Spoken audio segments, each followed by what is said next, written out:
Metro Ray, did you watch Kill Tony this week? Yes or no, and why not? Why not? Because I've been focusing on work and other things. No, you haven't been focusing on a jack fucking The squat. programming stuff. I work a lot, bro. I work 70 hours a week. Alright, masturbating does not count in that. On Graveyard. That's a lot. You masturbate on Graveyard? I can't confirm or deny his allegation. Man, it's a good thing they don't have cameras in the bathroom. Yeah, I'd probably be fired.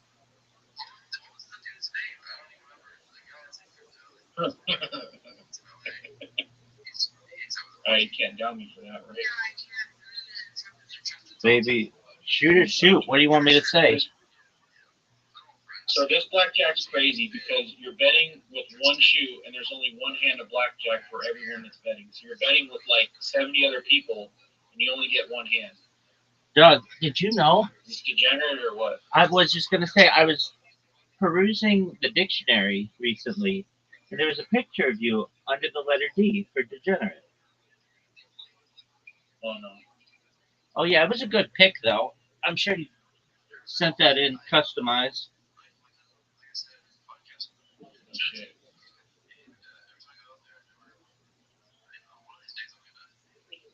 You don't have 21. Do you have a favorite 21. shit? Are you watching? Do you have a favorite shit you've ever taken? A favorite shit? That's what I asked you. My favorite shit is when I've held it for days and it comes out like in a, 10-inch fucking shit or 15-inch shit. Great. 10. Oh. That was bullshit. I doubled down on 11 to get a 3 is crazy. What do you think about that, Rabbi? You're gonna get some horse shit, son. That is some bullshit. Oh, they hit again. 14, 15, 16. They only had 17.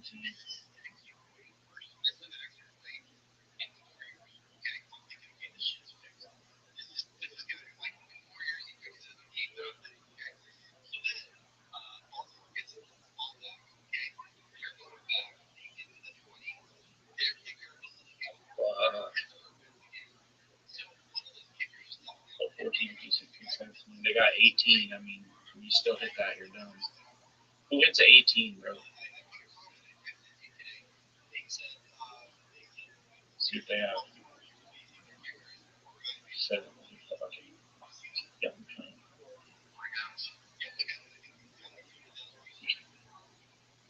Do you know who Brendan Schaub is? I don't. Who is he? He sucks. He does a podcast. He's the person who's been on the Joe Rogan Experience the most. He's the most booked guest. And I don't know.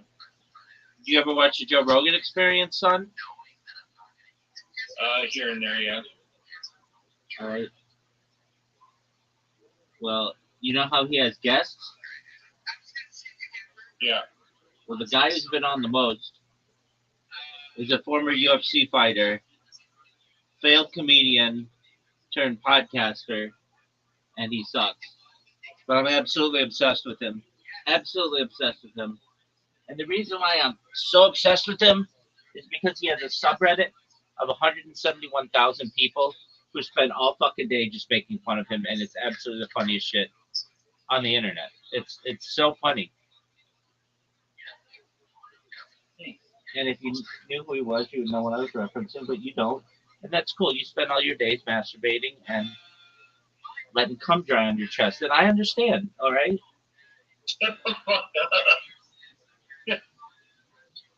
Wow, we need a W stream, man. Lock in with me on this Gamma stream. No. I need no negative shit. No. We gotta. You know you're sticking to yourself. I have a wife, bro. I don't need to jack off. Yeah, right. It doesn't mean that you can't double dip, son. That's crazy. It's not crazy. That's the absolute truth. You're sitting in some stall in the middle of the night, wanking it like your life depends on it, and then you go home and bang her out. I get it, dog. And she's like, That's crazy. she's like 8 months pregnant. Huh? And she's like 8 months pregnant. Dog, I've got you pegged. Someone in my chat's like, what the fuck is this guy talking about? Drawing cum on his chest. He put SMH and a Patrick's Blue symbol. Fuck yeah. You know it. You know that I'm speaking the truth. Crazy, Rabbi. Dog, am I wrong? Am I wrong? I got you fucking pegged. There you go. Oh, $51 on a 50 to 1? What the fuck? Holy shit.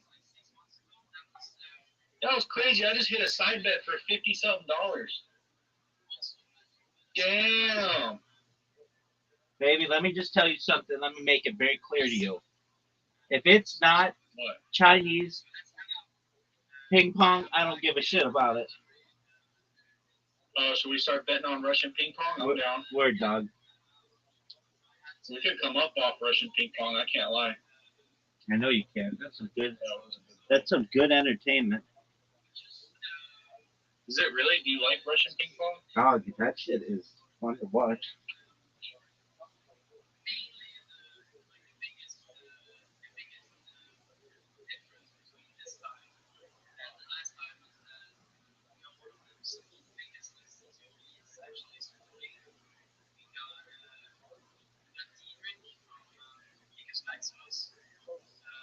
One to one. That was crazy. Are you proud?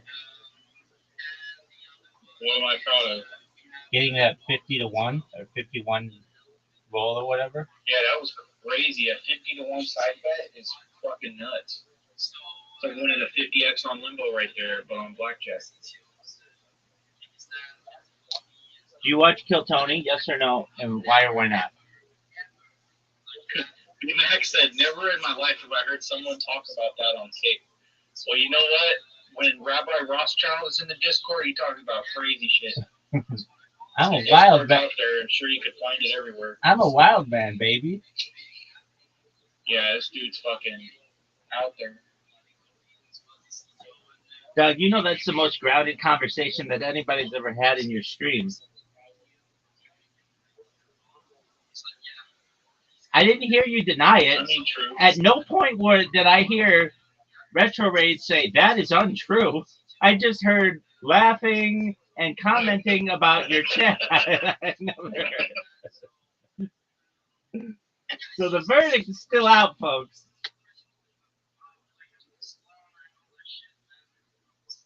Ooh, what is that? 19 is against probably 20, but 19 is the best we're gonna get on that. Dude, how aren't you? G-Mommy, if you're watching, hey G-Mommy, if you're watching, you're gay, and send me that $20 because I'm a Jew. Doug, I know G-Money. I made him. G-Mommy. I made him a video. He's watching my stream right now. I made him a video like 2 years ago. Oh, type shit. Yeah. You know about that, G-Mommy? Yeah, he knows who the fuck I am. Do not say my name. Fuck you, Hey, get this. Oh, yeah, we're good. Retro Raid, get this. Oh, brush, you got the 20. That's crazy. Retro Raid, if you type my name, anywhere on Kick, it automatically censors. Wait, do what? If you type my name anywhere on Kick, it automatically censors. No. In the chat. In what chat? Just any chat? Any chat. Anybody's chat. Just go to anybody's chat and type Rabbi Rothschild. Anybody.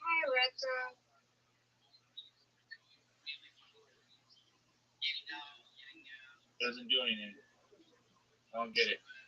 It says comment deleted by moderator. You have to spell it RABBI space ROTHSCHILD.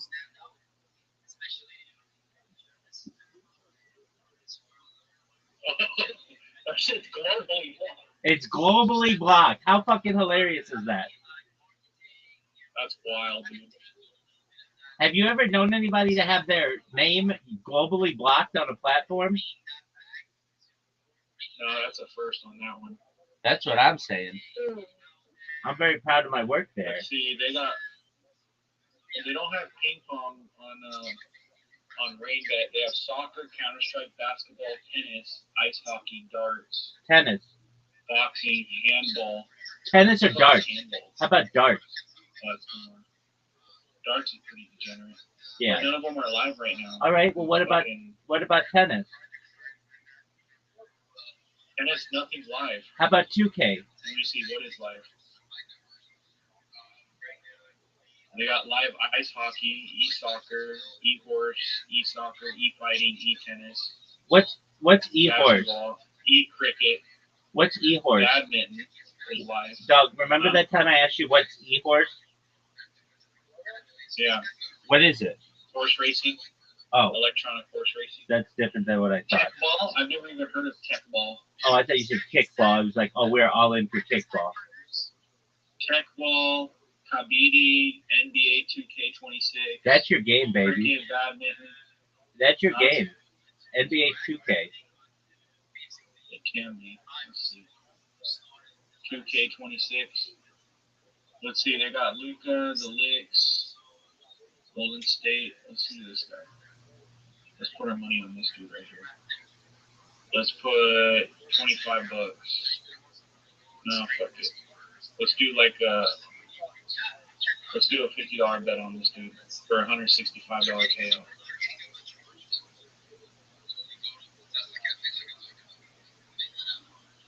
All right, we got $50 on Golden State. Let's see.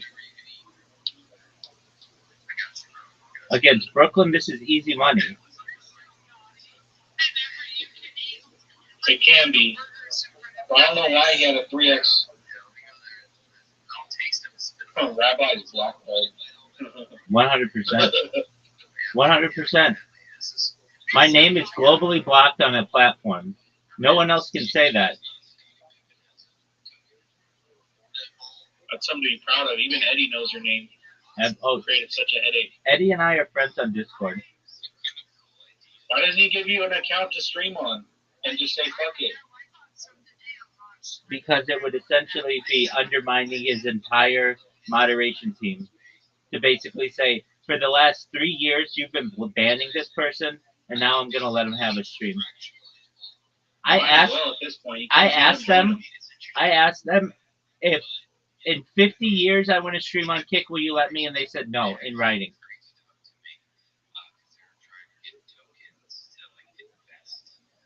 Would you ever talk to, have you ever talked to Eddie, like in a voice chat or anything, or just messages? Just messages. And what did he say? I did an interview with, do you know who Ori is? Ouri? Yeah, I know. And I showed him where the Kick sign-up process was flawed, and I had video evidence that it doesn't work, and I sent it to him, and then he friended me. Oh. Well, like, what did you, so that's all you and Eddie talked about, nothing else? Yeah, I mean, I didn't ask him for his number and what his favorite kind of lingerie is. Well, not like that, but like to get a stake account or any kind of anything. I mean, I have a stake account. And you have a stake account? Yeah. What's that mean? I have a stake account. It's, I believe, Rabbi. You have a stake account. Oh, this ain't looking good, bro. 18 to 22, this ain't looking good. Doug, the guy who plays as Golden State sucks. That's probably why he had higher odds. 100%. He needs to start shooting threes. Yeah, he's getting dunked on right now. 18 to 24 in the second. Oh, this game is over. You think it is? No, but maybe. If this guy gets up. Could have just lost $50 like that? Oh, yeah, you're done. Oh, my You're done. Is it me or is the court like gray? Is what? Is it me or is the court gray? The court's gray. Hmm. Yeah, that's weird. I always notice that.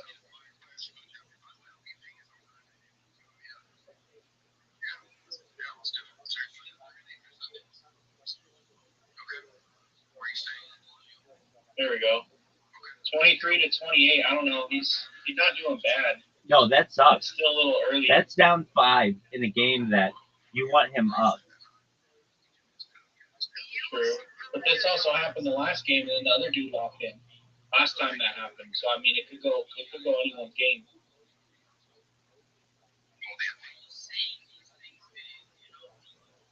What happened? Oh, they stole the ball. Son of a bitch. What is it? Well, you suck. 23 to 33. 26 to 33. He's trying.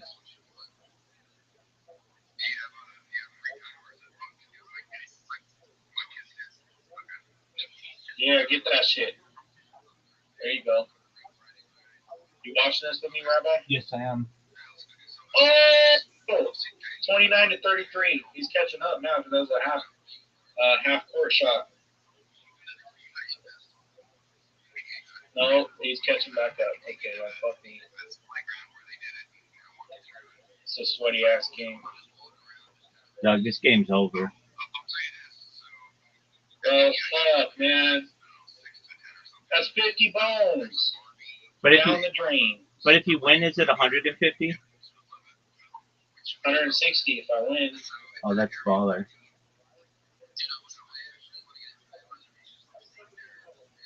But he's kind of taking a shit already in the second. Like, I don't know.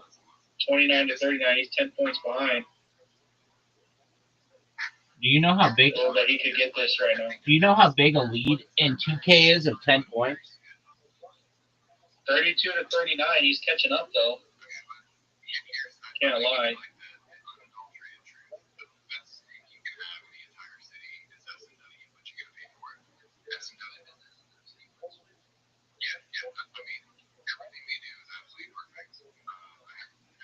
I need some beer. I'm gonna cash a little out of my winnings so I can go get some beer. 35 to 42. Yeah, I don't know, bro. This one's hard.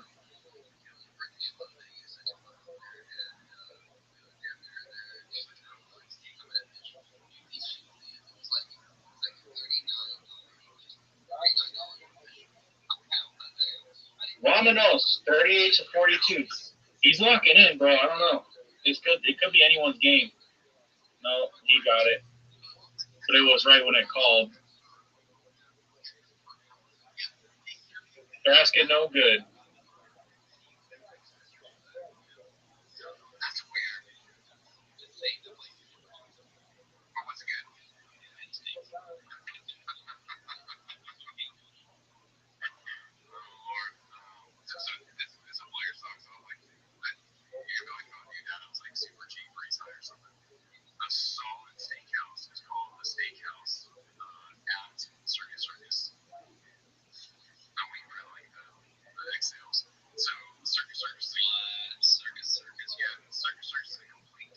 I'm gonna go to the gas station real quick in a minute.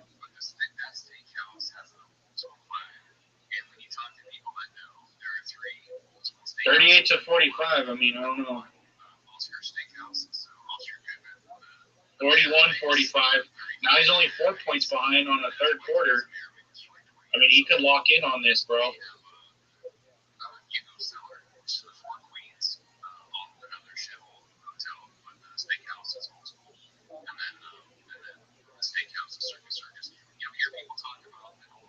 Oh, what?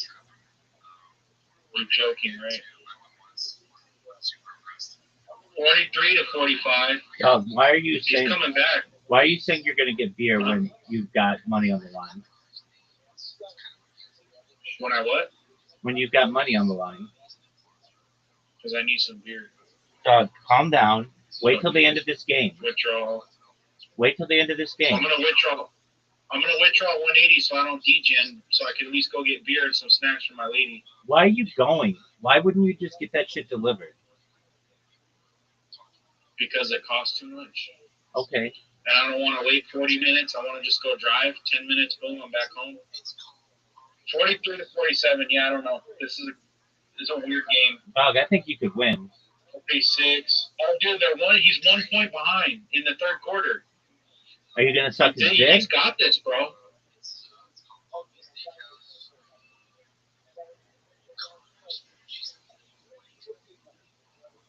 Oh.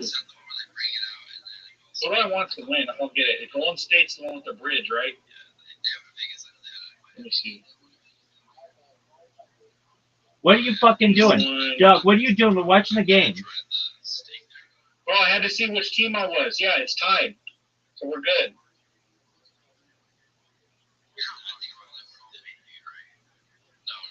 $49-52.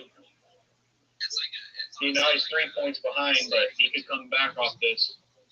Dude, he has the greatest three-point shooter in the history of the NBA.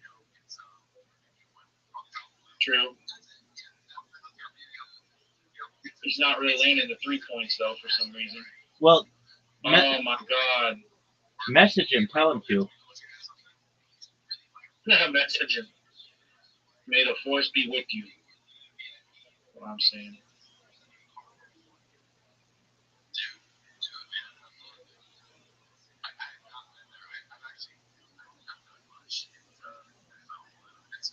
There's a debit card I'm going to withdraw to. I don't have a positive debit card, I don't think. I have one. Can you give me my wallet? Doug, you are so lazy. I don't know where it is. And my 36-week pregnant wife go get my wallet? Right. That's lazy? Yeah. She's about to pop. Random facts from Dude. Elvis Presley is originally blonde. He started dyeing his hair black at 15. That's cool. Oh, he's in the lead, 55 to 54. Shoot the three. Shoot it. 55, 57. Yeah, I don't know. In the third.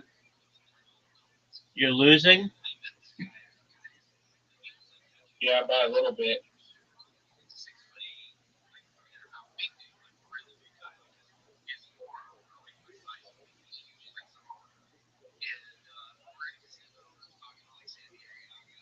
It's a close game. It really is.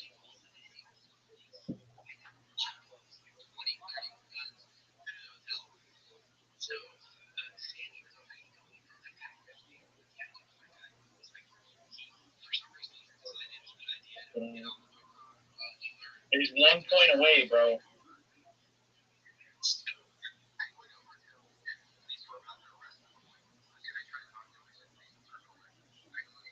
Come on, get it. Get it. Oh. How's that a foul?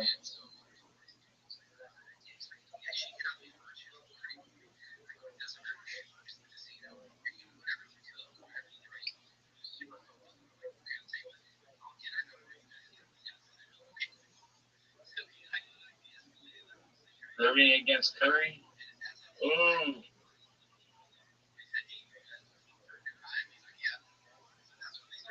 Well, I might have this. 61 to 62. You might.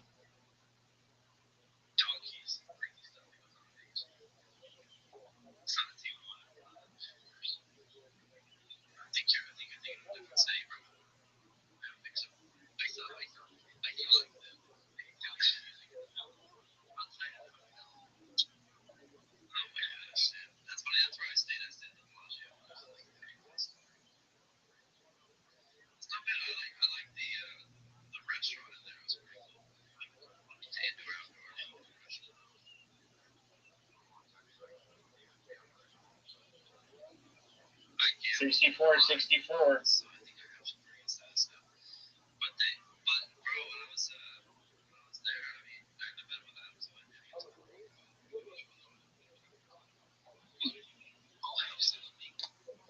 me try something.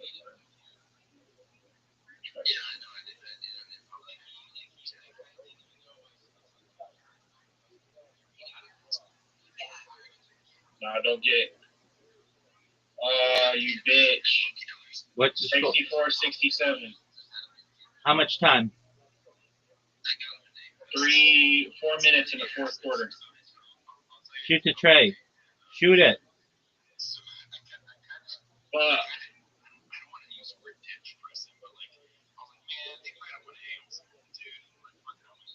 Oh my god, dude. I don't know anymore. You're done, son. It's over for you.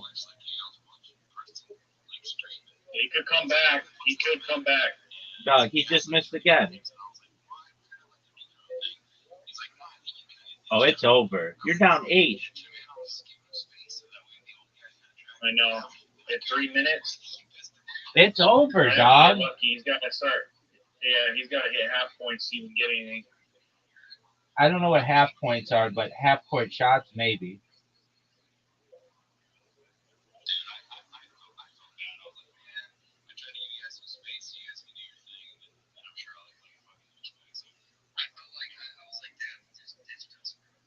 This game is over.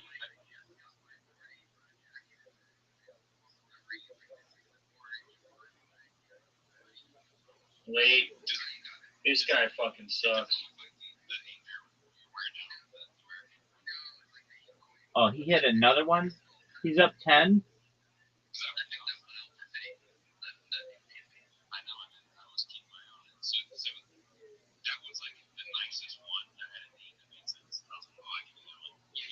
Yeah, it's cooked, bro. Dog, you're done. I don't even think it'll let me cash anything out. Like, even if I wanted to. Yeah, I can't even cash it out. It's fucked. Oh, yeah, you're done.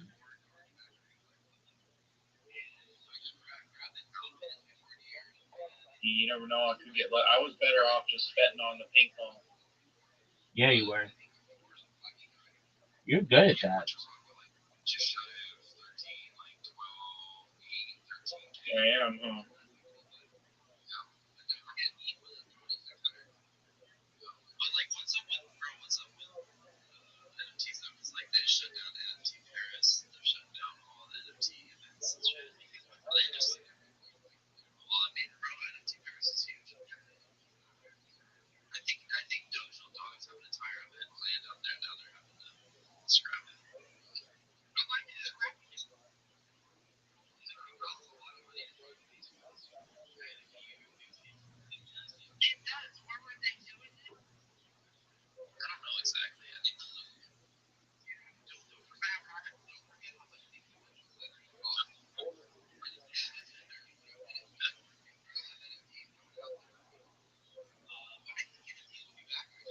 Yeah, this guy just giving up at this point. He didn't even care. It's cooked. I'm not even gonna watch it anymore. I'm just. Oh, fucking that pisses me off. All right, go get your beer. Okay, hold on a minute. Logging in this stuff.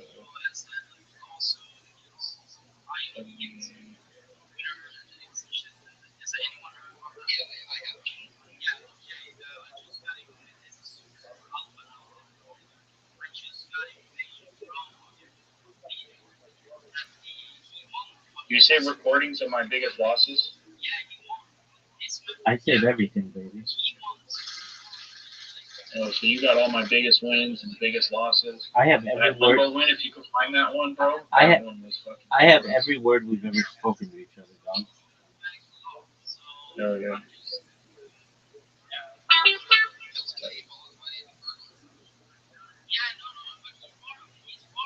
That was fucking dog shit.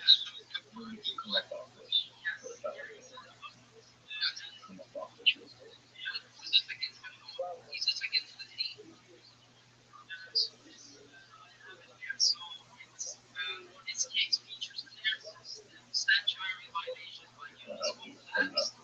I don't get her back.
Definitely. Yep, yep, yep. And finally, but that's what I thought with XRP too. Like you guys did all this for what? You know what I mean? It's only going to be bigger and better now. Yeah, it was. I just followed it.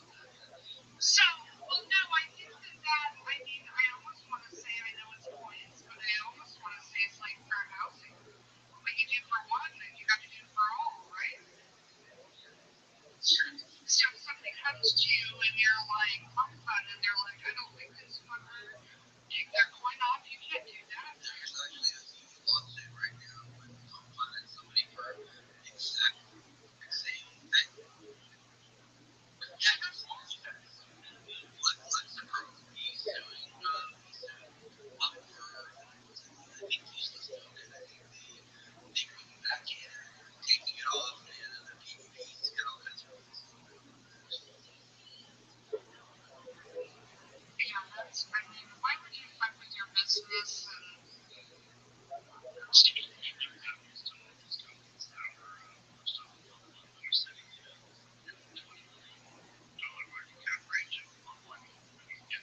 Shut down his order to cease and desist all operations. in fact, Well, I mean, he was saying in his face that they were hiring people to specifically just go after these things. I don't think it was all kinds of stuff like that. So, as I said, bro, just strike me a letter. Who's hiring these people? The ones hiring people to like, go after accounts, bring accounts down, all kinds of stuff. Like, you know, just that's cool. Definitely not our voice, right? right? Yeah. I mean, my dad's up. I'm good. That's why that algorithm is all screwed up and everything on it. Exactly. Exactly. I haven't seen a post from like Pop or like Elon in a long time. Saying that I don't know. Not good. It's not good. It's right. It's not where it's more space. He like died of diabetes or something like that. He doesn't strike me as a guy that had diabetes. He's pretty thin. See, what's the rumor about me go? He's not in this more space. He's like 20, he's probably 25. From the image that I have of him. He's like 25. There is somebody who lives next to me with license plate Avon. I know, when I track your car, your neighbor's cars, I mean. Yeah, literally my neighbor is like Avon. But I don't know. I've talked to him. He's this Jewish guy. I went up to him and said, yo, what's going on, man? He said, hey, nice to meet you. He drives this Porsche. And he goes, my name's Elon. And then when he said it like that, I was like, whoa. I was like, oh, Elon. not Alan, but Elon. Right. Elon. I'm just proud that you said Porsche correctly. Yeah, well, I own a Porsche. I own the biggest Porsche Instagram page. So if I didn't know that. See, his last post was like November. Or repost. Yeah. No, he's I haven't seen him recently. Yeah, he's him.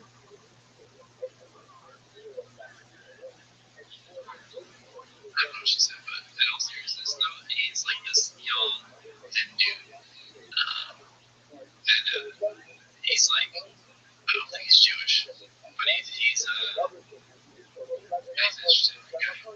Just a kid, honestly.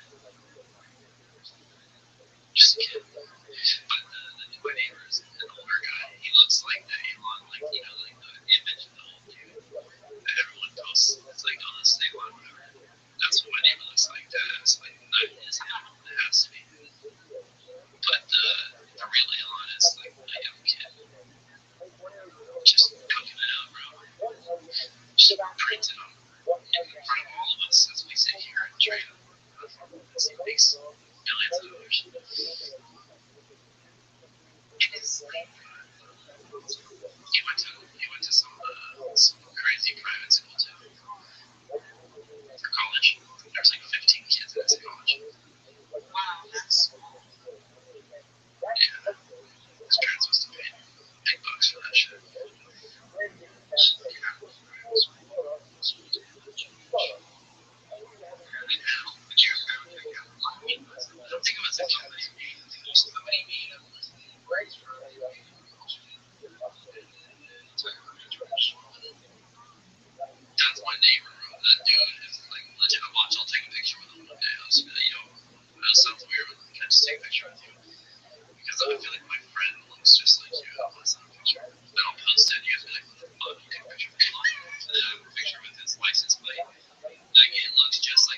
everyone, the curly head, fucking older guy. You know what I mean? That dude. That's what he looks like. And he's got two license plates. He's got one that says Elon S. Elon or something, and then one that's just Elon Bale. I mean, I think what you should do is just search his car. See if you can find anything going inside. I take a picture of it. License plate. I put it on my. They have a search his card for me. Yes. I know. You can just tokenize my image.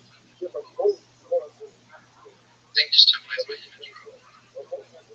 I've also seen the license plate bags, like BAGS bags, like actually bags that say money. Yeah, maybe that's why he's ghosted. Maybe he's on to me that I found where he fucking lives. That'd be a good idea. Just make myself a target. Bro, I got Elon and Finn both in my phone. I literally was supposed to have lunch with her there, and as soon as we used her, I was like, because he was responsible. I didn't fuck with you guys. What? Yeah, what do we got?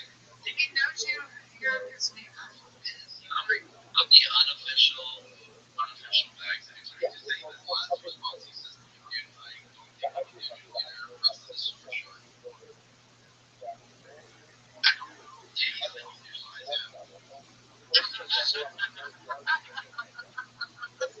Starting to make more sense. Could be superficial. I don't know. If he hasn't been late, 6'2". That's what he says.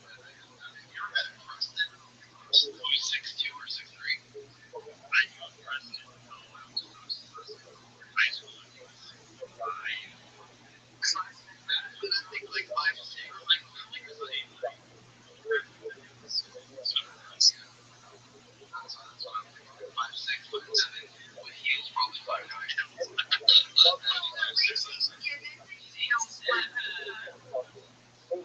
Look, I just pinned some to the top, right? So I got these both the images together. They both are my neighbors. I got that's the Elon S one. And then he has the Porsche that says Elon, which I can't get a picture because it's garage. And then they got the bags too. I see that saying, hey, hi, Elon, when are you going to host a good question for me?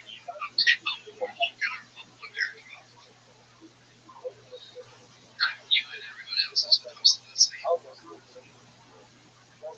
tweet. I feel like I don't know if it's like him just like, well, if I never tweet again, I don't ever have to do it. I don't know.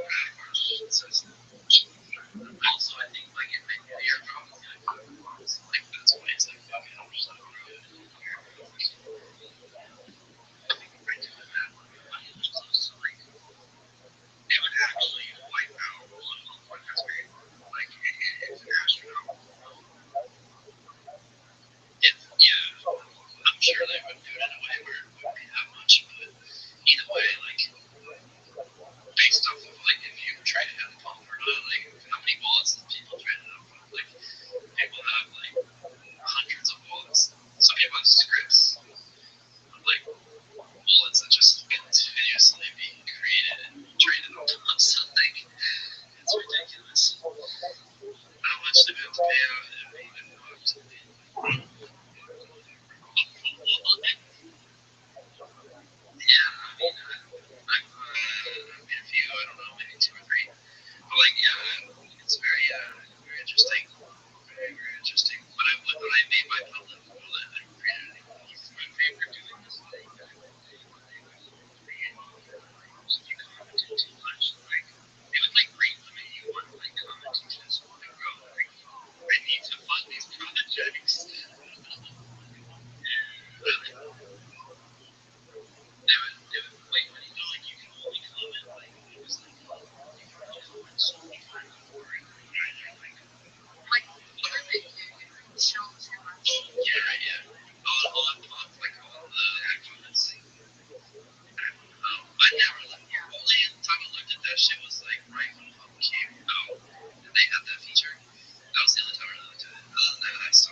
talking shit to somebody, and then the next second you're like on their team, and the next week you would see that another VC at the same time. It was just it was a different time, bro.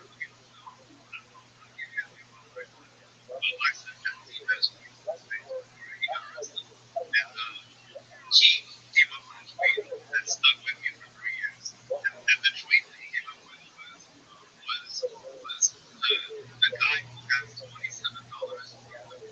has a question for the man. I love that. That just sounds out like everything about memes and about teaching voice chat. So a guy with $27 has a question. Brother, I have a question for Nev. I have a question for Nev. When he said that, bro, I was like, oh my god, if that's not him, that's not all of crypto.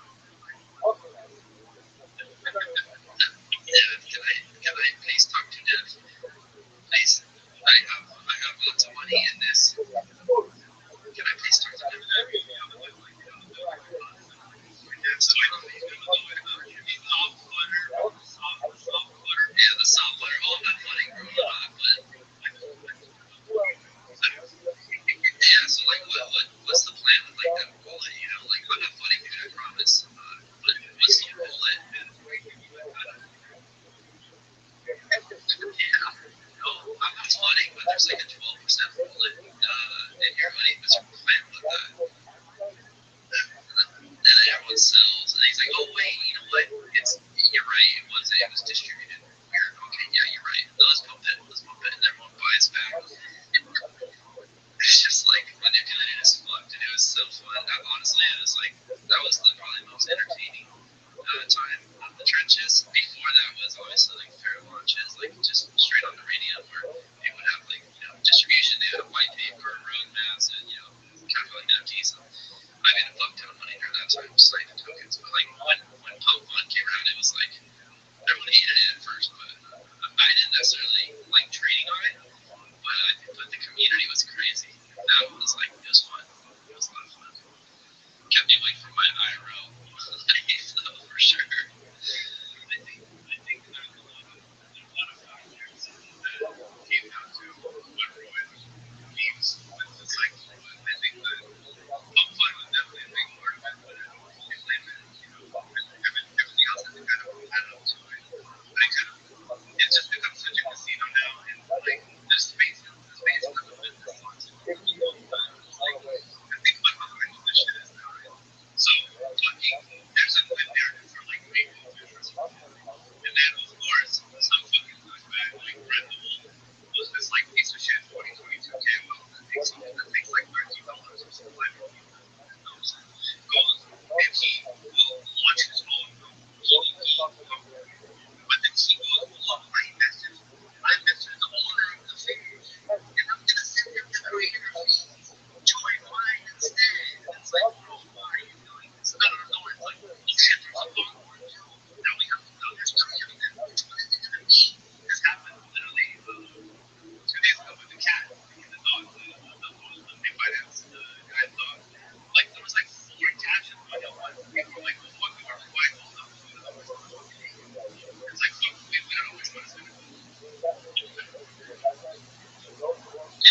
TSA pre-check. I got cleared, bro. I've never flight just before. I played before, so I knew each other. You have to. I think it's a requirement, bro. It's a requirement.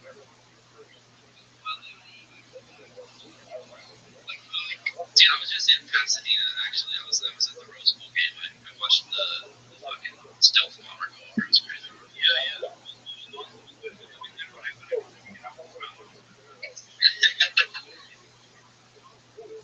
I went by myself. He went with me. I went with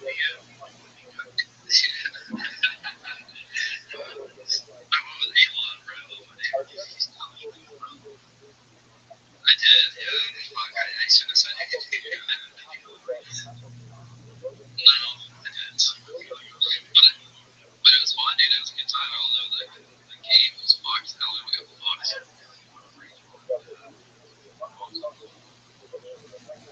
Pasadena's not that far. That was only like an hour driving from here, dude. No, it wasn't bad, bro. It was actually not bad. Yeah, I was like super surprised. Yeah.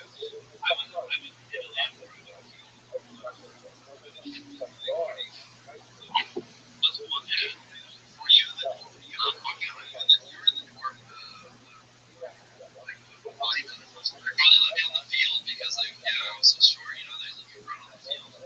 It's like, okay, I'll just go on it. Everyone's like,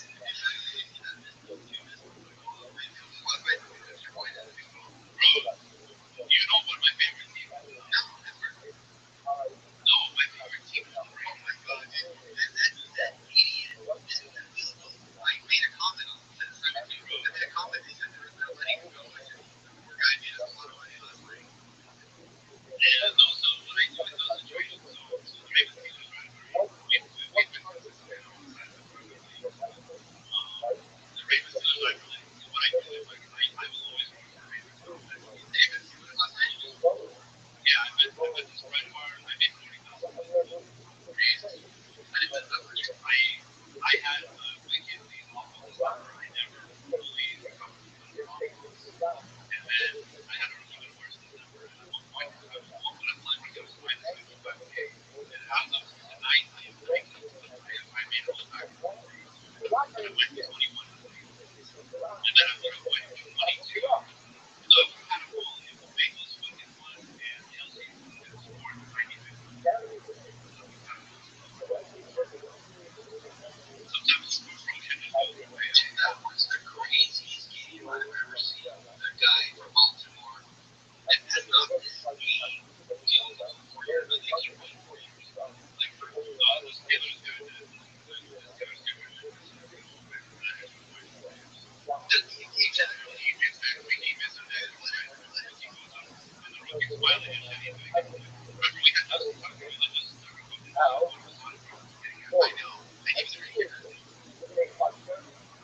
Actually, that's my guess. Don't fucking way. It was crazy when the game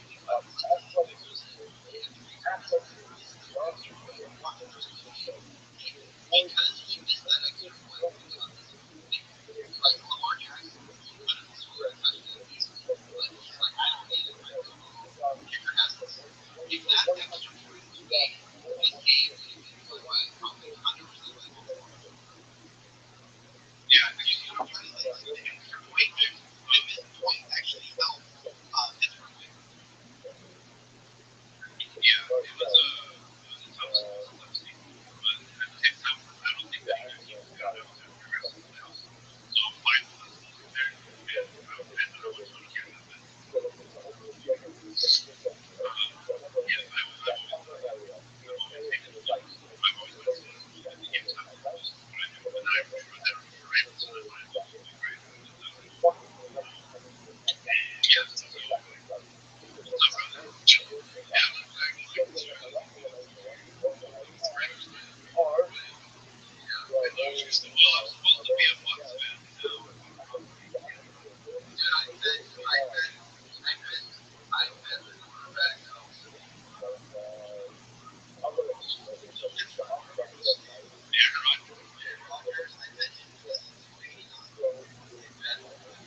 I think it's Broncos against 49ers. Swear.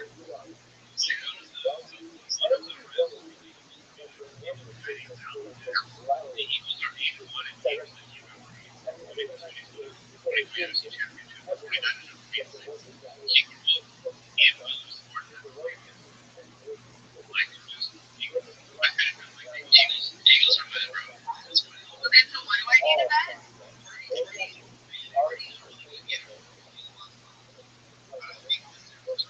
It doesn't matter.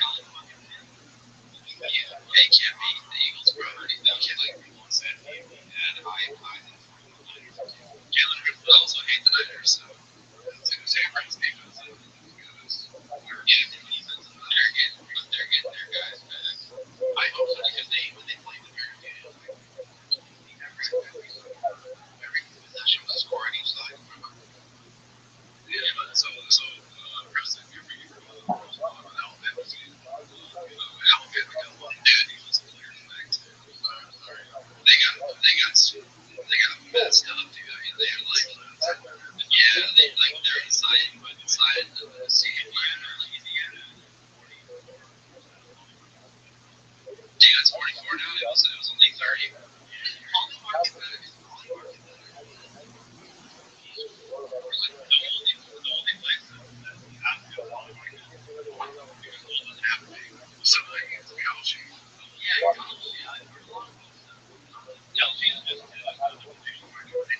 I'm back finally. Hello, guys. W's in the chat, I guess. Some Del Taco. And some jalapeno poppers with the chips on a ranch.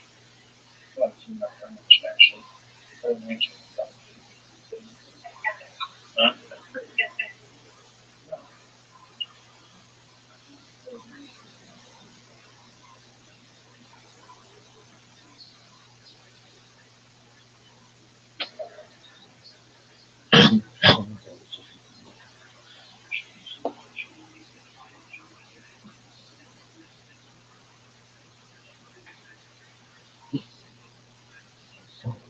What's up, Rabbi? I'm back. All right, are you drunk yet? No, I just got it. We went to 3 different fast food places. We went to McDonald's, Carl's Jr., and Del Taco. Well, I would say if your wife isn't pregnant, that's a good sign. If she wasn't, Yeah, no excellent. shit on. Yeah. So did you get something different at each place? Yeah. Okay, that's cool. McDonald's, I got the large fries and Coke. Del Taco, I got 2 red burritos. Carl's Jr., I got jalapeno poppers. All right. Is that what took you 65 minutes? How long did it take me? Days, man, days. That was like weeks ago that you were here. Now, my question for you That is was this: weeks ago. is there any ping pong currently going on anywhere in the world? I don't care if people are playing in some backroom bar, at some pizza place. I want to know, is there any ping pong going on? Oh, I'm sure of it. All right. Well, then, can you bet on it? I mean, I'm almost rinsed here on my end.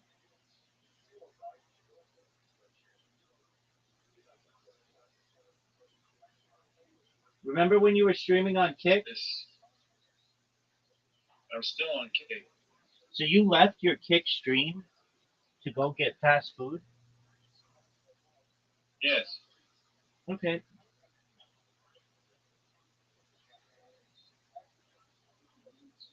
What's the problem with that?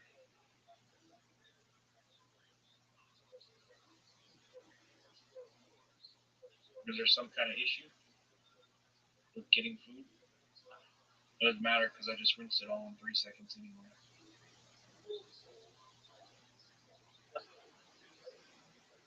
Yeah, even if I wanted to go from this part to my. Doug, what are you betting? That's my question. I don't know, bro. Don't know. Okay. Are there any ping pong games on which to bet right now? Let me see.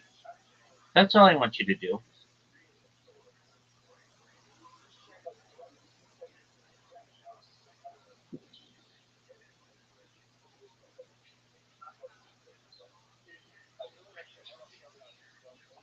It doesn't matter because I can't buy crypto with this card. Shit doesn't work anyway.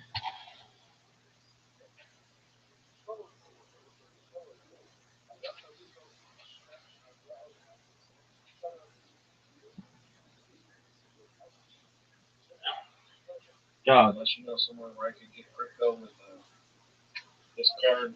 Because before I works online for this shit. That would also be for them.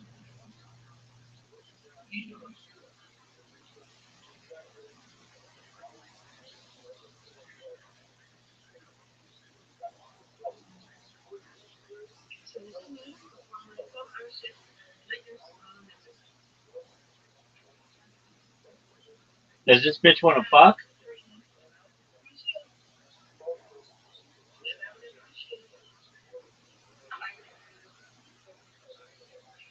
What are you doing? Showing me TikTok garbage?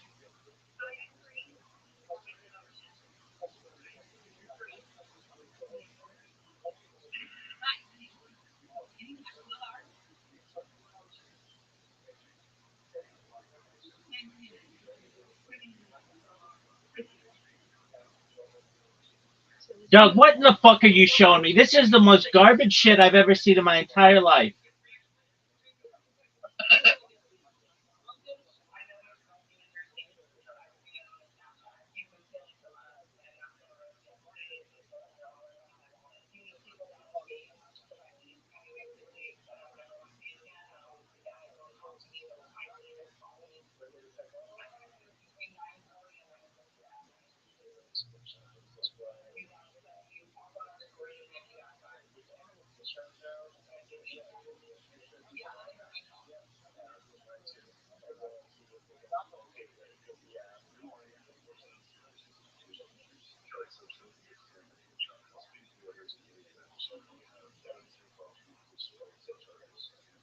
Doug, what the fuck are you showing me?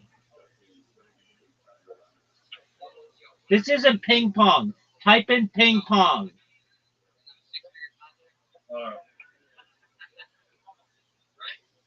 Wow, hold on. Dog, this is the worst. Do you know what ping pong is? It's a ball that is played with paddles. Rabbi, for fuck's sakes, I'm going there. All right, that's what I want. You're over here telling me about this feast that you had, which is cool. All I want is ping pong.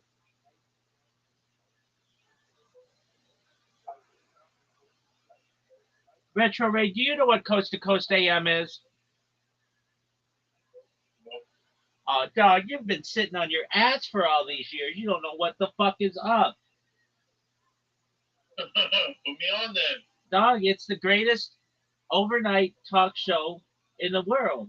It's the biggest overnight show in the Western Hemisphere. Here we go, ping pong. That's Russian what ping pong. that's what I'm talking about. That's what I'm talking about. All right, who's winning? It's 1-1 right now. All right. Oh, that guy sucks. The guy on the right is fucked. I can just tell the way he picks up the ball. Oh, no, he's actually really good. He's just seemingly old. He was just scamming, that's all. That's cool. Look at this motherfucker on the corner. Look at these shots.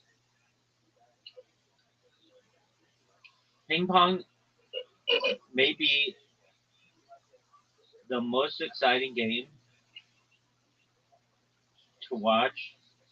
It's very fast. Yeah. I'm gonna invent. Degenerate too. I'm gonna invent a ping pong arena where they don't have to go get the ball. They just hit another ball.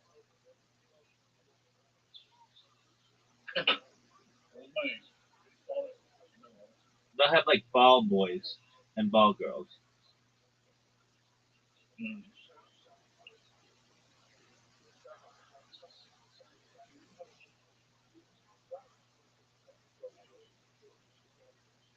Are these guys Russian? Yeah, I think it is.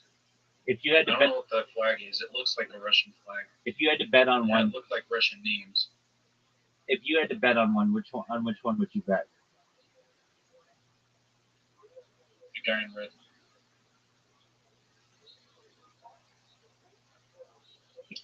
Just because he can do it. Oh, that's really Yeah, great. my card doesn't work anywhere. It's really This card doesn't work anywhere online. okay. Why don't you? It could work on Cash App, which I was going to try. No one wants you to Hey, do let me that. see your phone real quick. Dog, don't do that. You've got a child on the way. Just pretend that you bet on it.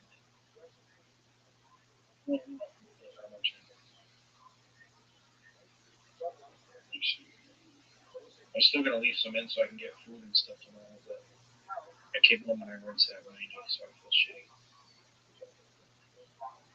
This is the only thing I can think that would actually work, is adding it to Cash App and transferring it to another card or something.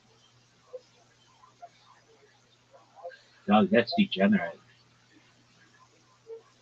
Because it doesn't work anywhere, like at all. Like everything online, it just declines. It Okay. only works in store. So I'm like, okay, cool, I'm going to use this. Okay. Why don't you call your financial institution during business hours and tell them Tell them what? that your card doesn't work online? They don't give a shit. I've told them before. You haven't told them before. Yeah, I have. You've told them that you use that you want to. It's like, it's a security system. We can't do anything. But look, it just fucking worked on Cash App, though. Here. I was able to add money on Cash App just fine. Okay. And then now I can just use the Cash App card to buy the crypto. All right. and then you buy the crypto to be able to bet on this game. That is degenerate as fuck, son. No, it's not. God, that Did is. you say that?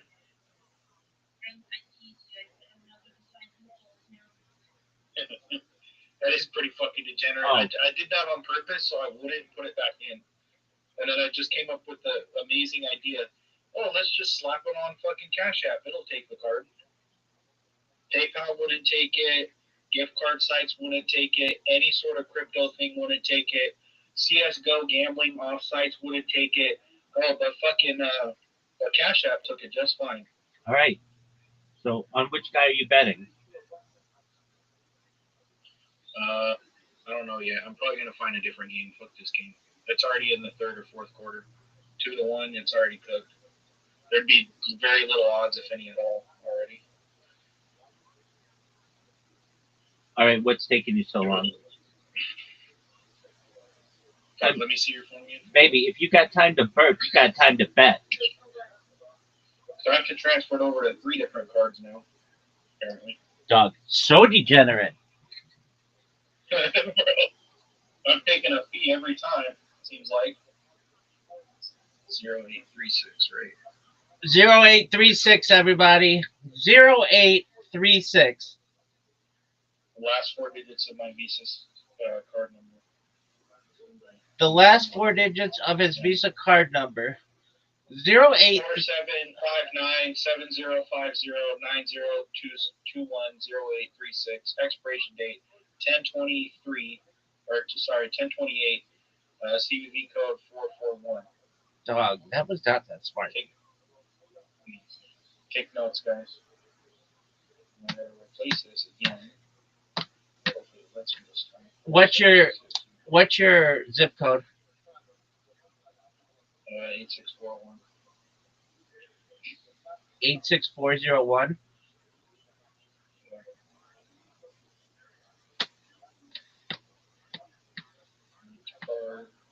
What's your social security number? What? Social security number.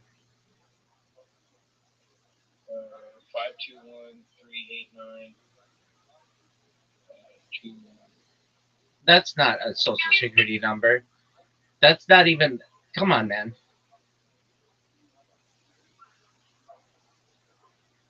98 was transferred into your bank. Now I should be able to do $97 on this card, and it should go through.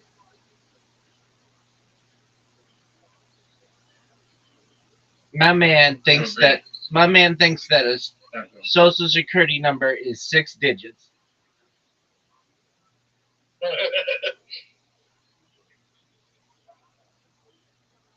not that comfortable. All right, here's my question.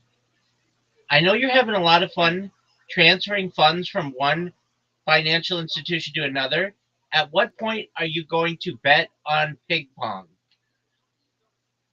Whenever it lets me buy this, apparently. $96. Continue. Loading. It doesn't even fucking work. What the hell? How much did I transfer over? I transferred $97. Oh no, what it said. Because there is a fee of $1.95 per transaction. All right, well then transfer $93. You try 95. All right, try 95.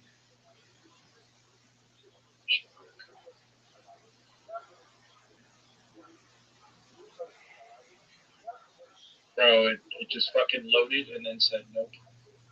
Really, dude? Now I have to fucking buy it a whole different way. On a whole nother off-brand thing where I can buy crypto, where it might work. This is some bullshit. Can you drink more of this beatbox?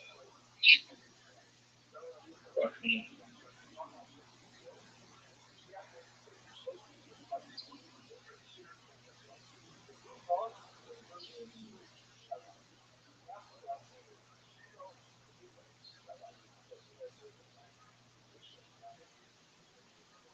Of course, I'm banned everywhere for buying crypto on everything. Oh yeah, So I dog. can use my lady stuff. Dog, I don't know how this woman hasn't left you. Dude, I'm the most degenerate. Shit, I might as well just go jerk off in the bathroom while I'm at it. You're gonna do it at work. I'd sit there and cry and use my tears as lube.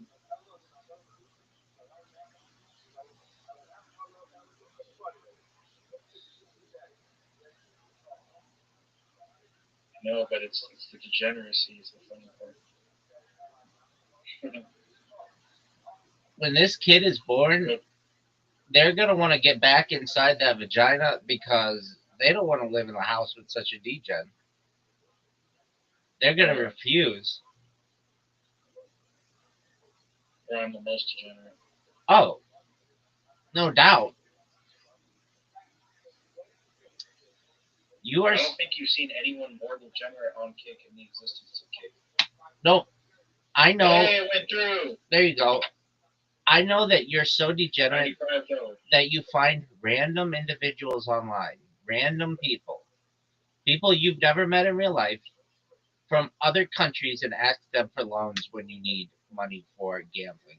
That's fucking degenerate. That's what fucking people from Nigeria do. Except theirs is for like food. Yours is to bet on ping pong. Oh yeah, we love ping pong. No, Dude, it's amazing. All right, so here's my question for you. What happened to buckets?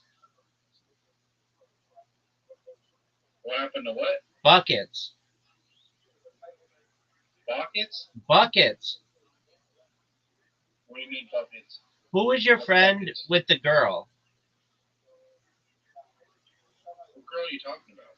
Dog, you had a friend with a girl and you had a falling out with him. Oh, what about him? What's his name? Nets? Nets. Oh yeah, not buckets. Nets. Yeah. Okay, so what happened to Nets? Oh, fuck him. I didn't talk to that nigga. Fuck him.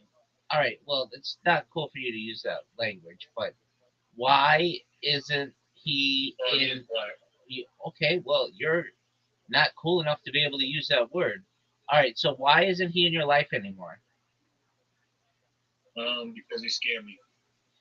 Did he really scam you though? He did. You know why? Why?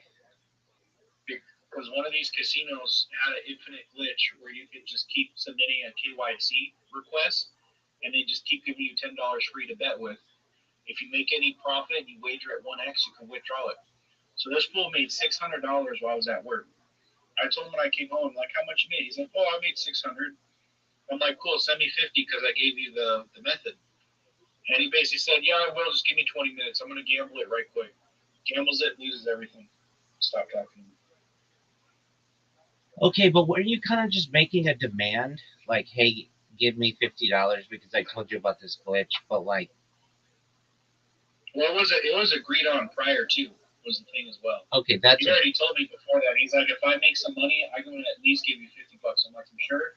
He's like, yeah, just let me know the method. I gave him the method, and then he gambled and didn't pay me when I was owed. And then he brought up some shit about I didn't pay him one time that it justifies it and it's okay. And I'm like, no, it's not. And I couldn't pay you, but it was okay because you already agreed it was fine. So he just basically just yeah. And so you gave up a friend over $50? Mm-hmm. That's pretty degenerate. Yeah. And then what happened to that Eastern European fellow who you brought in here? Oh, Gaba, he's still good. He's just not answering right now because it's early. I tried to get him though. Dude, there's badminton. We could bet on badminton, bro. Dog, let's do it. That's the thing with the birdie, right? Yeah. Yeah, that's a fucking fast game. Let's do that one. That's a fast game. They had a 1.9 and a 5.0 on one. Dude, on a first set? That 5.0, that's tempting. 5.0? Yeah, we bet $10 on him. Yeah, fuck yeah. All That right, sounds we got good. $10 on Let's go, baby. Let's go. I don't even think you could watch it, though. Oh, get the fuck out of here. Don't bet it if you can't watch it. too late. You can't even watch it. Okay, that's International Malaysia Open doubles. That's pretty degenerate right there. dog Malaysian badminton. Degenerate as fuck. I don't know what's more degenerate. It's got to be more degenerate. Are you finding it on some like website or something? I'm trying to. Is It's this him? it's doubles. Yeah, this is it. I found it. Excellent. You want me to jerk you off? Yes. Okay. So we got That's our a money no. on Lundgaard Okay. right now. Excellent. Which one? They're in the first set. Are I they know nothing about this game. okay? Are they top or bottom? Bottom. Damn! Look how fast this fucking game is.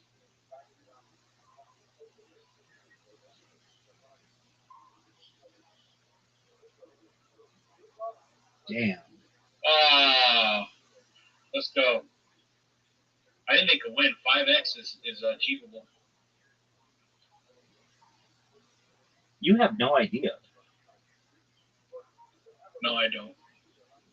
At least you admit that. Yeah. Do you think they juice? Do you think they use steroids in badminton? Oh yeah. Do you think they're wearing eye protection? No. Dude, you know that birdie can go at like 150 miles per hour?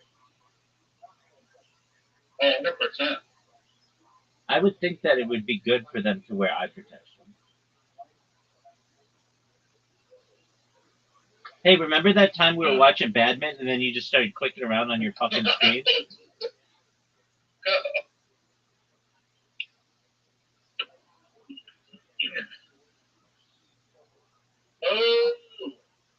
Oh, you bitch.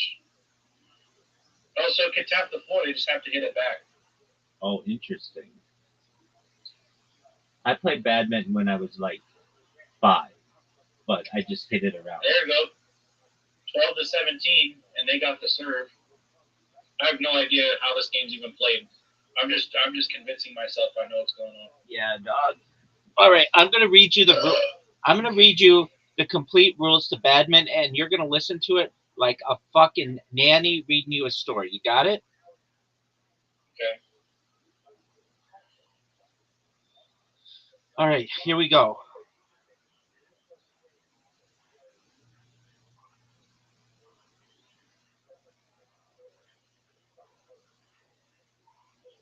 Oh, we need rules for doubles. Right? Because they're playing doubles, right? I have no idea. I don't even know what this game is. Yeah, doubles because there's 2 people, right? Right. Okay, That's what it toss. says. The rules of badminton states that a toss shall be conducted before a game starts. If you win, you can choose between serving first or to start play at either end of the court. Your opponent can then exercise the remaining choice. Scoring system. The rules of badminton states that a badminton match shall consist of the best of 3 games. In doubles and men's singles, the first side to score 15 wins the game. Didn't you say one of the teams had 17 though?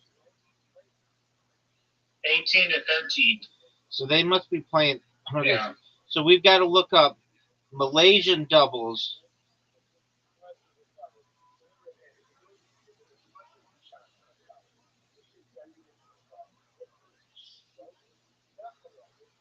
Who got that? They got it? Oh, that was a foul? That was a foul. Nope, they got that point. Okay, fuck me, I guess.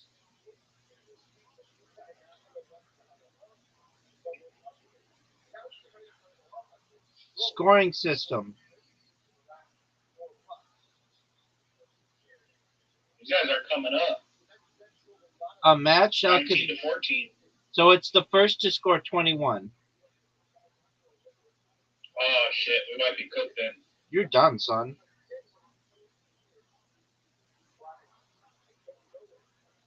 Why the fuck did I bet on this shit?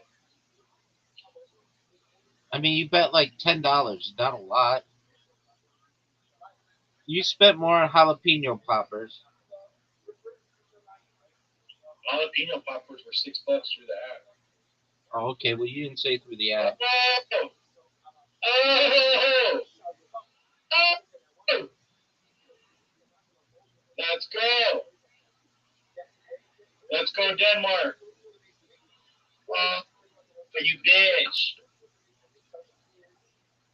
Oh, how'd they get the point? It landed, because it landed out of bounds. 19 to 15. I don't know, bro. They could come back off this. Dog, you're done, and you know it, and you are just injecting yourself with I'm hopium. coping. You're injecting yourself Yeah, with hopium. Hopium. Yeah, I know, bro. Lurking in the shadows. Hope you're having an awesome stream. Thanks, Arturo. Arturo is amazing. We love you, Arturo.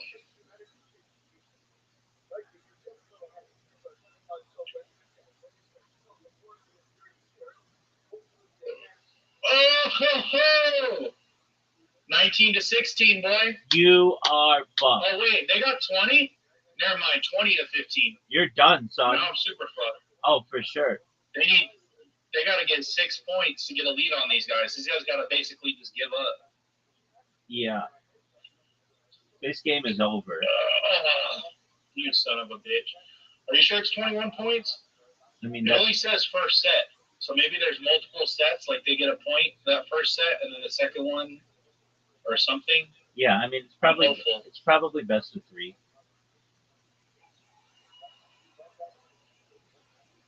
That's over. We're at 21. It's over. 21. But there's still another set, right? Oh, first break. Yeah, so they got 1 point. I see. It's just like ping pong. Except they got to get to 21 first. How many do you have to get in ping pong? 2-minute interval. I don't know. I think it's like a lead of like 6 or something. I have no idea. That's honestly. incorrect. That's incorrect. Nobody believes you on that one. I don't know. It's probably something. You must know since you're asking me what it is. Yeah, I think it's 21.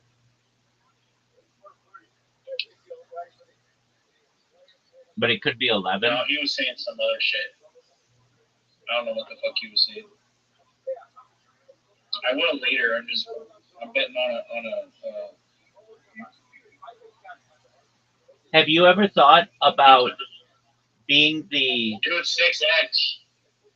dude? You're fucked. Throw an extra $5 in there, bro. No, that's a bad move. Dude, that's a 1x versus a 6x, dude. The 6x has to win against them.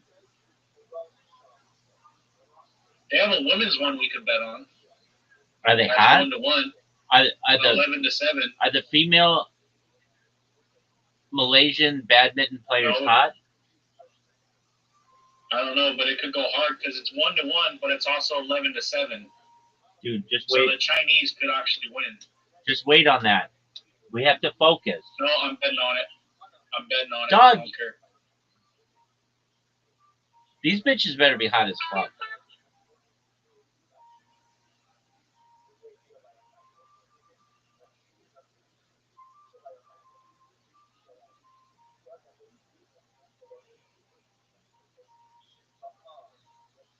Well, I can't even bet on the women's one because they don't. Well, I did, but I can't even see it because I don't think anyone's streaming it. Oh, good job. Way to just waste your money.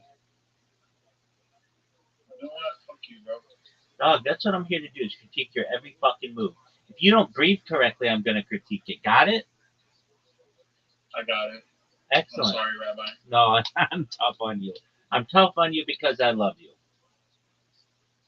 I appreciate it. Yeah, somebody's got to. Well, bro, where can I see it?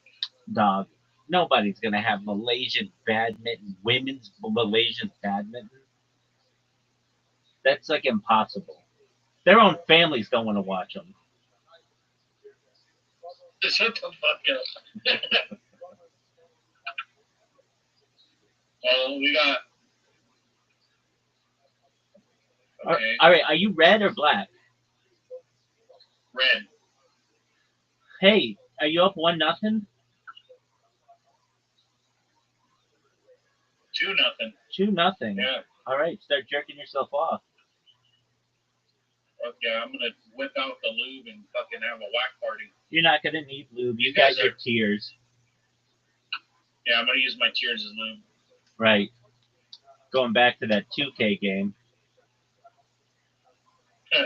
Would you rather lose in You're 2K? all night, Reed. Would you rather What? lose in 2K like you did by like 10 points, or lose in overtime on a last-second three-pointer that I don't even think was a legitimate shot?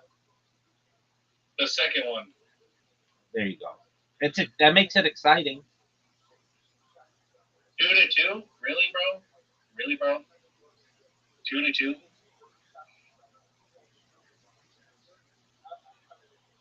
Don't you think Well, that? these guys, I don't know who they're trying to fool. Don't you think they should put like a little like laser on the birdie so that it's easier to see? Yeah, that would be cool. Yeah, we'll tell them to improve that shit. Yeah, you tell them, Rabbi. Right. There should be some kind of setting on a TV that you can turn that on and off. Like a hit marker kind of thing. Right. Oh, look. These guys aren't playing. Oh! They're going hard on these motherfuckers. Oh, wait, what? How'd they get that? Okay, never mind. What's this? 2-4. That's not looking too great. I mean, it was great while it lasted. Remember when it was 2-0 and you were like, "This is a dynasty. I have a badminton dynasty here. The guys in red are never gonna lose."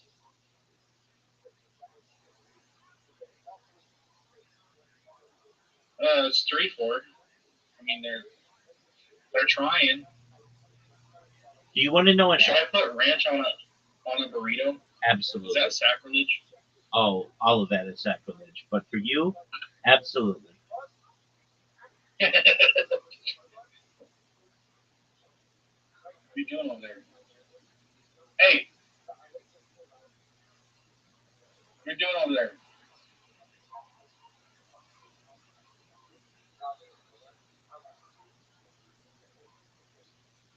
You know, it'd be even more degenerate if I split screen this and I did some CSGO case openings. Don't do that right now. Let's focus on one thing at a time.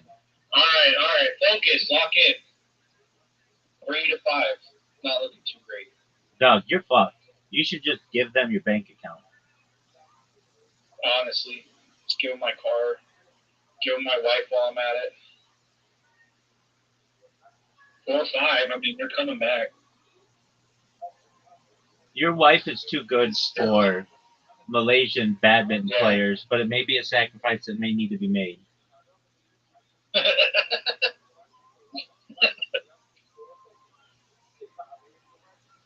Dude, I could What get happened? 5-5? I could get down with some Oh, that's it. little Malaysian baddie who likes to play badminton. That's why I was trying to find it, bro. That one's better than this shit. Doug, wait, remember that time we were watching badminton and then you started to click on everything? Do you remember that? Do you remember that? Because Pepperidge Farm remembers. Go back to the fucking game, dog. That fills me up. Dog, no one gives a shit about anything you're doing. We care about badminton right now.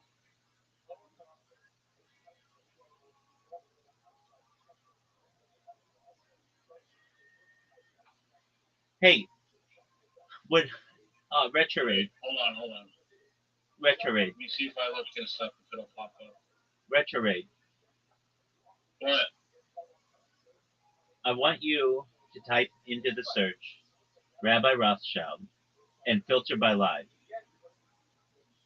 Okay, hold on. No, you're downloading. I didn't say anything about downloading. It's Rabbi Rabbi Rothschild. Wait, hold on, wait. What the fuck? Wait.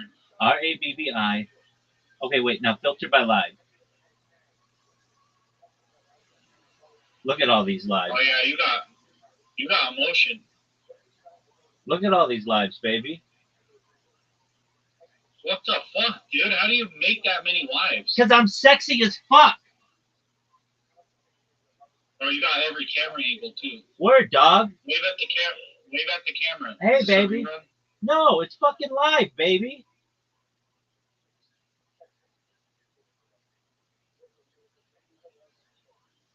Wave at the camera real quick. I am. I'm giving you the finger right now. It'll take about 30 seconds.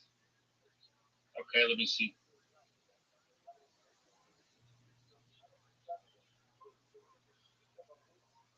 I'm about 10 seconds away. Go back. I'm about 10 seconds away from waving at the camera.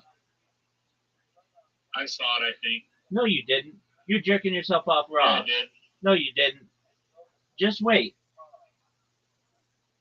There it is. There you go. Yeah. I'm live, baby. That's crazy. Have you ever seen somebody with so many lives?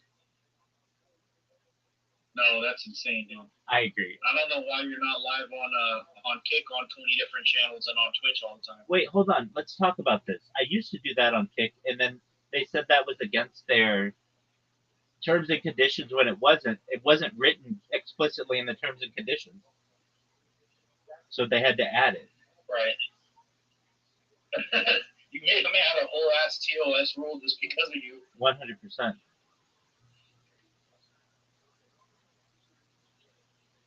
But Kick isn't that important to me because it doesn't archive the footage. YouTube is important to me because people can watch this 100 years from now, potentially. Yeah. Okay, now here's my question. Right. Here's my question for you. What is the score of this badminton game? 7-8. That's really good, dude. With a 0-1. Yeah, but that's okay. They could come back. They can. The black team might get gassed. You know what they should really allow you to bet on is dodgeball.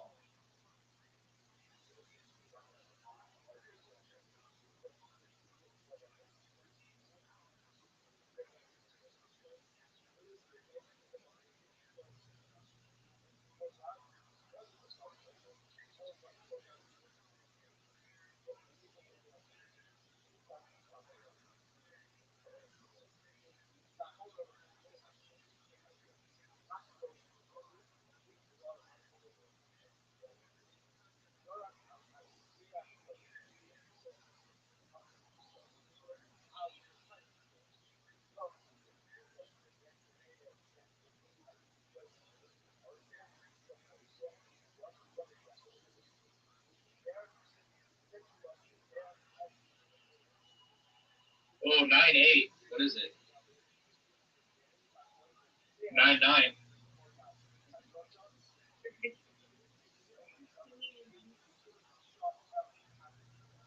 Does your wife gamble? No, she doesn't gamble, thank God. No, she just considers If her. my wife gambled, we probably wouldn't have a house. I was gonna say she just considers her marriage as her big gamble. Yeah. Holy Kate. Holy Kate. Did you hear my joke? It was really funny. What? I said she just considers her marriage to be her big gamble. Yeah. All right, so what's the score? Dude, hey, remember that time? 19. Remember that time Hold we on, were. bro, I gotta see what this one's Doug, at. remember that time we were. Doug, remember. It's 1-1 at 15 and 14. This women's one's good because I got it at a 5x. So that one could pay pretty good, actually. That could be a $50 win right there. The women's one's looking more promising than the men's one. Okay, remember that time we could watch the women's one on TV because I don't. Yeah, yeah, you're right. If it's not being streamed, it's like it didn't happen. Yeah, you're right.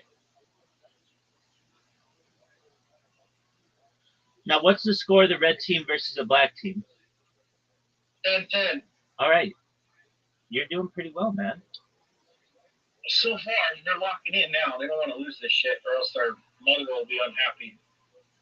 Dude, a lot of Malaysian people will be pissed off if they lose. This is the biggest event in Malaysian history right now. Is it really?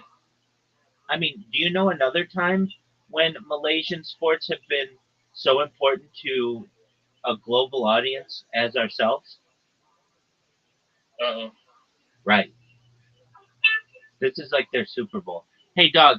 I thought this isn't like the funniest joke, but I think it's kind of funny. There's a winter and a summer Olympics. Why isn't there a spring and a fall Olympics?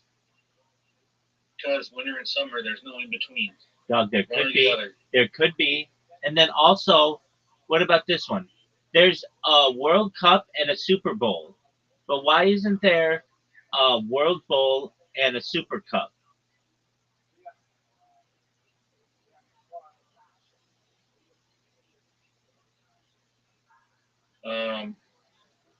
Because one you eat salad out of and one you eat junk food out of. That's why, I think. Okay. Or something like that. Okay. I'm okay with that, I guess. All right, dude. I need these badminton people to understand that they take too many breaks.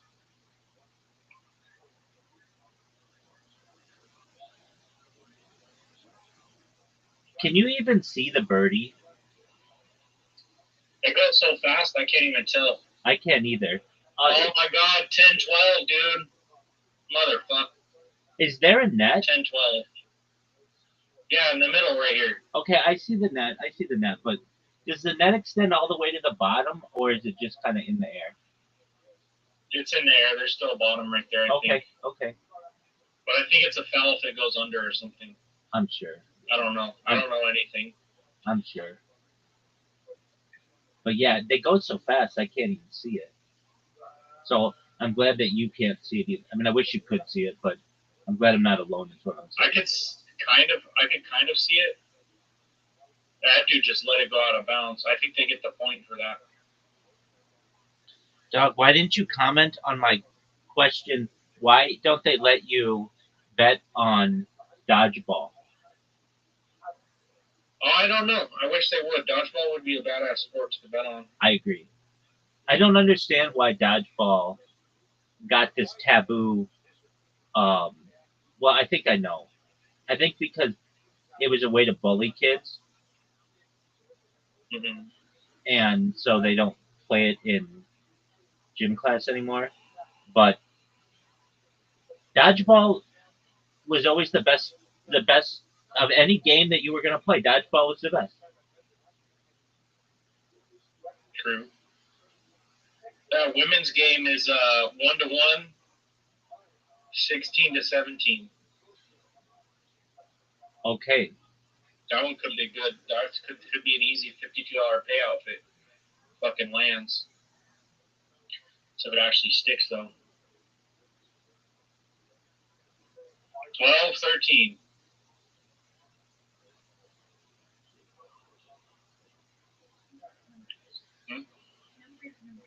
Yeah. Hope this goes. I hope it goes, bro. I got a couple real ones in the chat. I appreciate you guys. We got motion up in here, bro.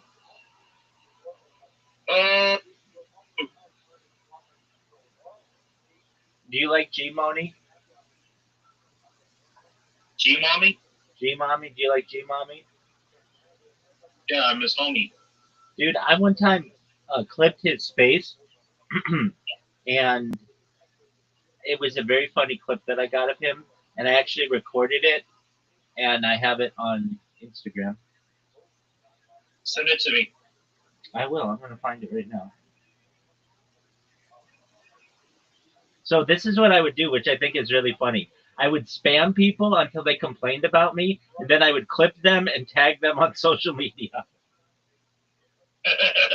Oh, so you'd rage bait. Yeah, basically. All right. I'm going to look up G-Money. 13-15. Yeah, I don't know, bro. They're 2 points ahead. Dog, you're done. And everybody knows it. That's cool.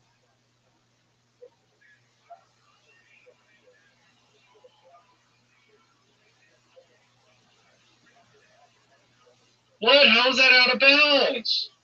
Oh, no, that was some bullshit. Word. Now they're up. Black's up 3 points.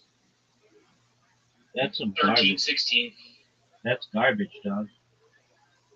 Appreciate you, Sins Gang.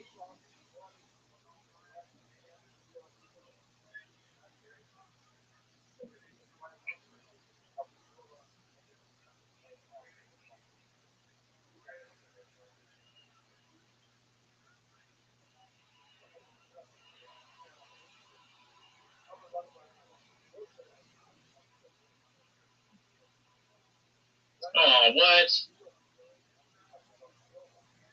13, 17. Nah, I don't know, bro. Yeah, you're done. They're 4 points behind. Because they keep hitting out of bounds. Just fucking play ball, dude. Play the bloody ball.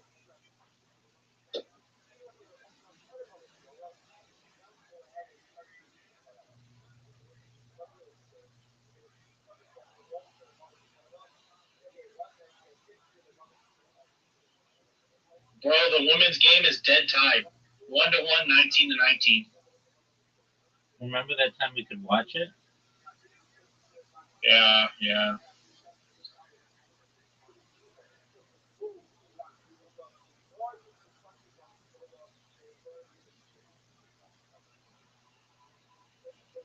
Okay, they must have got the point.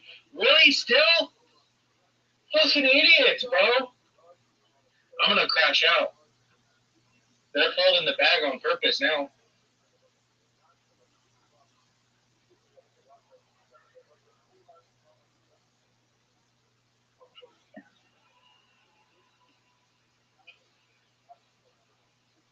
Oh my god, dude.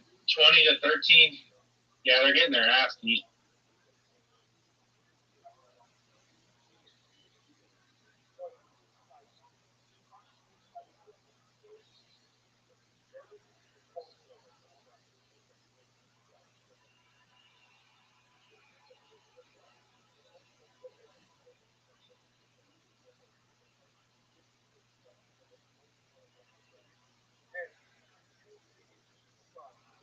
I think it's over. Oh yeah, it's definitely over.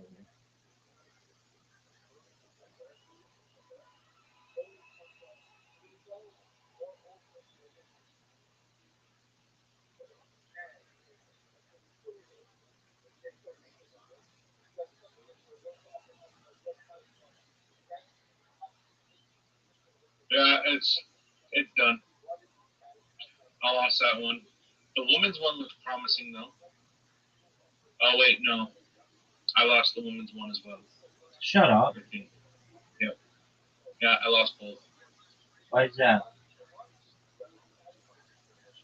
Wait, no, I didn't. They still have one more to go through. It's 2-1, and they just started. Oh no, it's done. Yep, it's cooked. I lost both of them. You know what that means, right? Find something else on which to bet. Ping pong, baby, at its finest. Oh, Kinyak fun are not doing too good. Orcas, I don't know.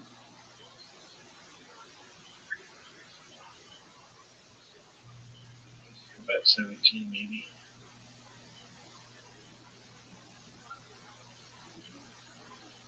Let's see this one. We bet on Orcas Michael. Oh, are they fucking brothers? I think I just bet on two brothers playing. So we want Michael to win. We want Blue to win.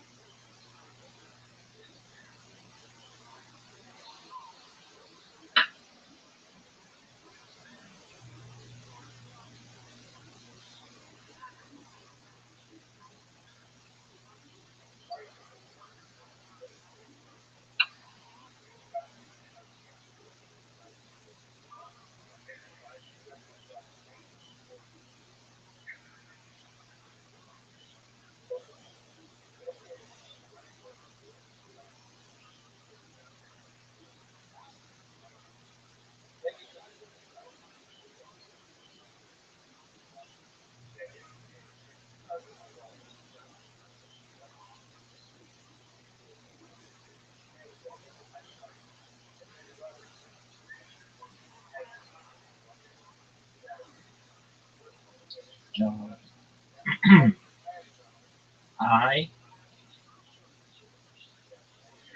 I know I made a Gmoney one. I don't know if it might have got taken down on TikTok. I'm finding it though. It's very funny to me. I used to watch it and laugh.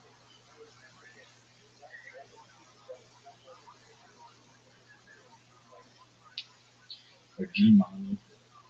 I asked him about you. He's like, yeah, that motherfucker used to spam my Discord every other day. Like, no shit, huh? His Discord or his What is kick? it? 8-7? His Discord or He his, used to spam your shit. his His Discord? kick. Yeah, that's it. Yeah, that's true. Okay, 8810 or 01. I don't know. I could have this in the bag. What you think, Rabbi? Oh, you definitely lost. No, I didn't.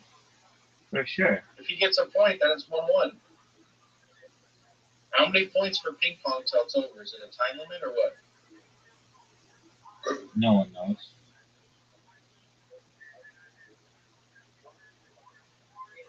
But Michael's doing good. We bet on blue, and he's doing good so far. So.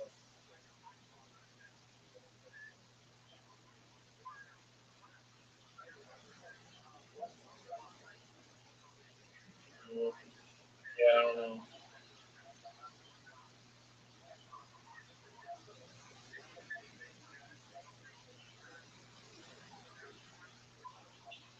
Ten.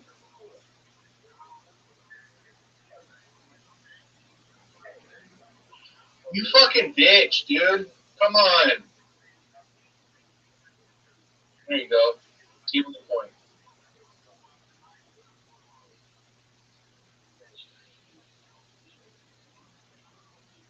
Wow. You're a fucking piece of work. How do you spell his name? Gmoney?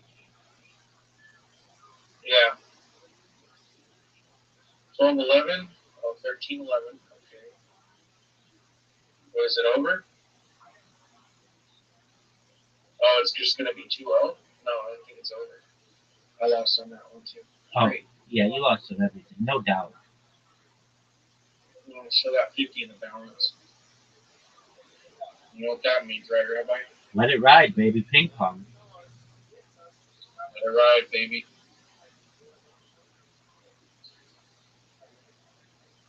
How do you spell Gmoney? G and then mommy. So Gmommey.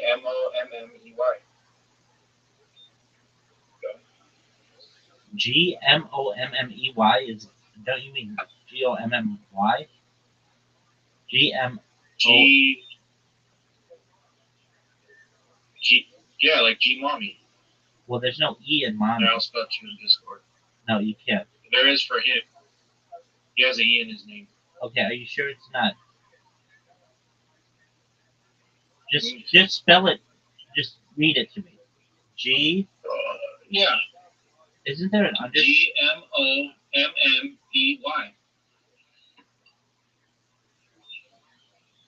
It's Lil Gmoney. It's Lil Gmoney. Yeah.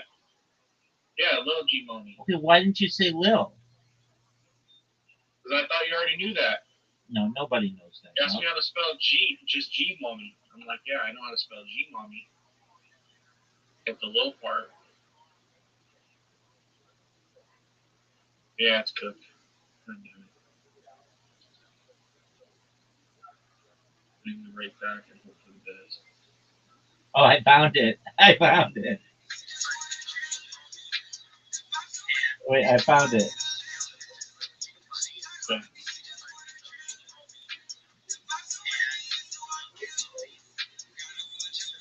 yeah, that's good. They found the Uber officer.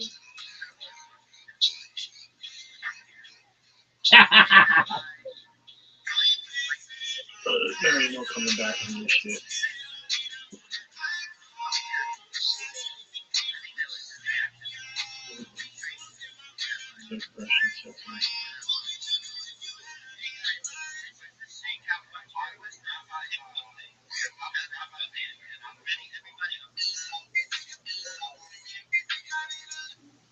Oh, I found it, dude.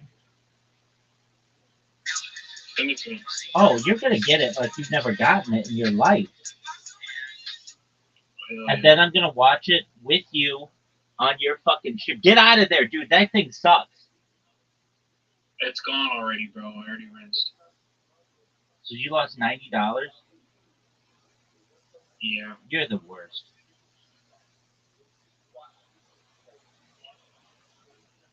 All right, I had a crypto monthly reward, but I didn't really claim it. quit with that garbage. All right, go to your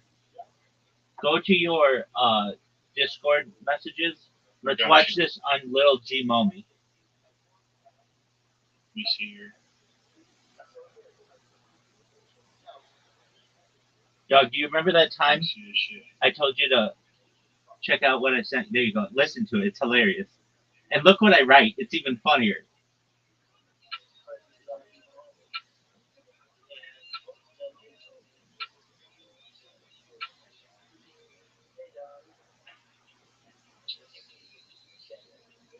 I say world famous pussy eater.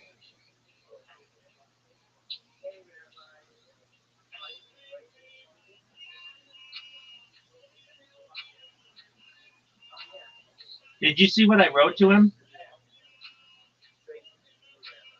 Yeah.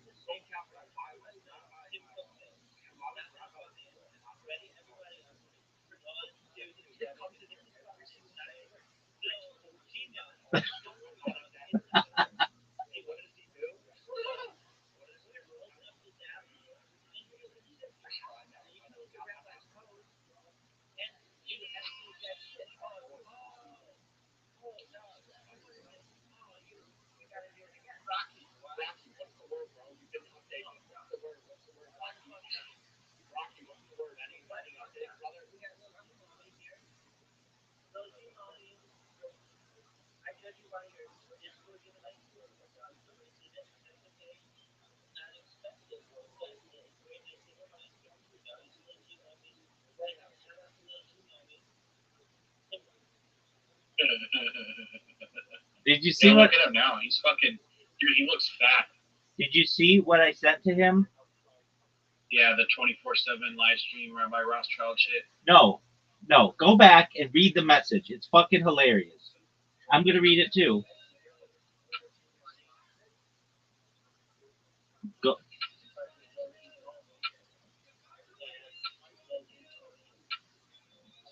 You're gonna want to pause it once you can see what it writes.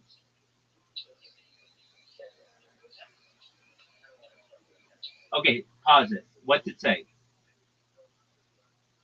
World famous pussy eater Rabbi Rothschild takes karaoke request live on YouTube for world peace. And type in viral rabbi in any search engine. And then listen to what he says. I know we heard it, but it's hilarious to me.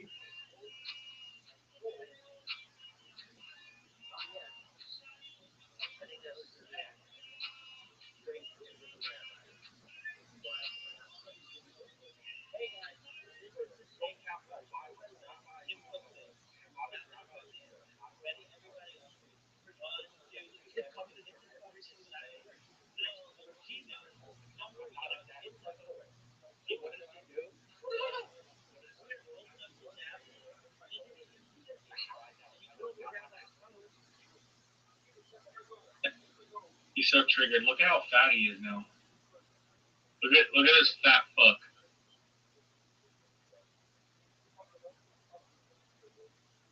Look at this fat ass. Doesn't he look fat as fuck now?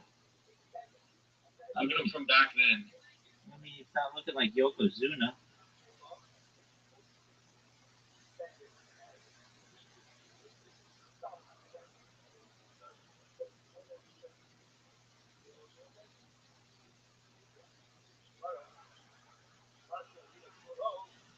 Mike, you got some punch, bro. Right.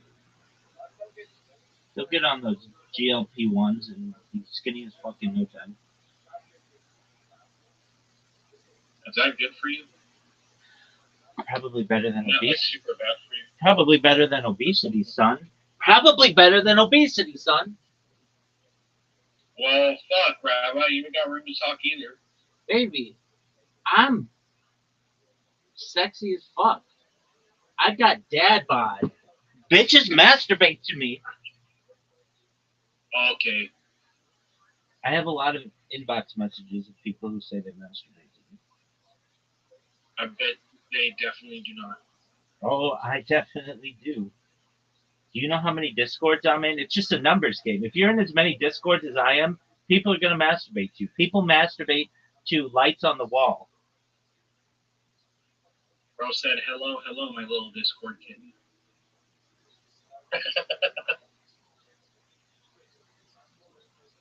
Dog, wasn't that shit on Lil G Mommy just the tightest fucking shit you've ever seen? That shit was fun as fuck. Word. He's like, this dude makes accounts and da-da-da-da. Yeah. That's what he does, bro. Deal with it.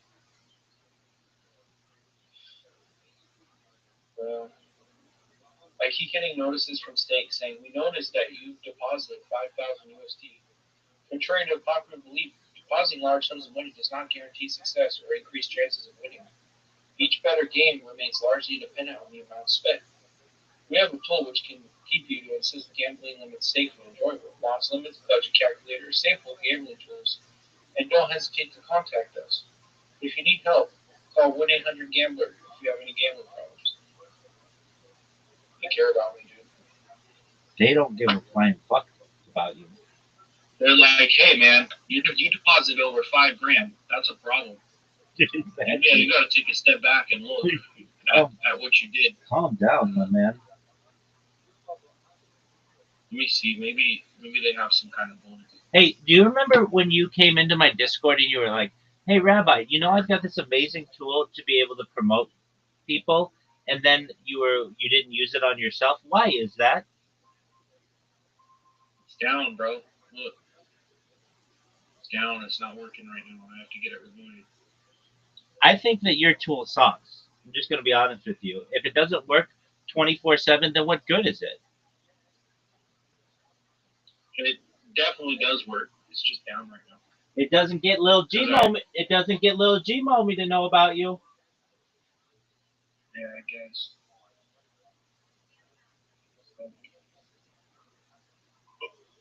Will I have any? Why are you so anti Lil G Mommy? Any available bonuses for unfinished rounds? Sometimes you get lucky if you have an unfinished round. So wait, let me get this straight. Every sport on which you bet lost, right? Yeah. And every video game on which you bet lost, right? Yeah. You're so degenerate. At least I tried. Sure, dog. That's all anyone can ask for. Right? Do you feel like you're the most degenerate person ever? Okay. Yo, what up, dude? How you living? Dude, are you ready to lose? Yeah, okay. Dude, I'm going to send you an invitation, and I'm going to beat you like you owe me money.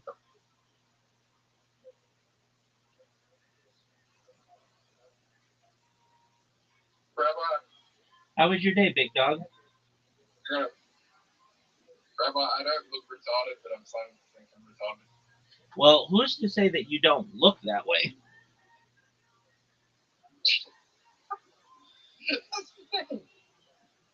Zoot, you have an invitation. Zoot. Oh, Russell Brand's going down. No one cares. The only thing about which they care is if you're going to accept my invitation. Zoot, are you going to jerk yourself off Raw? Retrograde, I think it's time that you retire, at least for the night. You don't want to spend any more money. You literally, The little bit I have is for gas. you literally lost everything. It's only the start, bro. Zoot, do you have an invitation? Oh, kiss your ear, bro. Peace, Retro Raid. Zoot, what the fuck are you doing? Zoot. Zoot, you have an invitation. Zoot. Zoot. Zoot. Zoot, what the fuck, man? Yeah, sorry. My phone's lagging. Dude, I don't give a fuck. Get your shit together. Let's play. I won. My phone is literally like. I won one of those games somehow. Which one? I don't know. Out of nowhere, it's like you won $36 So you're gonna go blow it? from something. I don't know. I'm gonna try not to. What can you do with $36? I run on the Michael one. Wait, what? I put 17 in? Oh, I went on the big one. Huh? What type of hooker can you get for $36? I don't know. Shit, you could probably get like 2 of them at Phoenix. Okay. Zoot, did you know that I made it in 2 shots?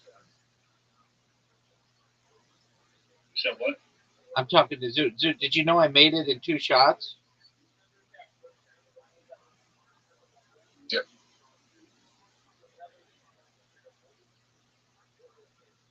Zoot, they're giving me every. Oh, $100.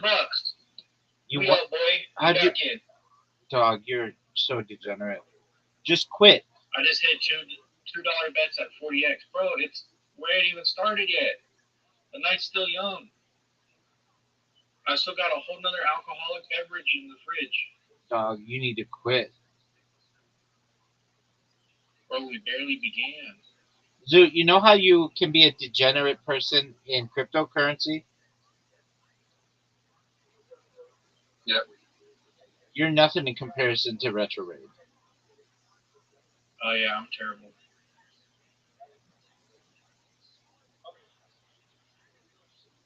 I'm the worst. The I'm gonna dice this up. Zoot, you know you can do better than that.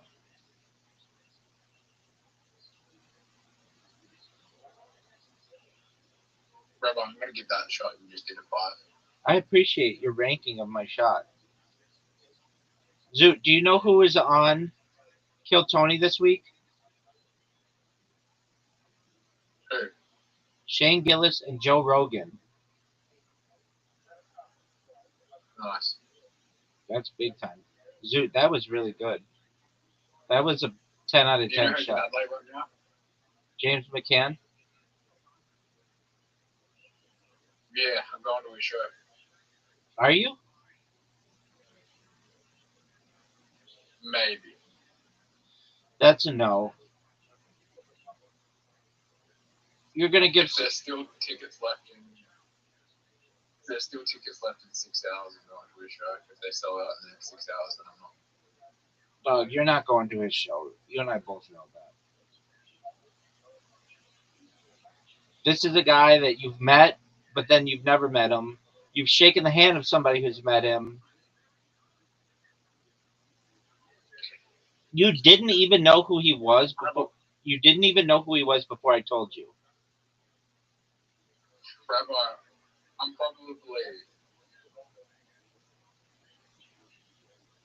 5 handshakes away from the President of the United States. That's not that good. How many handshakes are you away from the President of the United States? 1. Whose hand did you shake that shook hands with the President? A bunch of people.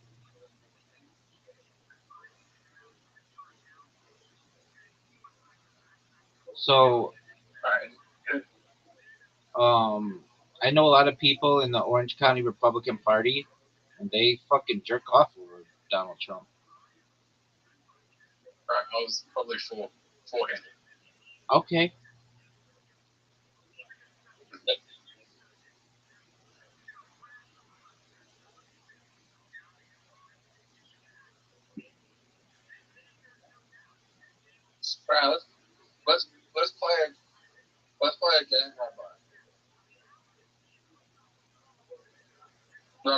What's the game, Zoot? How many handshakes away were you from famous people? I mean, I know some. Dead or alive? Okay, you name it. Go. Alright. Michael Jackson. Um,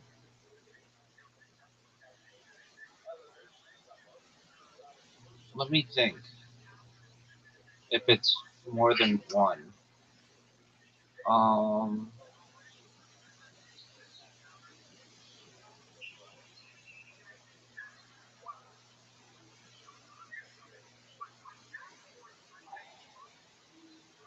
Let me think.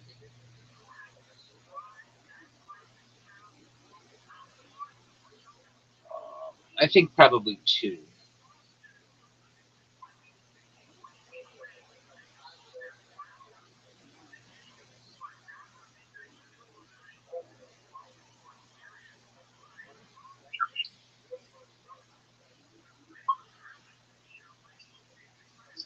How many handshakes?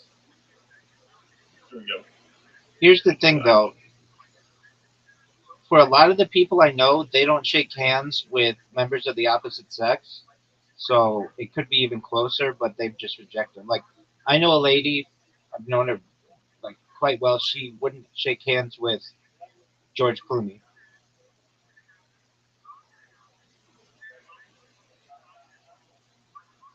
Alright, name me a famous person and I'll tell you how many handshakes away I am from them. Cleopatra. Sorry?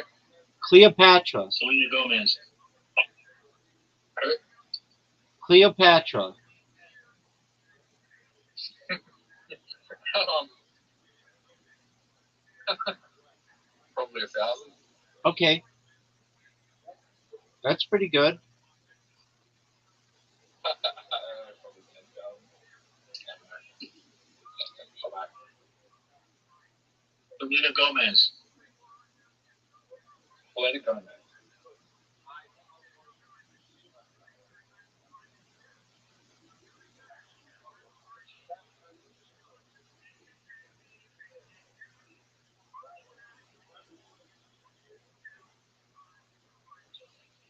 Probably 3 handshakes away from Selena Gomez.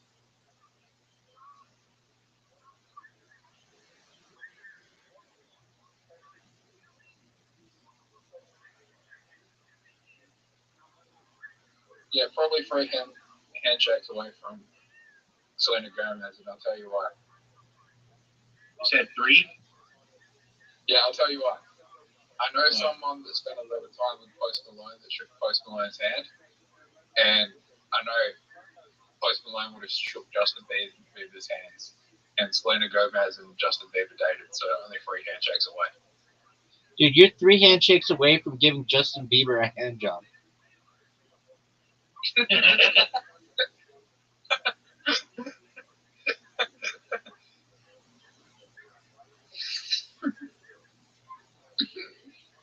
All right. You got $91 in the balance, Rabbi. Right. All right. Let's play the game again.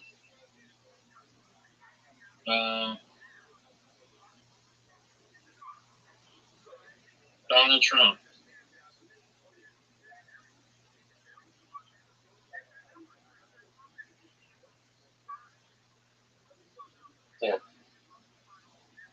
Horse crazy.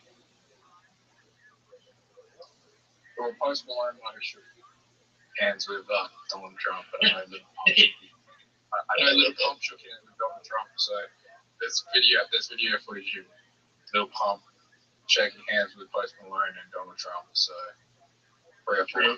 Dog, you're like 4 handshakes away from giving Donald Trump a hand job.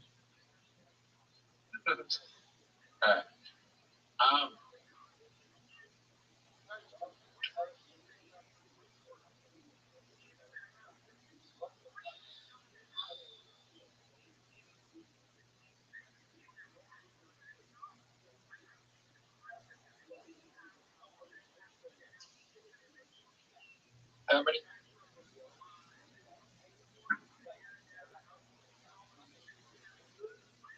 Dog shit. Come on, give us something good.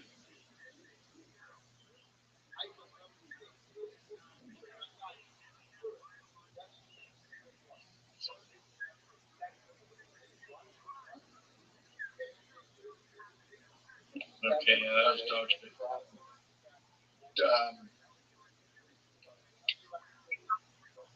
Rabbi, What up, baby? how many handshakes away from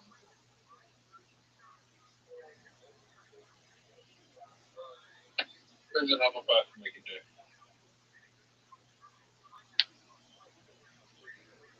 Yeah, we just came out.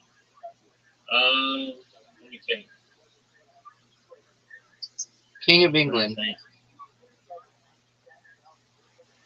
How many handshakes away from the CEO of Sony? That's the CEO. Some Japanese guy. Probably. Not probably. Hiroki Kotoki. Dog. Was he on Joe What Rogan? about Heidi? Zoot. No, I don't know.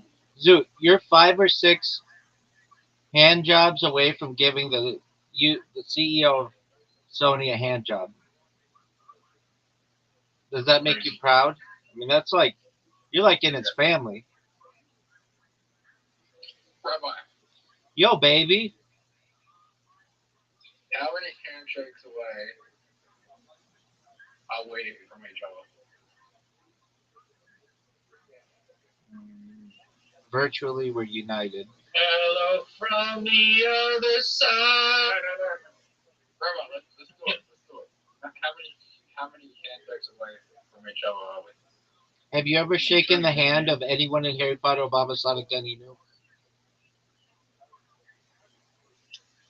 No, whose hand you shaking that paths cross back together? Well, I've shaken people's hands in Harry Potter, Obama, Sonic, that he knew. So that would be the easiest way to probably connect us. And if you haven't, then we'll find another route. Okay. I mean, it's hard to get to Australia, so trying to think of, I don't know, I probably have shaken people's hands from Australia, and they knew someone in Australia who knew you, so probably like 3 or 4. Whose hand have you shaken on Joe Rogan? Is anyone's hand you're shaking been on Joe Rogan?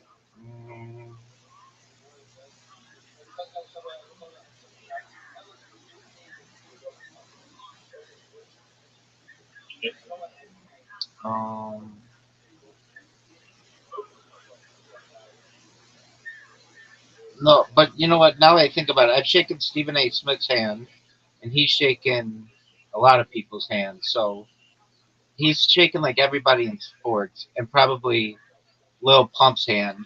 So probably we're like 2 people away from each other. So Little Pump shakes hands with Post Malone, and then Post Malone shakes hands. So it's like 4. No, you've shaken Little Pump's hand, right? Shit. Zoot, have you shaken? No, I'm about 2 handshakes away from Little Pump's hand. Oh, okay. Well, I know someone who's shaken Little Pump's hand. So then we're like 3 handshakes away from each other. They can shake away from each other.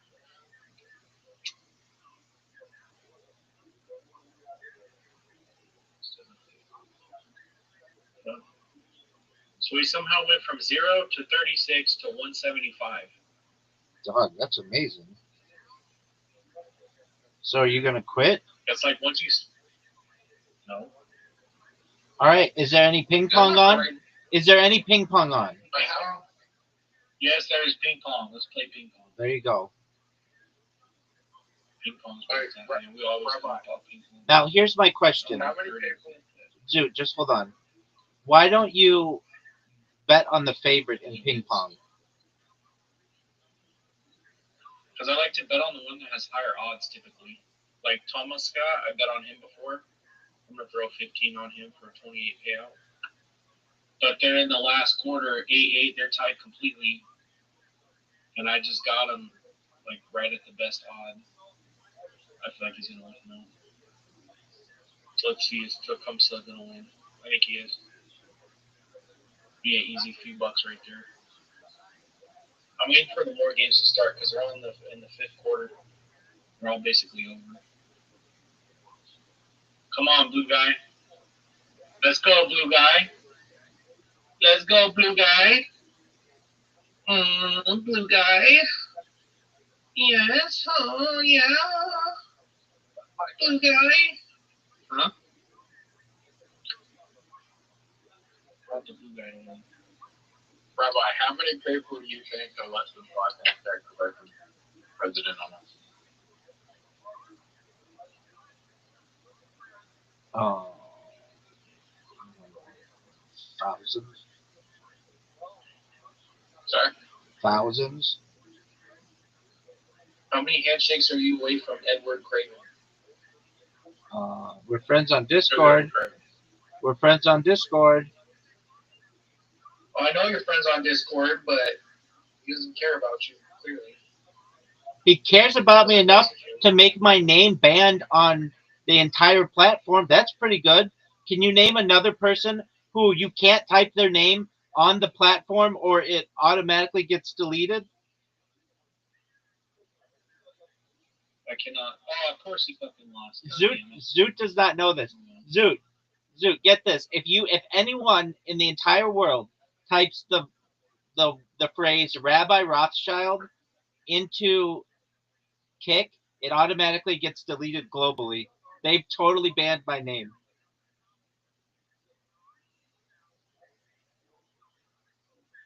Zoot, did you hear me? Yeah. Isn't that tight as fuck?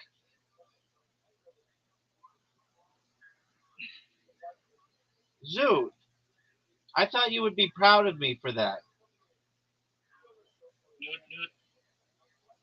Noot. Zoot, I'm gonna do my dice strap here. Zoot, you're not proud of that? I'm pretty proud of it, Rabbi. Dog, I know you are, but I figured Zoot would think it's tight as fuck. You pissed off the whole platform. That's pretty something to be proud of right there. I mean, I'd say. you can literally put in all kinds of bad people's names in there. It goes through. But my name, it gets banned globally. That is a feather in my cap. Yeah, that's pretty hardcore right there. That means that they literally had to have a meeting of some sort to be like, look, this motherfucker is spamming so much that we just have to remove him from the entire system.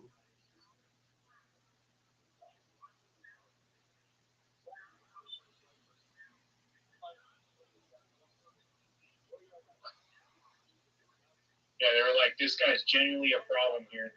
Exactly. Okay.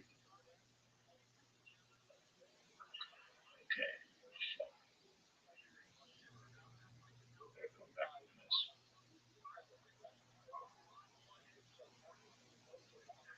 It wasn't meant to end like this, Rabbi. It's not like this.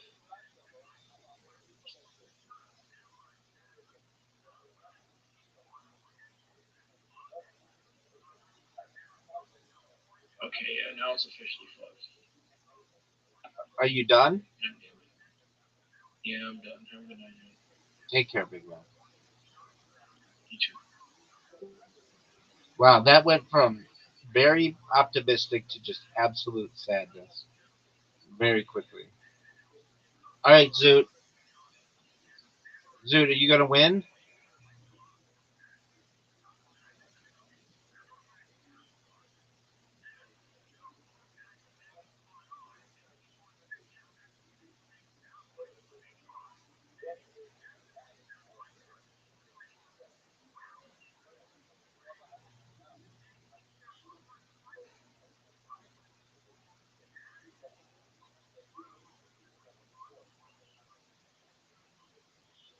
Zoot, you passed.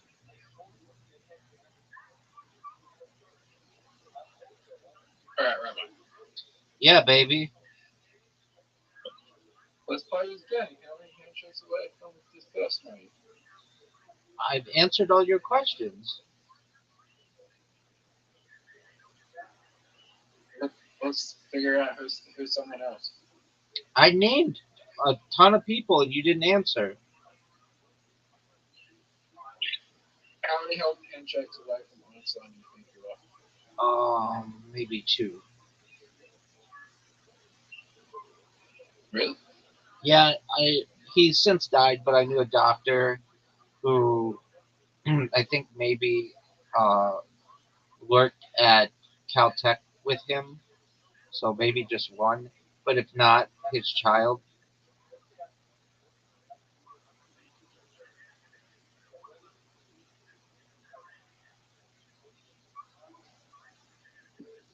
And How many handshakes away?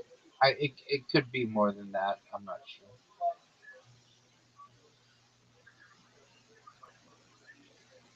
Which are probably only like 7 handshakes away from Michael Jackson. Maybe less. Maybe 5. So do you see? I just scored 34 points on you. What about Elvis? Um, maybe 3. I'm probably 5 handshakes away from Elvis. Would you give Elvis a hand job right now if he asked for one? At what age? How much money? Okay, you at your age now, and Elvis at age 69, and it would just be for bragging rights to say that you gave Elvis a hand job. No. Okay, what about for $1,000? Yeah, probably. Okay, all right, you got quite a low number. Wait. No, no, no, Do no. I You, have to make him come? Do I have to make him come? I mean, what do you think a hand job is, dog? Do I have to make him come?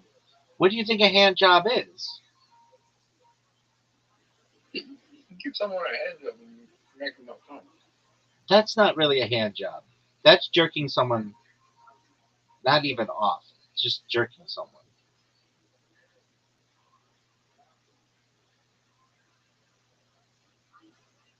So the answer is yes, you have to make him come. So is it rape if neither parties come? No, it's not rape. It's rape if if one of the parties doesn't consent. And same with giving someone a hand job. If you don't come, it's still a hand job. No, that's not true. That's not how If it you don't works. come, it's still a hand job. Zoot, that's not how it works. If you don't come, it's still a hand job. I mean, perhaps. Okay, I concede your rationale.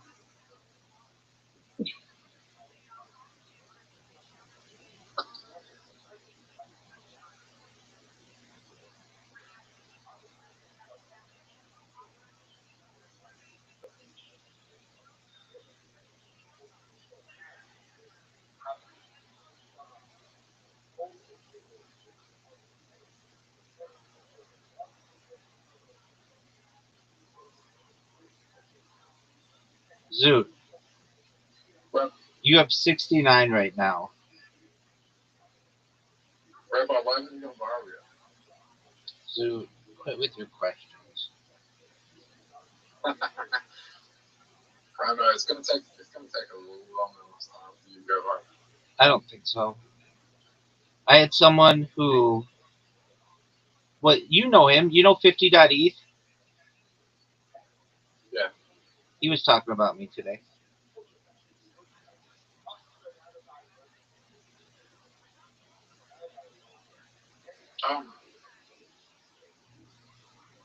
Yeah, that's cool. Yeah. And I do think he'll eventually go viral. It's just I don't think it's going to be. okay, I think it's going to take a little longer. Zoot, Fiddy.eth, Fiddy.eth Yeah. lives next to one of the Kardashians. He lives next to or Jenner, whatever that bitch is, and he knows about me. Kylie Jenner. Kylie, yeah. So all he's got to do is tell her, hey, Rabbi streams their life 24/7, and then it's gonna go viral. So I'm like very close. Rabbi, who do you want to play? Who do you want to play you in a movie if they do a movie about you? Perhaps one of my cousins.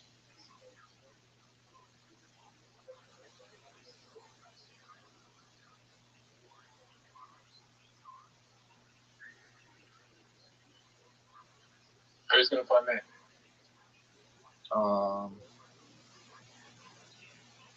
Maybe we'll have you play yourself because no one could recreate your wildness, baby.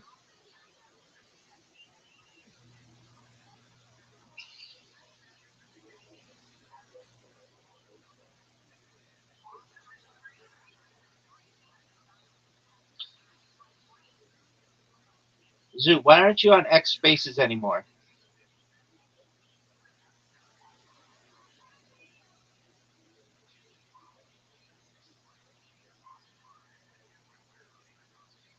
Zoo,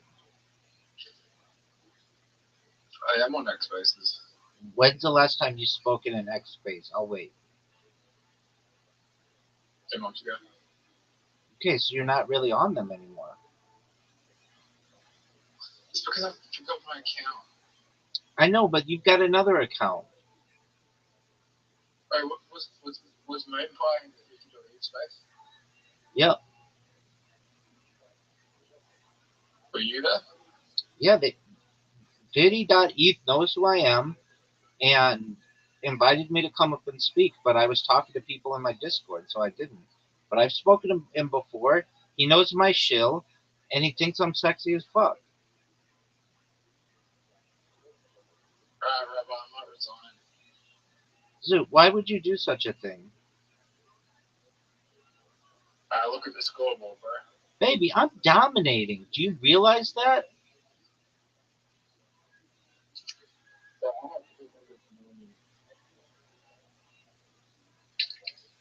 I have 92 versus 224, which may as well be like 200 million points at this point.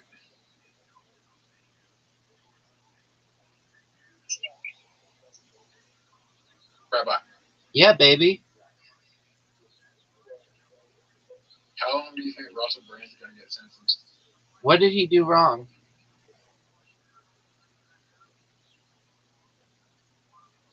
Multiple sexual assaults.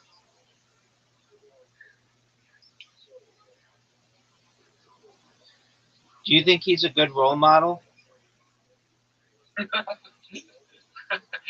I think someone who sexually assaults someone is a good role model? Yeah. No. Do I think someone sexually assaults someone and shows absolutely no remorse is a good role model? No. Okay, I think I'm 2 people away from shaking hands with Russell Brand. I Did they consent?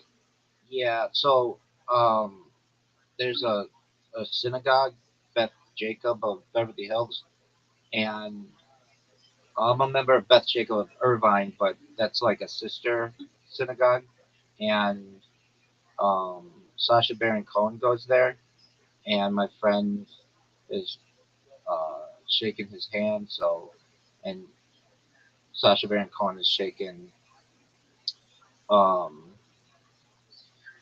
Russell Brand's hand, so that's like 2.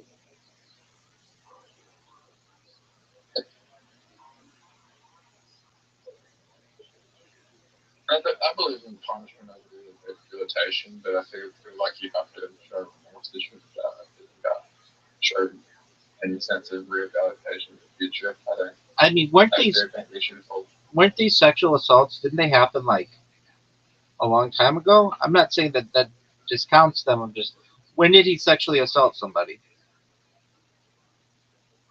In the 2000s, from the 2010s, early 2010s.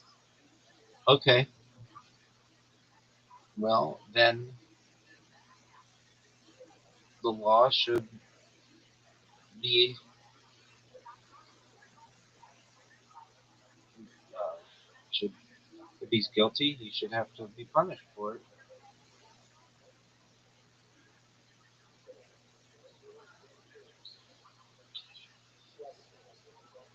Dog, this is like the worst game you and I have ever played.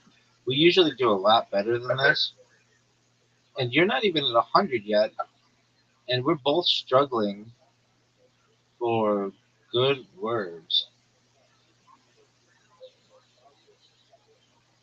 All right, there you I go. do think he regret. I do think he regrets what he did, but I don't think he will ever admit to it. Would you give Russell Brand a hand job for $1,000? Nah, So only Elvis.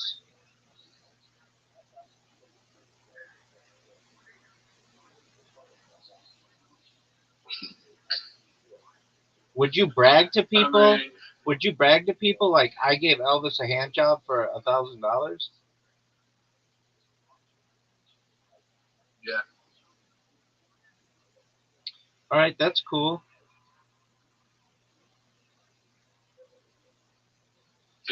if he didn't make me sign an NDA and I couldn't get sued, then yeah. No, dog. He would be proud to have Zoot give him a hand job. I mean, Elvis, yeah, why not? Okay. Russell Brand's different, man. I wouldn't want anyone to know about that. That's kind of gross. Like everyone will be like, why do you, like, everyone will be like, did he force you? Like, what happened? What happened? But other people would be like, "Oh, Elvis, that's tight." Hmm. But everyone knows who Elvis is. What person? Well, yeah, like everyone, not everyone, but like Elvis is way more famous. Right. I get it. You played. Oh, Rabbi, Yeah, baby. who do you think the most famous comedian that ever lived was? Um, it depends what you consider a comedian. Like, if you consider Shakespeare a comedian, then I mean, like, that's pretty big. But if you're talking of like since 1950, um,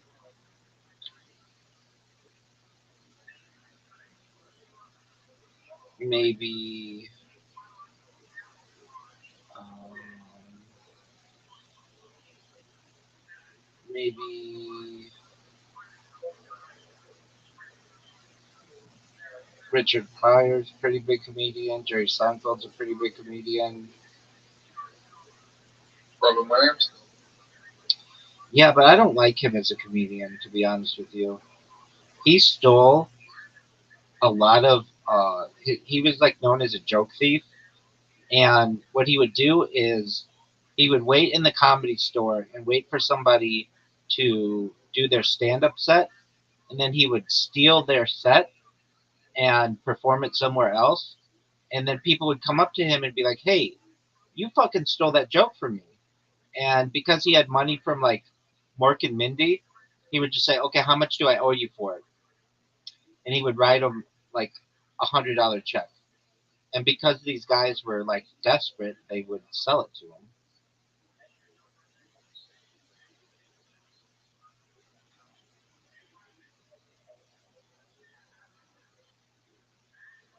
I stole anyone's joke. Yeah, you steal everybody's joke. No, nobody wants a joke about an Amish orgy. That's funny.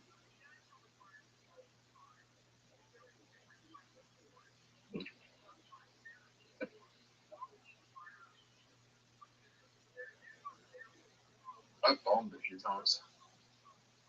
I know, Zoo. Happens to the best.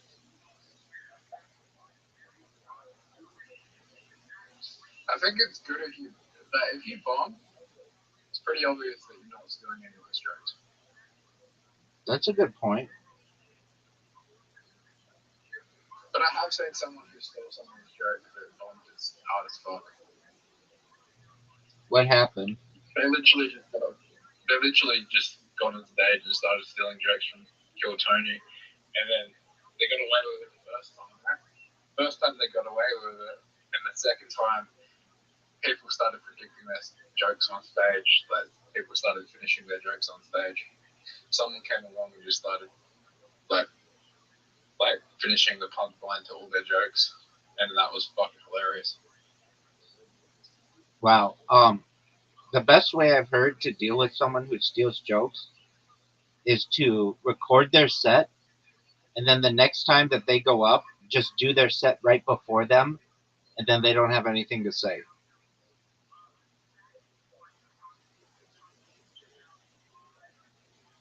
Does that make sense to you, Zoot? Yeah, but I would do that, but I think then I lose my spot. Why would you lose your spot? Well, then I'm just wasting a slot for the week.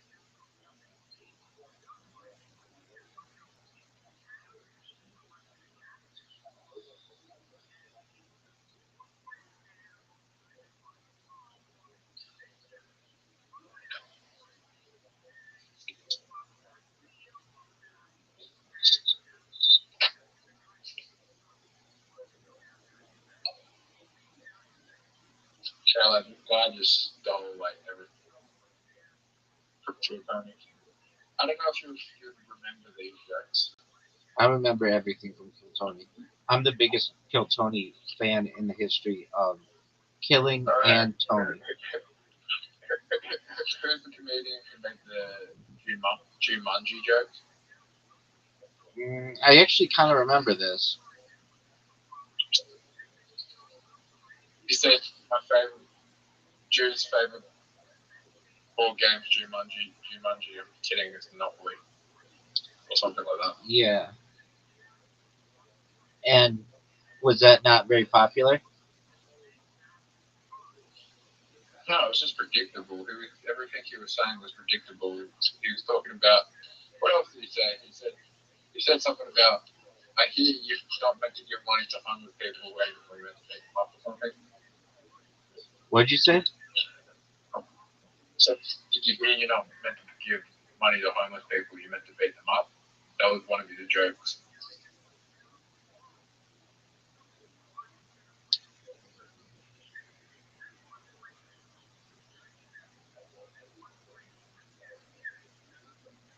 Have you ever tried So look at this move. win? I just got 28 points. Zoot, it's 131 to 318.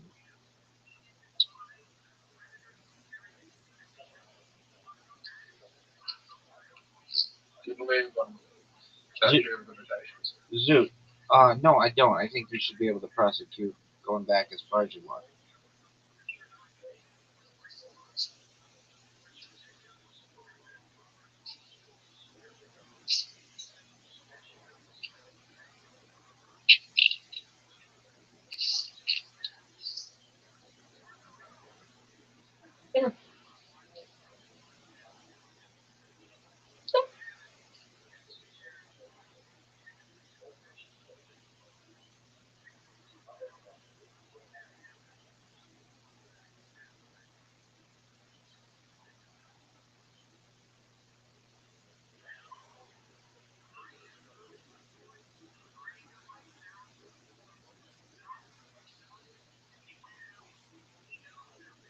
What do you think is going forward for rehabilitating someone or punishing someone. Rehabilitating someone.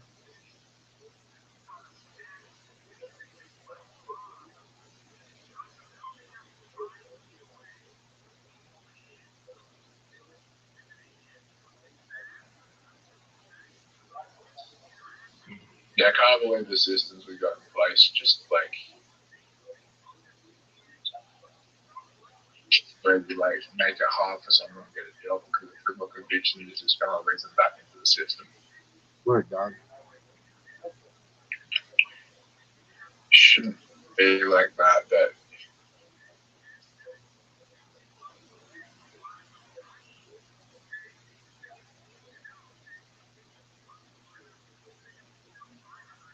there is someone who bends at their work against a child should never be allowed to work with a child again. No? I agree with that. But someone who, you know, just got drunk and made a mistake and punched someone in the face because they thought they were threatened and, you know, ends up with manslaughter charge. I think they should be held accountable forever. I don't always agree with those. Like if you're, let's say, 18 and your girlfriend's 17, and you have a relationship with her, and you can get in trouble, I think you should be able to work around children in the future.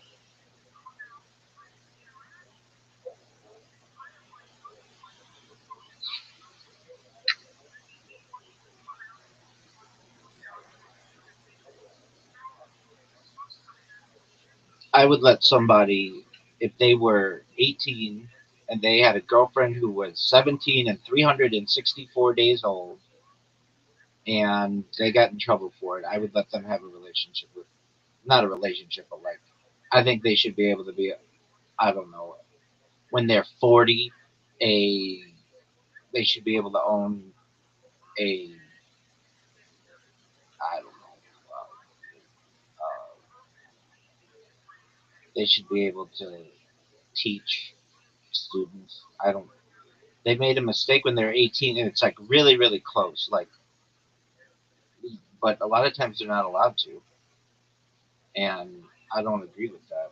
Now, a situation where it's like a 50-year-old guy who has a relationship with an underage person, no, I agree with that. But everything is subjective.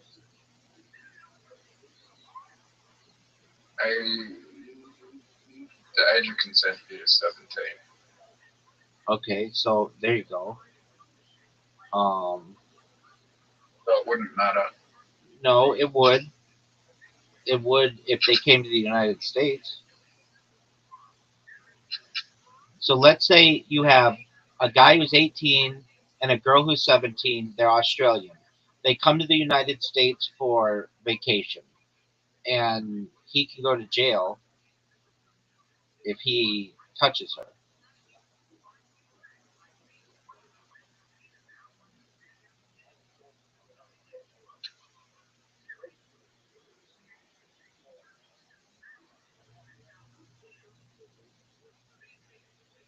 Dude, I just scored 19.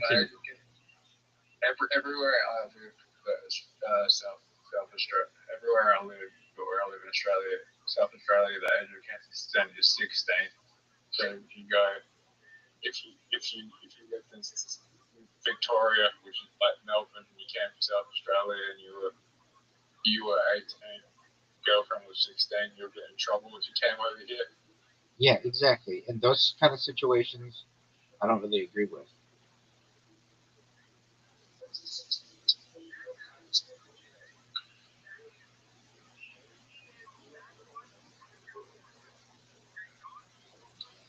Another one I don't agree with. This one's ridiculous to me. If you're a, let's say, a 15-year-old person and you take a picture of your dick, you get charged with child pornography. Yeah. That's ridiculous. That's an absolute joke of a fucking law.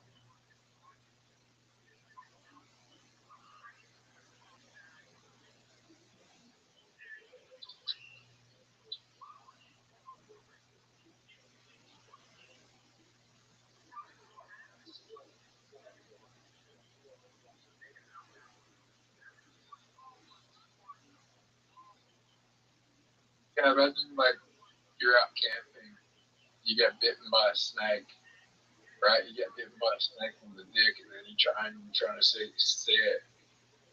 You're trying to like be like your friends asking you what happened, and you're gonna like you don't want to show them, so you film a picture, and then you get in trouble because the snake is on the dick, and you show them a picture. Dog, I bet you if you give any 13-year-old a camera, they're going to take a picture of their genitalia. They shouldn't get charged with child pornography because of that.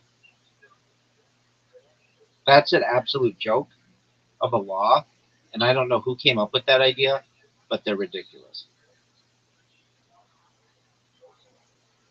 I mean, distributing it is a little bit different. No, but they're not even allowed to have it on their phone.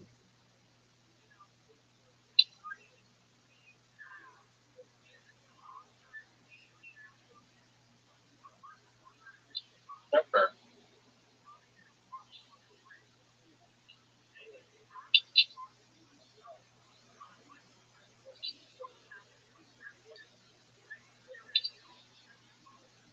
Dude, what are your thoughts on my having beaten you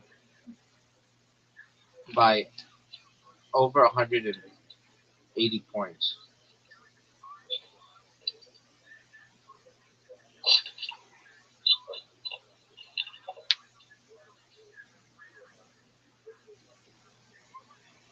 I didn't want it so much like. I mean, then don't take them, big dog. And I don't know what the fuck to tell you. Oh, so I wanted to.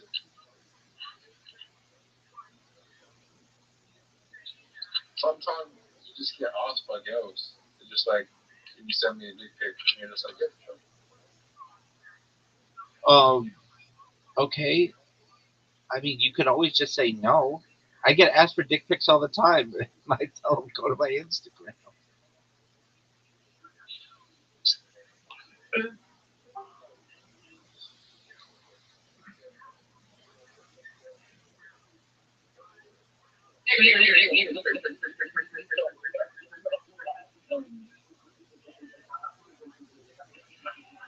Fuck off.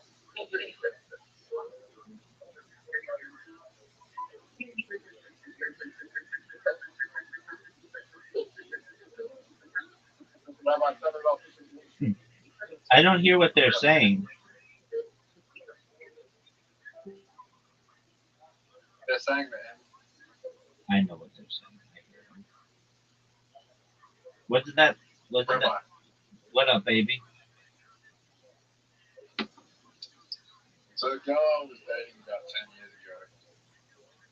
Yeah, 10 years ago. She would let me send her dick pics, so she wouldn't send me nudes. Okay. Kill all niggers. Kill all niggers. I hate niggers. They can all burn in hell. I fucking despise niggers. Lynch niggers. Hello, I am Andrew Tate, and you are a fucking nigger. Instead of picking cotton, how about you pick up some women, you fat ass nigger? You see, niggers can't be top G's because they're black. Holy shit, I hate fucking.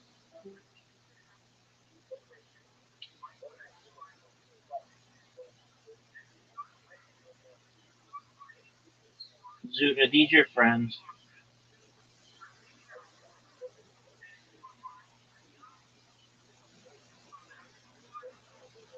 Zoot.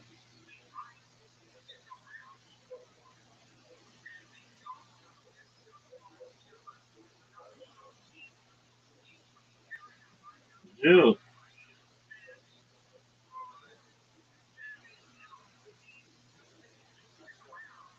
Zoot.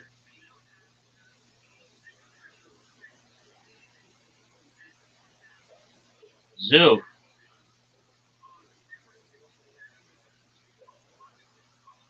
Zoot. Zoot, you're the worst communicator ever.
nigga, you better run. I'm gonna kill you one by one. Put your necks and hang you high. And that's the way you're gonna die.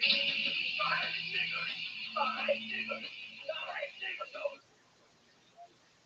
Five niggas, five niggas. Don't you?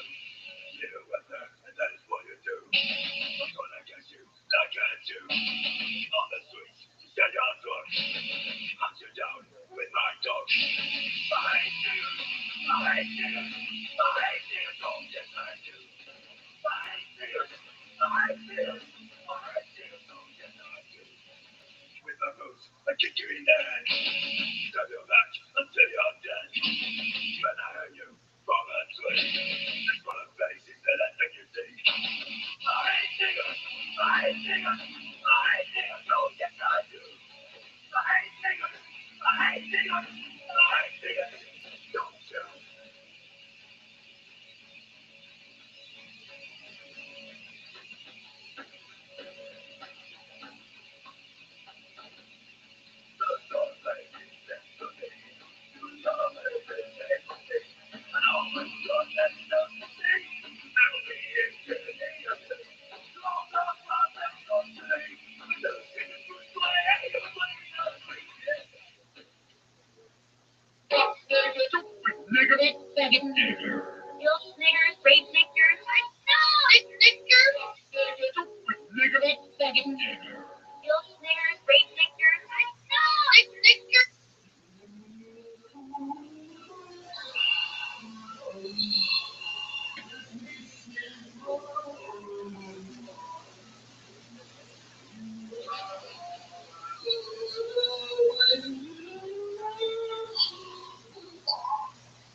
Music is played. Here's a little bit more from the amazing sponsors that made tonight's episode possible.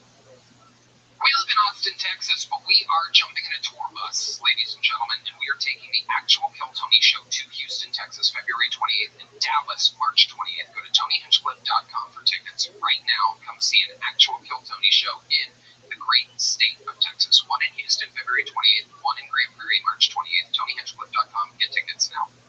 You guys ready to start tonight's fucking show or what? You know, I love living here in Austin, Texas, and I just get to work with my friends.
the AMI6 section, you see me.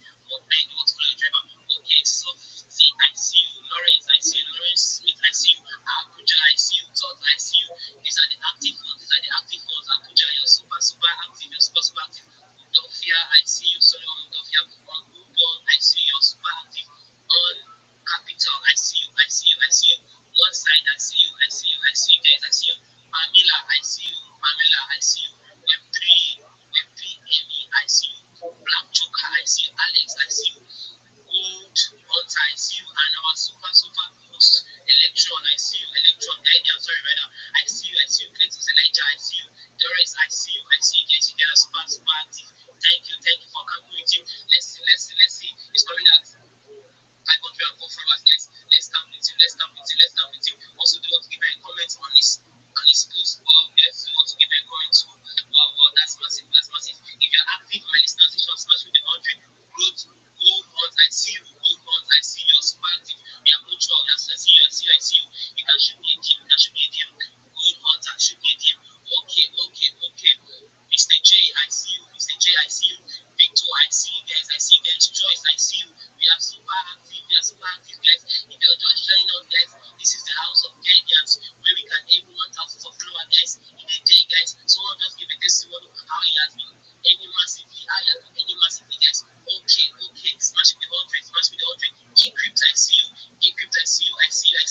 Ariella, step, I see you too. I will see you too. You're super active. That's our driver. She's super active. Ariella, step, if you see her right away now, go to Capital. I don't know if I see you. Alright, that's not doing good.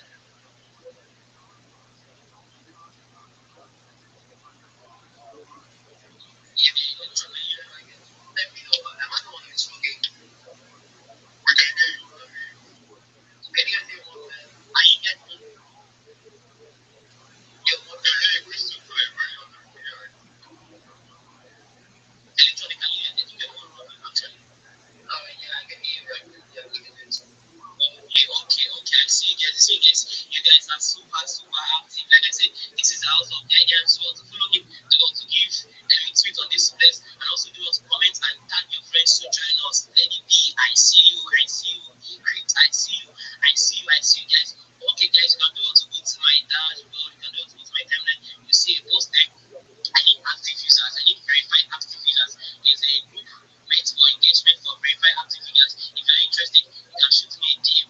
Just for verified users, please. If you're interested, you can shoot me a DM. Okay, guys, we are camping out with the active ones. I see you guys. Liz, I see you. Ike, I see you. You get a super, super active. I see you get a super, super active. Okay, in my speaker section, if you're still active, like smash with the 100. If you're too super active in my speaker section,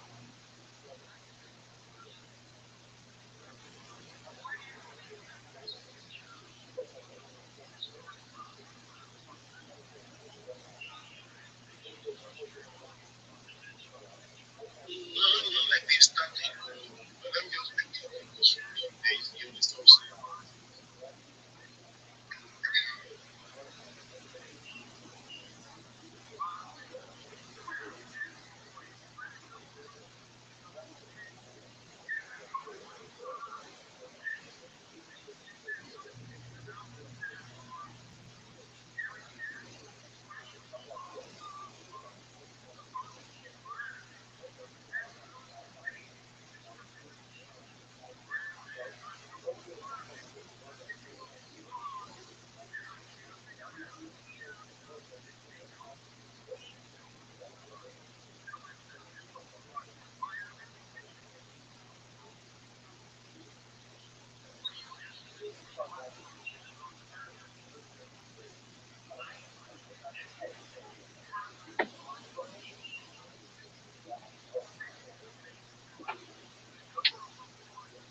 I just want episodes to where say, truly anybody's watching this anywhere in the world, my life might not always go that well.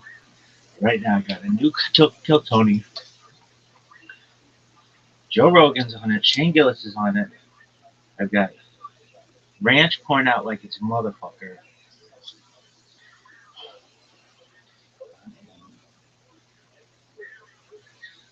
Happy Patty.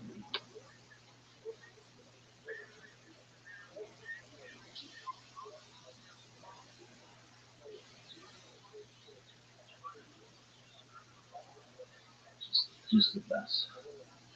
two of my best friends in the world are on tonight's panel. Austin's own, make some fucking noise for Joe Rogan and Shane Gillis.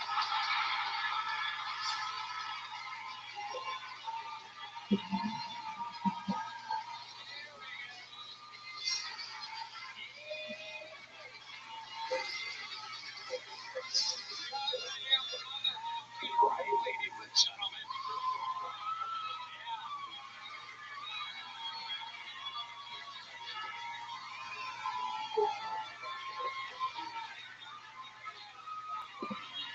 We are here. Shane Gillis doing the Lincoln Financial Field, aka Eagles motherfucking football stadium, July 17th. Yeah, go to that. And Joe Rogan of the JRE, the #1 show around the world. These are the homies. Normally we get to hang out on Tuesdays, Wednesdays, some Thursdays, but tonight we are here on a fucking Monday, getting the week started right. How we feeling, gentlemen? Let's fucking go. Yeah. I feel good. I feel excited. Legitimately very excited to be here. You guys are two of the best guests in the show's history, so you already know that this bucket is filled with over 250 or so of hopefuls' names. Sometimes it's a great upcoming comedian who we haven't discovered yet. Sometimes it's an insane person that just signed up this week. You never know what can happen. I'm gonna let this guy whose eyes are extremely close together, I'm gonna let you pick the first name tonight. You could wear a monocle. Look through both eyes through a monocle. It's unbelievable. If I select one of these people out of the bucket, they get 60 seconds uninterrupted. You know their time is up. You hear the sound of a kitten. That means they have to wrap it up then, or else they bring out the angry West Hollywood bear, which rudely interrupts their set. And then I conduct an interview. They get feedback from my dear friends here, and we have a good nanny. The whole thing's improvised. Anything can happen. You guys ready to start tonight's fucking show? We're gonna get it started tonight with a golden ticket winner while we go wrangle that innocent soul who's going to go up after him. This golden ticket winner is great at opening the show. Very neurotic, very, very wild boy. Make some noise. 60 seconds uninterrupted. Brand new set from Jack Shaw, everybody. Here we go. Someone DM'd me and they said, fuck you, fuck the Jews, I don't support bombing hospitals. And I was like, dude, that's not me. I'm not doing that. I have no part in that. If I did have a drone, I'd bomb the homeless people. Talk about making unwanted settlements. That's what I'm talking about. Okay, didn't go great. All right. Oh, that's awful. I'm just a silly little guy, dude. That's just what I am. What's that? My girl told me that it gives her the ick that I pee sitting down. This guy sucks. And I got upset with her, okay? And I said, if you don't like me peeing sitting down, you should see me pooping standing up. Also didn't go as great as I thought it would, okay? Very cool. Awesome. Okay, got one more. Awesome. Okay. Hey, you guys hear this app, Rocket Money? Okay, I got this app, and if you don't know what it is, it's an app that tells you the subscriptions that you have. And, well, I got the app, and turns out I have 2 Rocket Money subscriptions. Yeah. It's terrible. Really criticizing himself throughout his set, not leaving much work for us to do. I don't know why you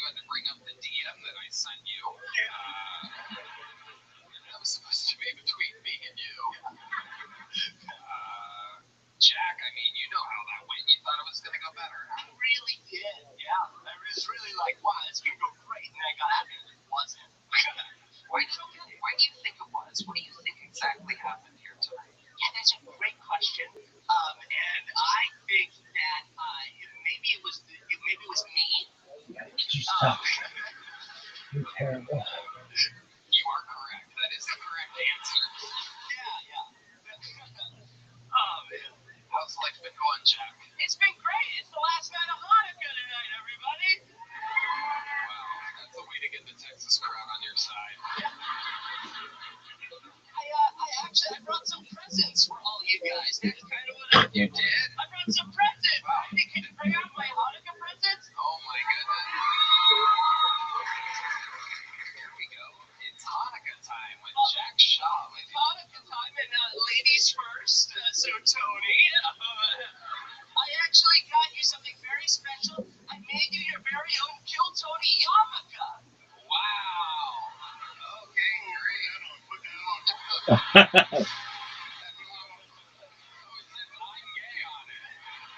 There you go. This is where all your preparation for this week's set went into. I love it. You should wear that. Shut the fuck up. Tonight's episode is already brought to you by Netflix. I don't need to put it on. When the deal's up in 2 years, I might have to put this back on. For now, we good.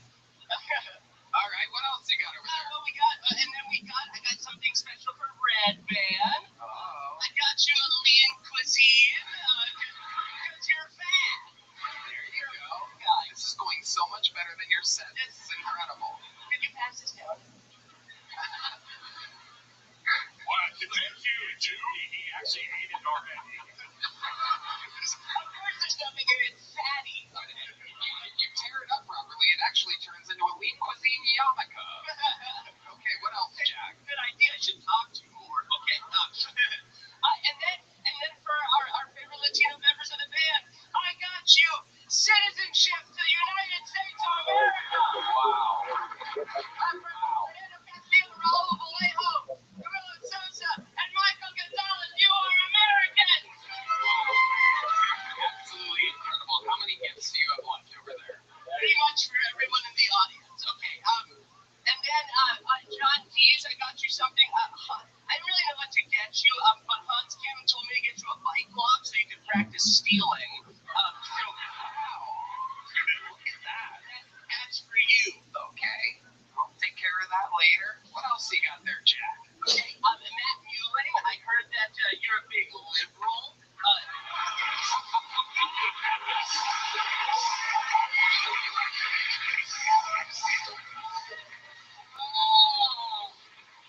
Oh my God.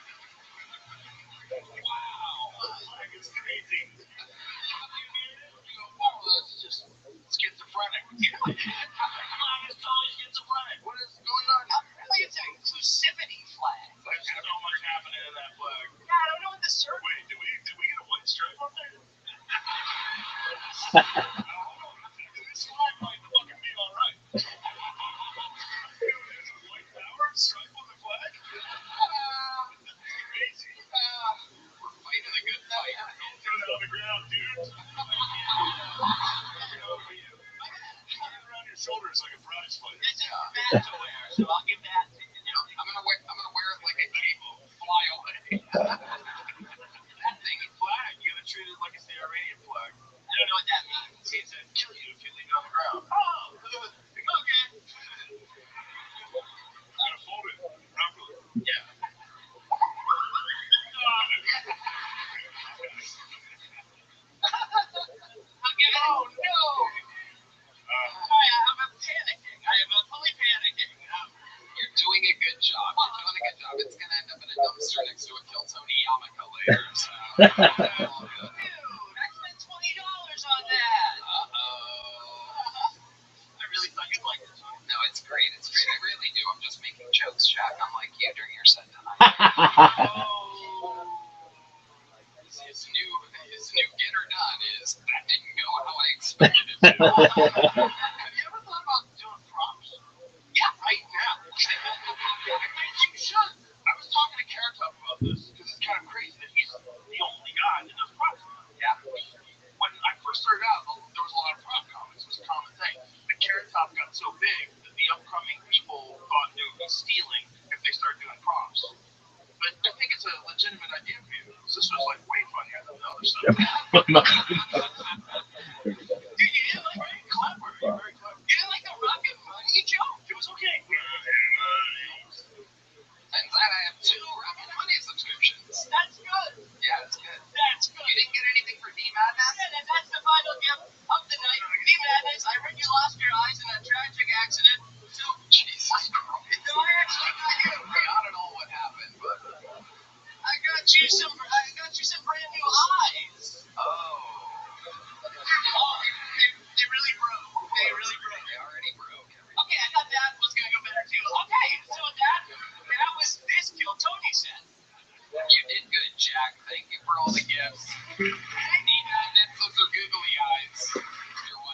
That was terrible. Keep that trans flag away from D Madness, or else it's gonna light on fire. Famous homophobe, D Madness. I've got to see. They've just got to be shitting on this motherfucker. I'm gonna tell you this from one Jew to whatever you are. That was awful. And know your room.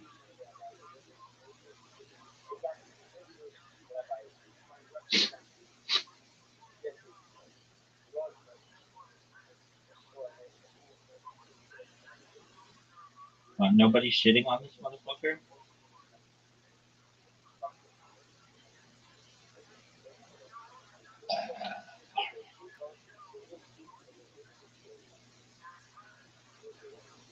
So I want to shit on him.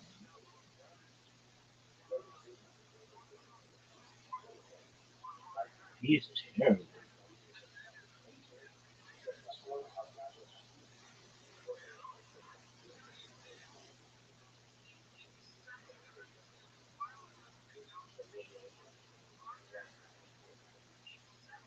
Well, this must be a big thing.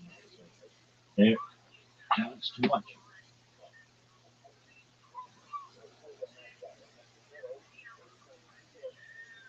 Comedian of the night. And now we go to the bucket where, believe it or not, it's usually more insane. So we're gonna see what happens here. Your first bucket full tonight. Make some noise for Kojak, everybody. 60 seconds Kojak. uninterrupted. Who loves you, baby? Hey, people keep asking me why I did Jake Paul dirty in the 6th round. So it's like, come on, bro, I'm not even British. I do like boxing, though. Rest in peace to George Foreman, boxing legend, died a couple months ago. You guys know George Foreman? Notably known for naming all his kids George Foreman, even the girls. But also the George Foreman grill. I'm sure you all had a George Foreman grill, right? I just moved to my new apartment. I got a George Foreman grill, but I'm a little cheap, so I got a knockoff version. I got the George Foreman grill. And it's sort of like the George Foreman grill, but you got to press down extra hard to get the grill marks.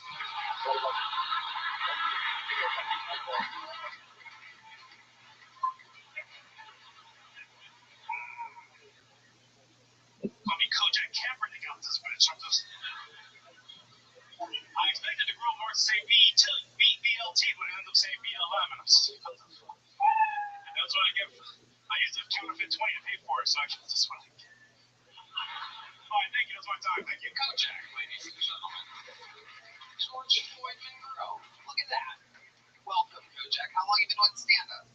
4 years. Once we open, as soon as you open this. About 3 years. As soon as the mothership opened, I started. Nice. What made you want to start that?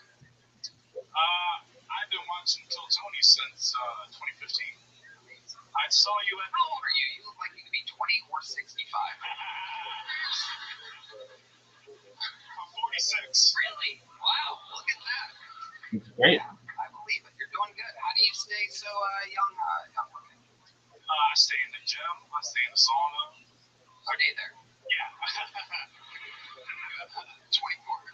24-hour fitness ambition. Yeah, I'm fit, man. I do some things I lift. You just looked at Joe Rogan and said, I love. I lift. I was uncomfortable. I lift weights. Okay, Shane. All right. What do you do for a living? I am the #1 waiter in Austin, Texas, at a fine dining establishment. Okay. I took care of Shane. Like, what? Yeah. Last year, I was with Ian McCann and Sam Tower. Yeah. How was I? I don't care. What's the name of the restaurant? Do you want to say? I don't fucking remember. It was good, though. You were great. I didn't know you're so fucking racist, but. You're a tip.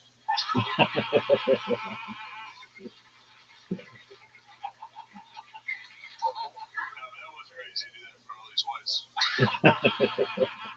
Even I didn't like that. We gotta be careful out there, man. A lot of George Floyd types out there. I saw 3 on the way in. What does that mean? Where are you from? Really? Go there. Let's get to the 46. He's like, no, I'm not playing. Oh, wow. All right. Well, the hood. Yeah. I take back every joke I made about you. I waited on you. Was I great? You were wonderful. Thank you, Mike. I remember it. Yeah. You don't want to say the restaurant because you think you'll get in trouble for a George Floyd joke? Yeah. Picking up. Yeah, definitely. Black people don't go to my restaurant. Wow. Don't say it now. Someone gonna say it. They're gonna fire you, bro. For those of you maybe not watching and just listening to the podcast, Kojak is black, everybody. I know he's extremely racist toward black, but I promise you, he is black. This is incredible. I just have a problem with George Floyd. Why? What's your problem? They said he was my hero. George Floyd and fucking P. Diddy, I look up to as hero. That's bullshit. Yeah, man, I mean, say what you gotta say. And I think all the educated blacks would agree. Oh, shit. Again, he's black. Where's Candace Owens when you need her? Wow. Kojak, when you say you're the #1 waiter in all of us, what do you mean by that? That means I was rated #1 in all of Austin by anyone that comes in, I take care of. Okay. All right. What do you Steak? You like steak? Yeah. You like bone and filet? Yeah. I like bone in my butt.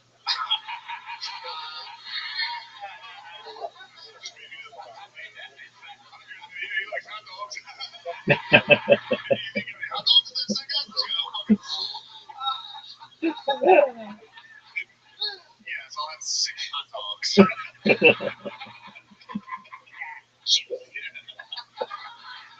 got a nice petite filet for you. Oh my God. Alright, brother. Kojak, what do you do for fun when you're not doing stand-up or waiting tables? I do a lot of cooking at home. I have I'm always at HEB shopping, so I have a lot of, my boyfriend is Puerto Rican, so we make a lot of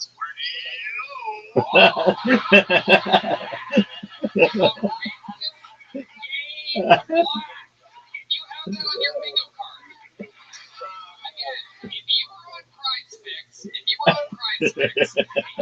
only $2, your bucket pool would be a gay, black, racist against black comedian. With only a $2 bet, you just won $3.5 million. This is why you need to go to Prize Picks, use the promo code Tony, and place your bets. A $2 bet would have gotten you $3.5 million. Gay, black, racist against blacks. Do you want to be my new best friend? No, I'm kidding. Do you like hot dogs? We'll put those on your George Foreman grill. We'll have a hell of a night. Tell us about this Puerto Rican boyfriend. What does he do for work? He works at HEB. Wow. I get that discount. Oh my God. What's he working the bakery? He's in the meat aisle, Tony. What part of HEB does he work at? He's a bagger. Ooh, a bagger. Look at that. That's the only time he bags, right? Raw dog motherfucker. That's right. I'm 20 years a senior, so I bagged him. Wow. HEB. Oh, racist.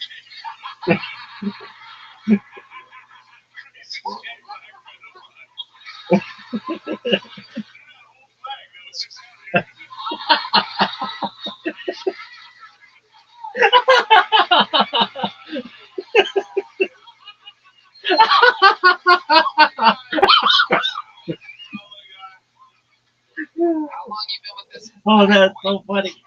This motherfucker is the funniest comic around today. Wow.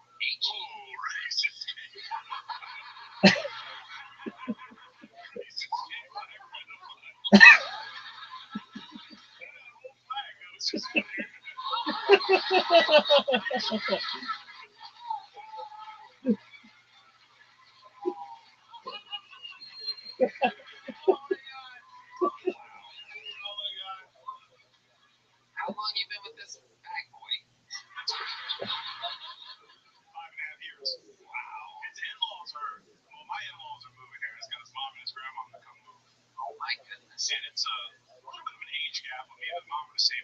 So that was a hell to go. You've been with the young. Wait, you're 47. You're 46. That's even worse. Is he 50 years old? Like, why is he a bagger? There you go. Hey, shut up. How old is he, Kojak? Look at me. He just turned 25. Wow. Look at you. Oh, y'all care about gay shit now. Get the fuck out of here. Like, y'all fucking care about gay shit all the time. Fuck out of here. I love it. HEB now, HIV later. How exciting. Fucking go. Well, Kojak, fun times. You know, I like the George Floydman joke. In the big joke book, buddy. There you go. Come on.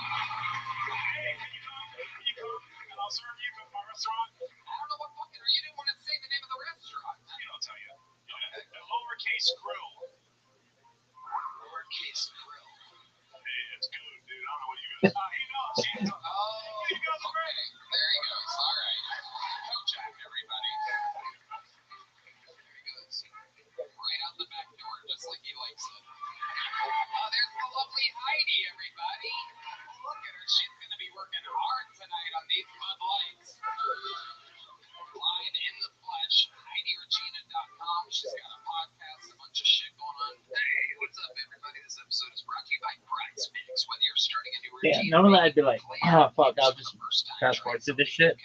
But this bitch is hard as fuck. And on Prize Picks, it always feels good to be right. With high-pressure playoff matchups every weekend and elite hoops action almost every night, the action never stops, and Prize Picks lets you take control. You know me, I love Prize Picks. It was so simple to get started on the app. I even won my first pick. It really makes my sports watching experience with my friends even better. That is incredible, Red Man. The app has a new feature too. Prize Picks now has early payouts. If your player gets off to a hot start, you now have the option to cash out those winnings before the game even finishes. So get in on the action. Prize Picks is now available in all 50 states, including California, Texas, Florida, and Georgia. Plus, Prize Picks puts their users first, so all withdrawals are fast and secure. Prize Picks accepts most major payment methods, making deposits into your account quick and easy this sports season. So download the Prize Picks app today and use code Tony to get $50 in lineups after you play your first $5 lineup. That's code Tony to get $50 in lineups after you play your first $5 lineup.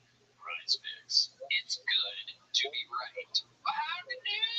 This podcast is sponsored by Shopify. 2026 is the year you launch your business. One powerful move puts your future firmly in your hands. Starting a business with Shopify. Maybe you've got an idea you can't shake, a craft everyone tells you to sell, a story you've already designed in your head. With Shopify, 2026 is when you finally make it happen. Shopify gives you everything you need to sell online and in person. Millions of entrepreneurs have already made this leap, from Mattel to Gymshark, the first-time business owners just getting started. Really good.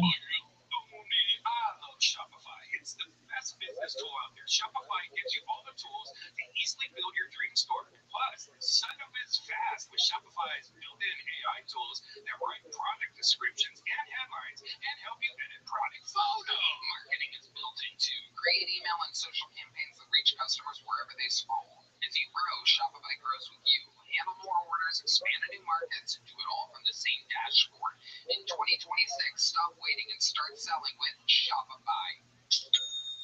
Sign up for your $1 per month trial and start selling today at shopify.com/BillTony. Go to shopify.com/BillTony. That's shopify.com/BillTony. Hear your first this new year with Shopify by your side. On Back to the Bucket we go. Ladies and gentlemen, 60 seconds uninterrupted. This looks like a new name. Make some noise for Nick Tormey, everybody. Here we go. Tormey. Everybody. So a little bit about me. I'm not really great at following through on things. Like, I dropped out of community college twice. I tried hanging myself, wound up with a choking fetish.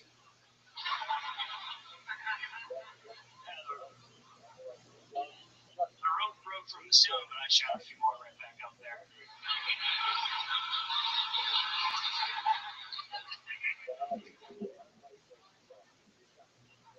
I wrote from the ceiling, but I shot a few more right back up there.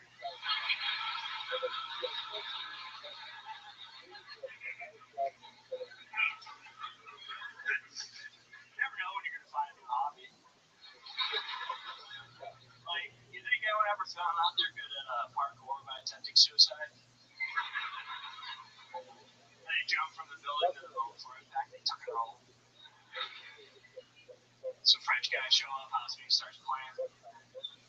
I think it's much more likely someone's attempted parkour and found out they're good at suicide.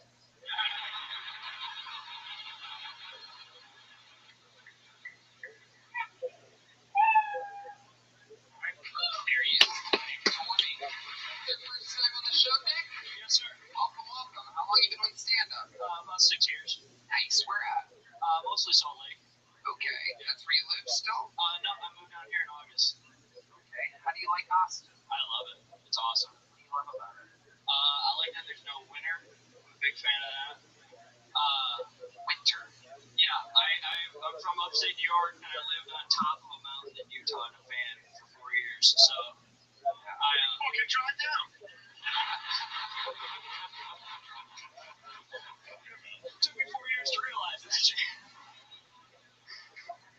I'm a smart man. Love it. What do you do for work? I did work at a ski resort for a while. That doesn't exist down here. Yeah. I'm working for Amazon right now. I'm working for the devil. It's pretty fun. So you're driving? Yeah. Okay. What's that like? Tell us. Oh, awful. Yeah, tell us. What do you mean about it? They have you on a camera at all times. It's like an AI camera that's tracking you the whole time. And I also threw out my back yesterday, so I was walking around like Quasimodo for most of my deliveries. Wow. The last comic blew on this better too. Yeah. So Nick, tell us more. What are you into, buddy? You have any special skills or talents that might surprise us? You seem like you have a little something up your sleeve. I'm engaged. Me and my fiance collect taxidermy. Oh, wow. Where'd you meet this bad boy at? I met her at an open mic. Oh, nice. She does comedy too? Yeah. Wow. Interesting. Did she sign up tonight? She did. She's at the bar next door? Yeah, she is. Cole, do you know who that is? Holly. What is it? Holly. Holly what? Jensen. Holly Jensen. Go grab Holly Jensen. Let's see.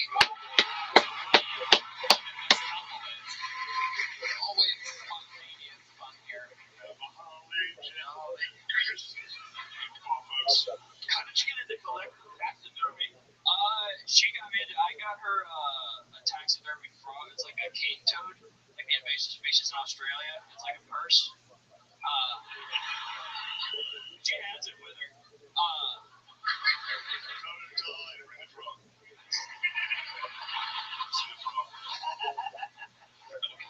That's so crazy. My wife would stab me. She loves it. And we got some mats. We got some ice in a teacup. Was she doing van life with you, or did you meet her here? She lived in the van for a year with me. Oh, did you ever get close to the old Latino?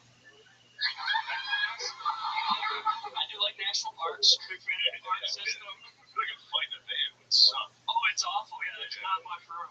Yeah, I think I saw a documentary on Netflix about this one. That was my joke, you dumbasses. Oh, you did? Yeah, I said her name. Oh, I I didn't say your name. I love it. So you got that, you got rats, what else? We got a taxidermy fox. We just got a praying mantis, and she found a big dragonfly in the woods that we're keeping in the freezer right now to They say there's someone for everyone. So you guys, You see proof.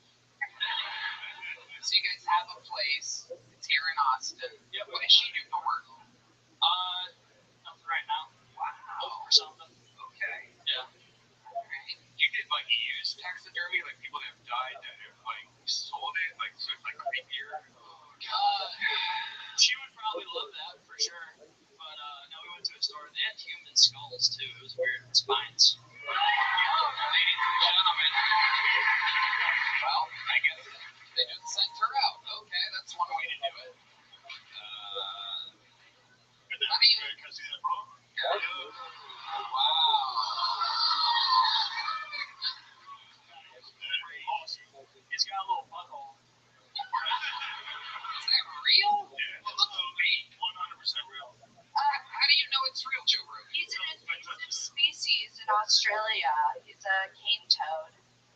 His name's Winston. He's our son. That's incredible. I think it's I don't see a dick on it. I don't know. It might be your daughter. Holly, you want to do the set that you were planning on doing here? That's how I would have done it. Instead of just sending her out randomly, I would have brought her up. Ladies and gentlemen, doing 60 seconds uninterrupted. Make some noise for Holly Jensen, everybody. So I'm actually from Salt Lake City, Utah. I just moved here. And the first thing everybody always asks is if I'm Mormon. I'm not. I'm Jewish. But I did have a lot of Mormon boyfriends growing up. The cool thing about Mormon boyfriends is they have some really weird rules. Like they won't drink coffee, but they will finger a Jew. I've been having a hard time getting a job out here in Austin. When I was in Salt Lake, I was a stripper. Thank you. So much more supportive than my parents. I appreciate it. They hated the stuff that I would do at work. Like, I loved showing up with googly eyes as pasties. Turns out men don't like it when the tits stare back at them. Shit kept going wrong at the strip club. Like, one day our DJ didn't show up, so we had to dance to Pandora Radio with the commercials on. So I was just twerking on some old dude, like, do you struggle with osteoporosis? Thank you, that's my time. That was good. Oh my God. This is one of the rare comedy couples where the woman is funnier than the man. Again, if you bet this on Prize Picks, you just won $750,000. He's taking her straight to a state park.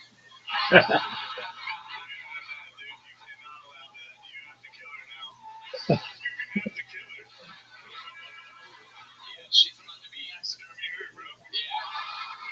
She's about to be in the freezer next to the dragonfly. Holly, you're hilarious. How long have you been doing stand-up? Yeah, she is. 8 years. Good on you, girl. And that was all in upstate New York or Salt Lake City? Salt Lake City, Utah. And that's where you're from? Yeah. Amazing. Absolutely incredible. Why don't you work? Oh, I mean, I've been trying. I've been applying to jobs. But What are you good at? What do you want to do? I'm good at stripping. I love doing stuff. Really? I love doing both of those things. So yeah, a job in either of those things would be great. You've stripped before? Yeah. Amazing. Heidi, what do you think? Can you get her a job? You just got a job at the Yellow Rose. Congratulations. Or at least an audition.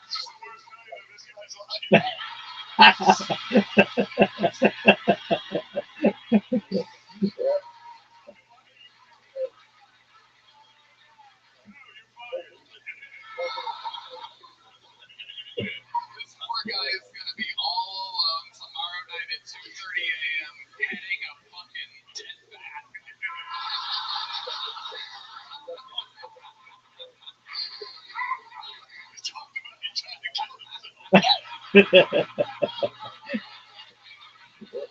Holy shit. Well, you guys fucking just did something real special here. Very entertaining.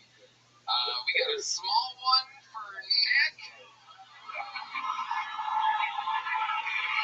You guys wanted to get a big one? You guys are both getting the big ones. There you go. There goes Nick Torby and Holly Jensen, everybody. You know what, Holly?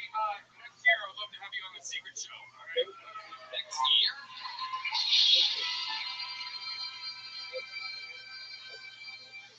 Alright. Why'd you wear it like that? He's January? completely off. January? Next Thursday's Christmas, the week after. So January. Yeah, so January. So far in January. So, yeah, I should say the next secret show. And I'll have you next decade, Jesus Christ.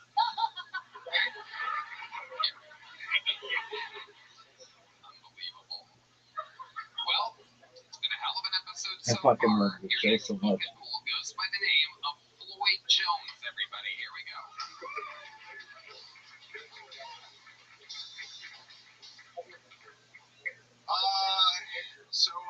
Are we just gonna act like Kanye wasn't a Nazi?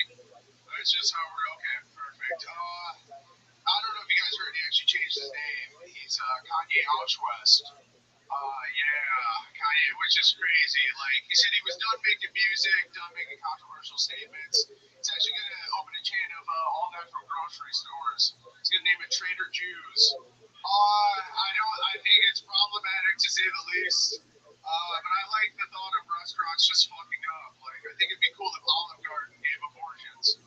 You know? Because then their tagline could be, when you're here, you were almost family.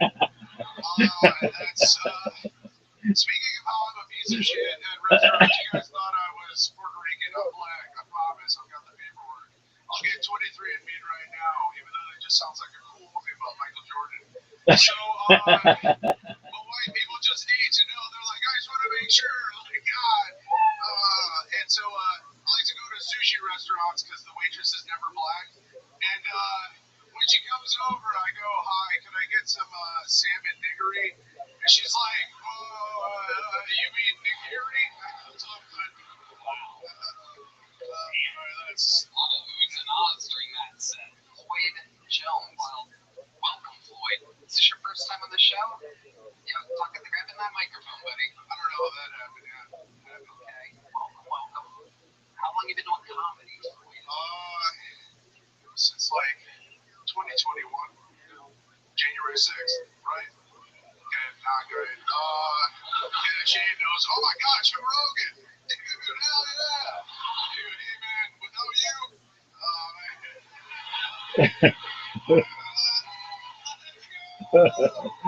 let's go. These are your heroes, Joe. Honestly, it's like Pokemon. It's like you started Tony, you hit the Shane and like, Charizard himself, dude. Come on. Let's go. Where was this? Hey, dude, I wasn't ready for it. I'm sorry. Yeah. People are having better interviews than sets tonight. Hey, it's... Floyd, tell us about you. What do you not do for a living?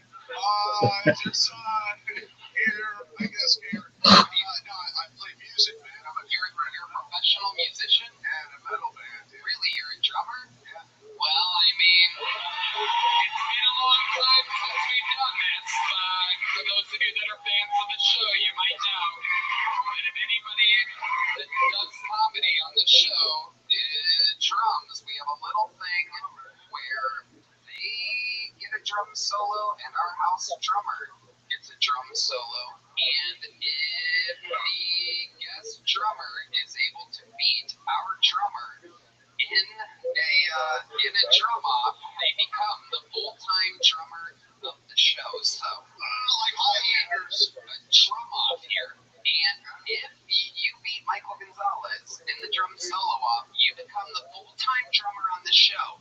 And Michael has to dress like a 5-year-old and play in a metal band. This is a Mexican drum off, ladies and gentlemen. Now, I must warn you, Floyd Jones, Michael Gonzalez all-time is undefeated here on his home turf. But I'm guessing that Floyd, since he does this for a living, might have a little something. Well, we know he doesn't have anything up his sleeve because he's wearing a basketball jersey. But I'm guessing he is very talented. Let's see what happens here. This is Kill Tony, brought to you by Netflix. January 12th. 1, 2, 3, 4. No good.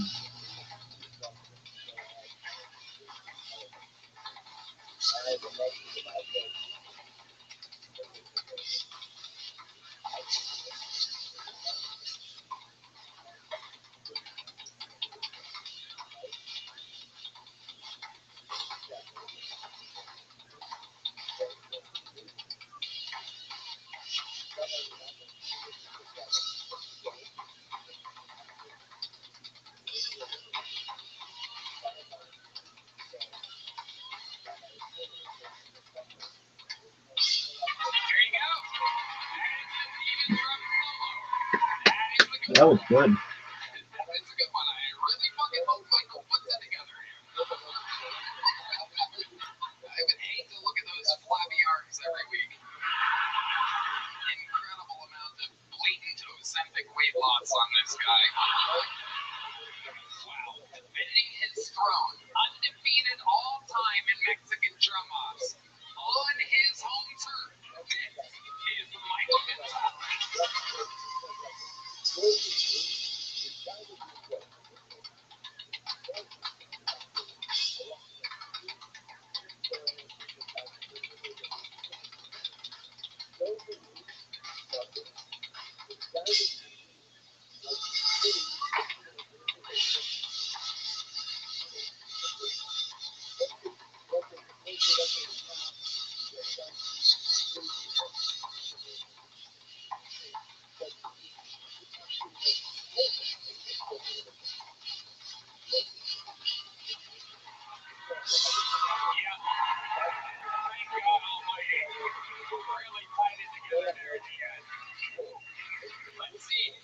Unfortunately, it's not up to us. It is up to the live audience here.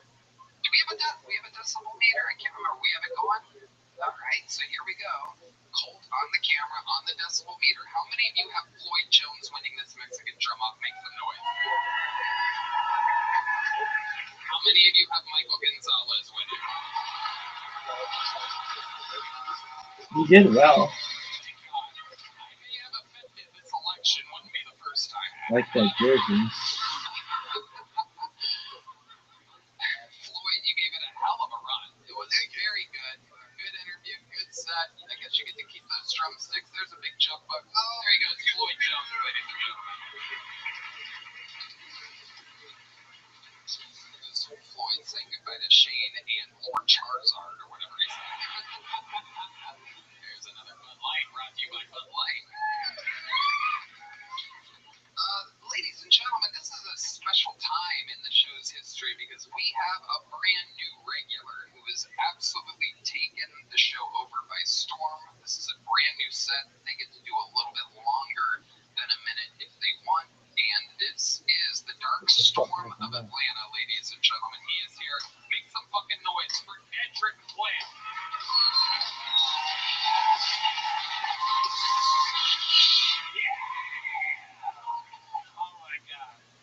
What you know about being the only black dude at a country music festival in Kennesaw, Georgia called Take Your Boots Festival? Yeah, no, I only found that out because when I walked into the venue, a dude ran up to me out of breath and he was like, "Hey, my nigga, you know you got a uniform, right?" And I was like, "No, I'm here for the festival. I love Blake Shelton. I love Kenny Chesney." And then he was like, "Nigga, stop lying. I got an extra vest in my car." And I was like, "No, I'm here for the festival." And I showed him my ID and I showed him my badge. And he looked at my ID and he looked at my badge. And he looked at me and he looked at my. Tasha! You gonna want to hear this. So Tasha came over. I met Tasha. She did the same thing. Jamal! I met everybody one by one. I met all 37 black people like I'm a black Noah's Ark. They kept calling me the day walker. They said I was Blade. It was a great country music festival, man, because all the black people that was working the event kept giving me free drinks, but they also had re-entry. They stopped doing it. They had re-entry into the festival, so we just go to the car and like parking lot them drink beers. And the reason why we knew it was time to go drink beers is because my best friend Jessie, who's a redneck Filipino but raised black, and she was my best friend. Her older sister Jackie had just had a kid, and she would look us in the face and she would be like, "I need to get out of here. My tit's about to pop. I gotta go pump."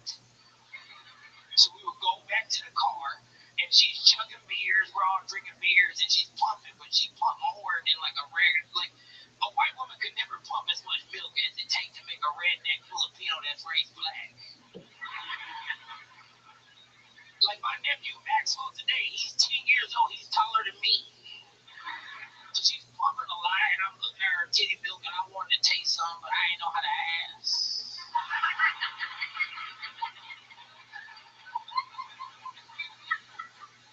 And then God got my back so much, he confused my friend Derek. My friend Derek saw me looking at the breast milk, and he was like, "Yo, I bet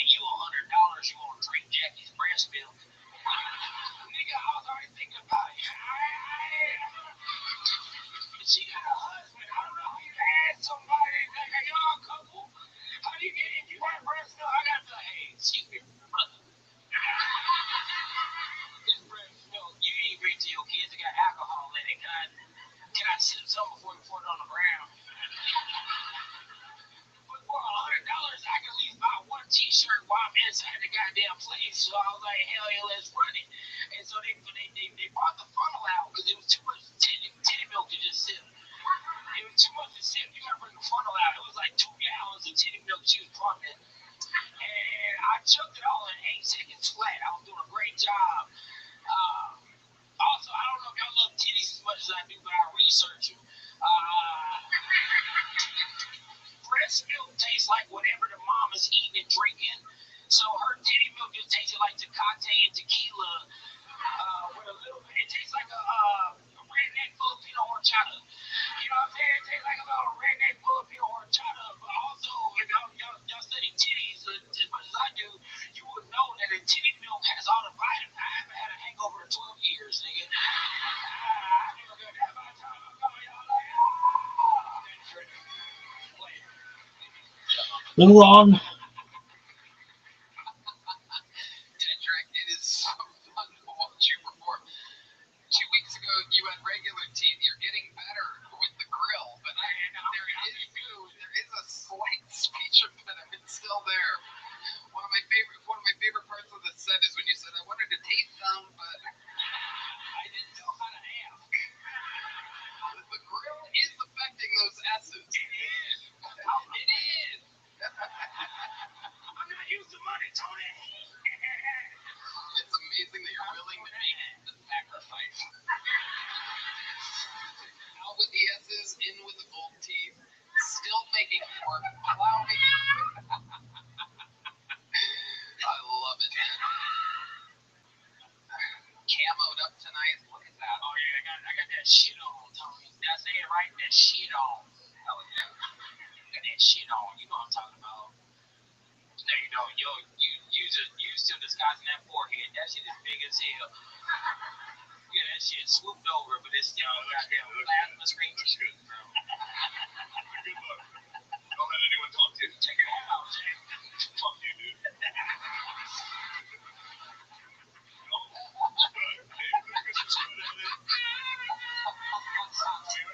David, don't do that. Hey, my pocket's fat enough for not me. You know what I mean? David Lucas. David Lucas is also wearing a grill right now. It's a green egg. Okay. All right, green egg. It wasn't the reference that threw it off. My delivery is a little bit floppy tonight. I'll take them out. No, I won't. Yeah, do it. It's good to see y'all. Y'all look Okay, yeah. I'll get you more teeth if you kill David Lucas. Why do you guys think of the suits? Okie dokie. Right. Kendrick, how's life been going? Man, I'm doing good. I'm goddamn touring like a motherfucker. We just left Lincoln, California together. Yeah, I took Kendrick on our first road gig together. Yeah, that was fun as a motherfucker. I ain't never been on a private jet, nigga. I was so used to getting pat down. They just walked down and was like, would you like a coffee? And I was like, am I in an interrogation? I'm ready to snitch on you. I don't know what you did. It was a fun trip. Especially the ride back in. Yeah, that was so Damn it. Yeah, it was a blast. It was actually a... Yes, we banged Redman. Yeah. Fucking just I like where he's going. Yeah, of course you do. You did live. No offense. That's where his new lisp actually comes from. All right. Sorry. Yeah. Dedrick. You guys have seen Dedrick, The Dark Storm of Atlanta. What are your thoughts, Joe Rogan, other than his jacket and his hat? What do you like about him? You just got a completely new style. It's like your own thing. It's great. I love it. So what they did. Much time, but get rid of the grill though. It's ridiculous. You can't even talk. You know you got money. Either get real gold teeth or stop fucking around. Okay, those aren't even like fake tits. They're like the rubber ones you stuff in your bra. Get a goddamn operation and commit to a look. That's so crazy. Those are real.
there sucking dick. Oh my god, this is so big.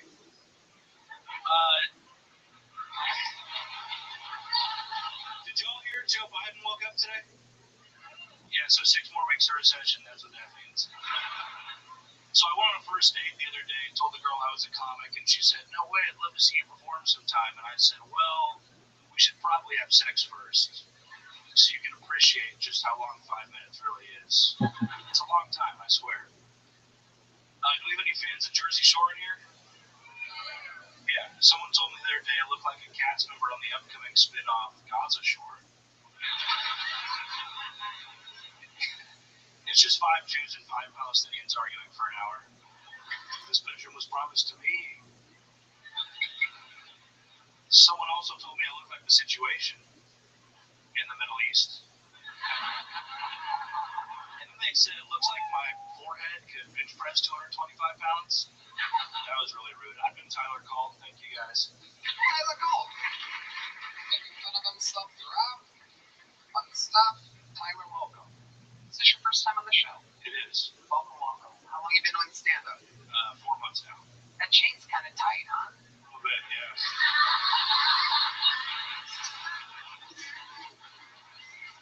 Are you oh, what is going on? What's happening over there?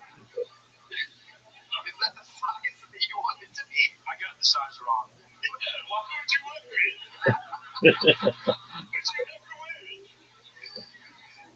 Did you just wrap Dedrick's grill around your neck? It's like an autoerotic fixation thing, you know? That's something. Yeah. I guess. You're trying to look cool, right? You got me. Once you put it on, were you like, no. I was like, fuck it, I spent $50. How much did you spend on that? $50, he was right. Did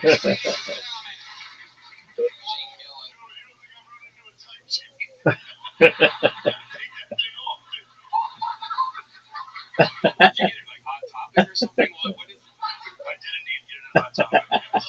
Did you really? No, I forget. I don't know. You forget where you got the chain that squeezes your neck all day? It's so tight, I forgot to get it. Like one of those fucking African ladies.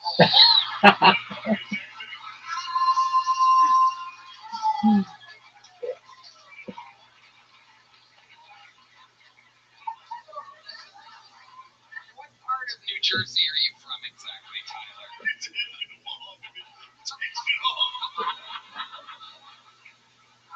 I'm from Austin, Tony. Born and raised in Austin. Born and raised. Wow, with a pinky ring and a choker. Yep. Leading into it. Amazing. What ethnicity are you? White. Just regular white. Oh, not Italian. Just a buttered noodle. Wow. Not Italian. No, not at all. Just You're not Italian. Pinky ring and a necklace. Comical shirt. How does this happen? Explain to us how this happened. What exactly, how did you end up trying to be Italian? It's the chain. He bought the chain and it took over. He's a Wago. He's a Wago. He's a Dago. He's a Wago. You are a Wago. He's a white Dago. He's a Wago. Just a big Sopranos fan. So am I. You don't see me not getting blood to my brain because of it. Tyler, what do you do for work? I sell houses. Do you really? I do really. Timeshares? No, houses. Regular houses. Regular Are you good at it? Pretty good, yeah. Can you see the fucking drip? Yeah, I'm doing all right.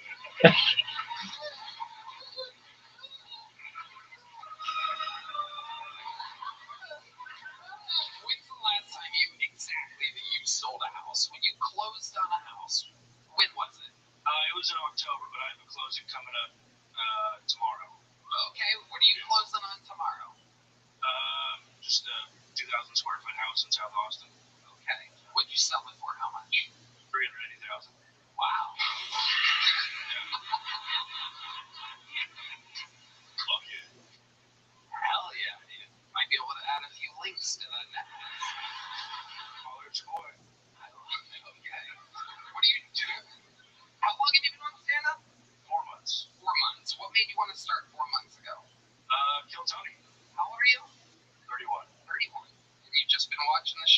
like I can do that. Yeah. Okay.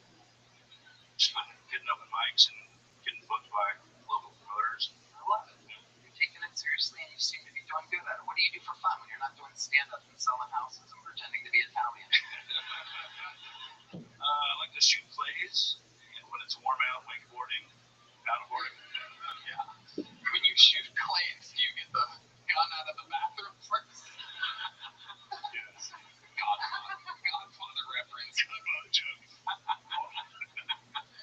I love it. You shoot clays. What else did you say? Lake sports. Lake sports, like what? What exactly? Wakeboarding, wake surfing. Wow. Amazing. Amazing, Tyler. What's your love life like? You have a little chicken parmesan at home? Single currently. Single. When's the last time you had a girlfriend? A few years ago. Okay. Don't move. Move.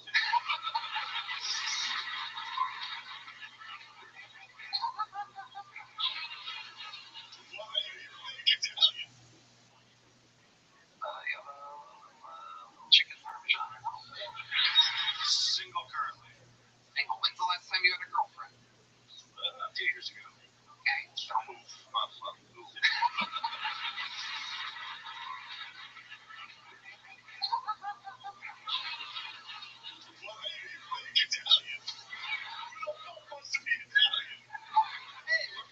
Hey, take it easy. You two moms, dude. You fucking. Sandwich right now. Oh my god. It's a crazy race to appropriate. What the fuck? I just started acting like Polish. I don't know, I like being Polish. Who compares the Italians? All the season 2 of The Wire, now I'm a Polak. You're not Polish? No. I do look pretty fucking Polish, yeah. Pretty glaringly Irish. But whatever. You don't see me wearing shirts without it. So this relationship that ended a few years ago, how did it end? Found out she was married. Wow. Okay, I love this. My God, am I good at these little interviews? How did you find out? Exactly how did you find out that she was married? How long were you hooking up with her? Give us a ballpark here. It was like 9 months in that she told me she was 9 months in, and she just told you. Yeah, when we first started dating, she said that You weren't even dating. You were fucking and hanging out sometimes. You were married. Go ahead. when we first started fucking, she said she was divorced. And then 9 months later, she was like, no, actually, I'm not divorced. Okay, where were you exactly when she told you this? Were you in a Best Buy, perhaps? No, we were bartending together at a club on 6th Street when she told me while I was at work. Wow. Amazing. And that was that. She must have been fun. Can you give us an example of the favorite Crazy bitch doesn't tell you she's married for 9 months. Working alongside you, fucking you. Let's go to dinner. Fucking maniac. I bet she was so much fun. Can you give us an example of a fun sexual experience that you had with her? You guys ever bang at the bar or in the car outside? We did in fact bang at the bar, yeah. You banged at the bar? Yeah. The bar, diggy, diggy, diggy, so the boogie, I'm chuck the boogie. Bang at the bar, the bang.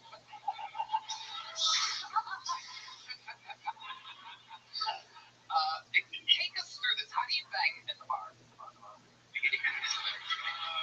Just various locations, you know. At closing? Yeah, we already closed like an hour ago. Yeah. And she grabbed you by your chain and said, come over here. That's what it sounded like. It sounded that's Tom Segura after breaking his arm.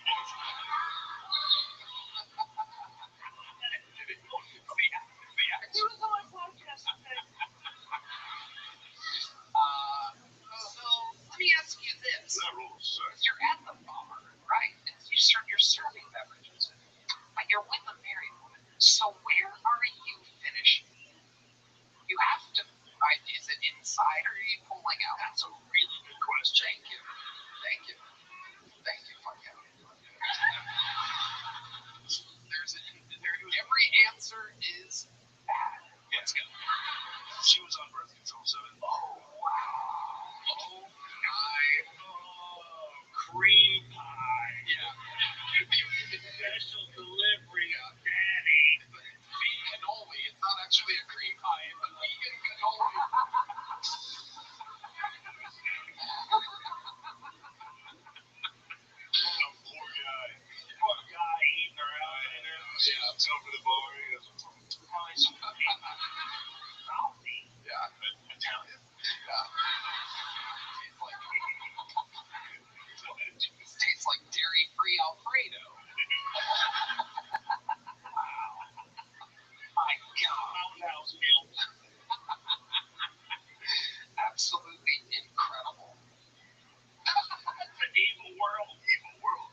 she told you and you haven't banged since. They did not get back together. They didn't get back together. She was still married. Okay. Well, that's interesting. Yeah, that's a whole different thing. So then why would you,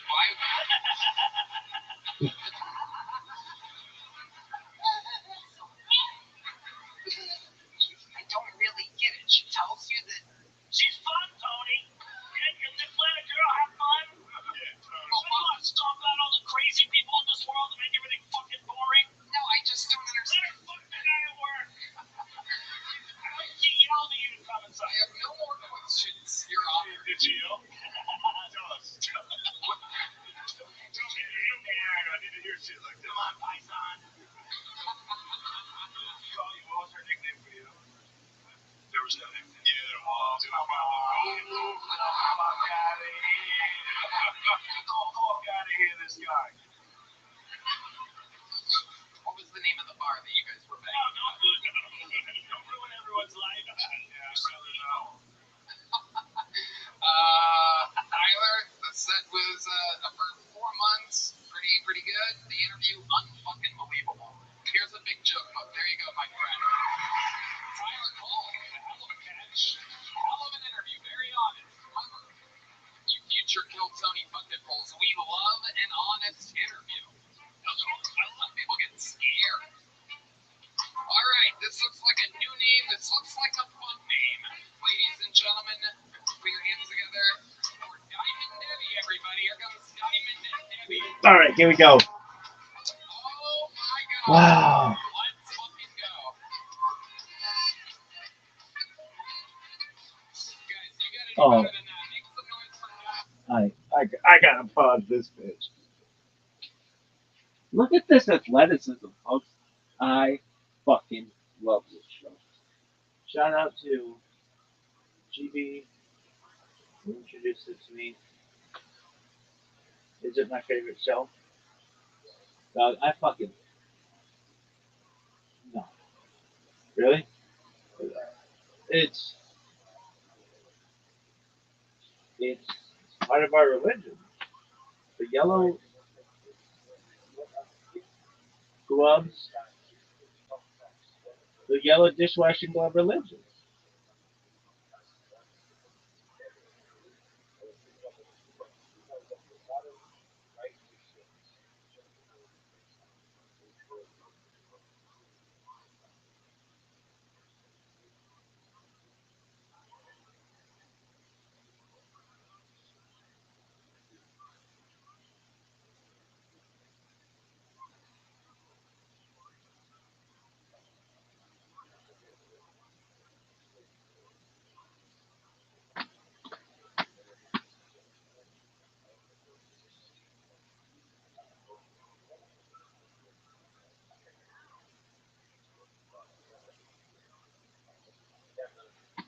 So it's a religion about yellow dishwashing gloves? Well, I mean, partially. Why? That kind of think that lady's hot. She's kind of like him. Really? Yep.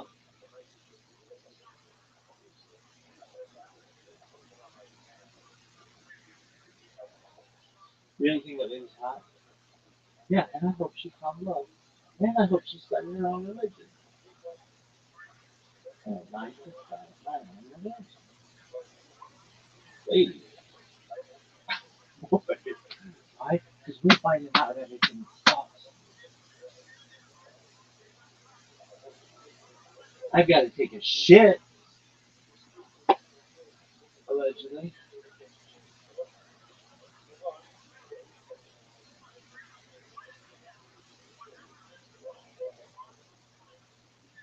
Folks.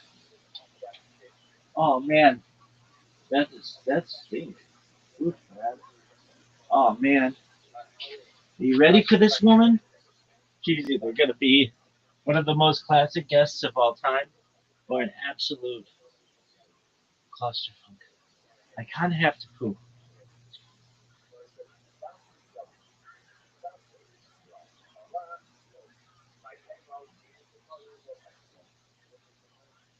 We're going for it.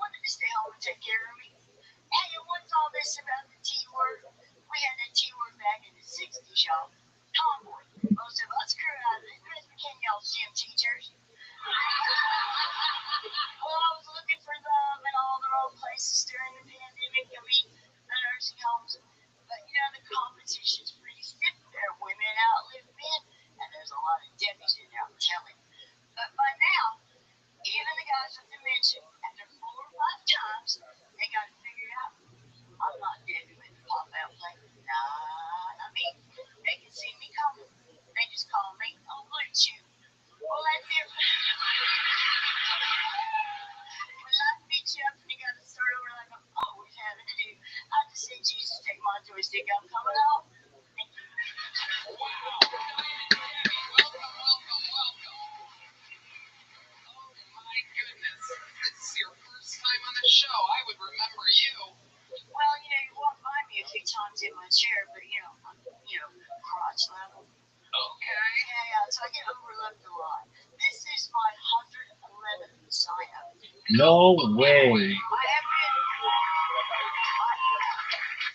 been first in line at least 90% of those times. And Tony, you've got to do some exercise. Your wrist never goes to the bottom of the bucket. You'd be surprised.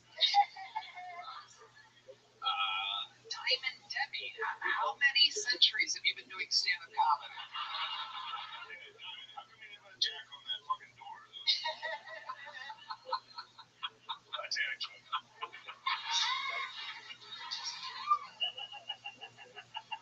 Do we do? Rocket money.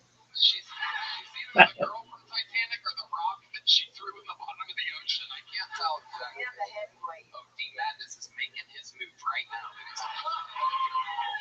and I had an agreement, because I grew up playing bass guitar, but I didn't have one at home to practice on.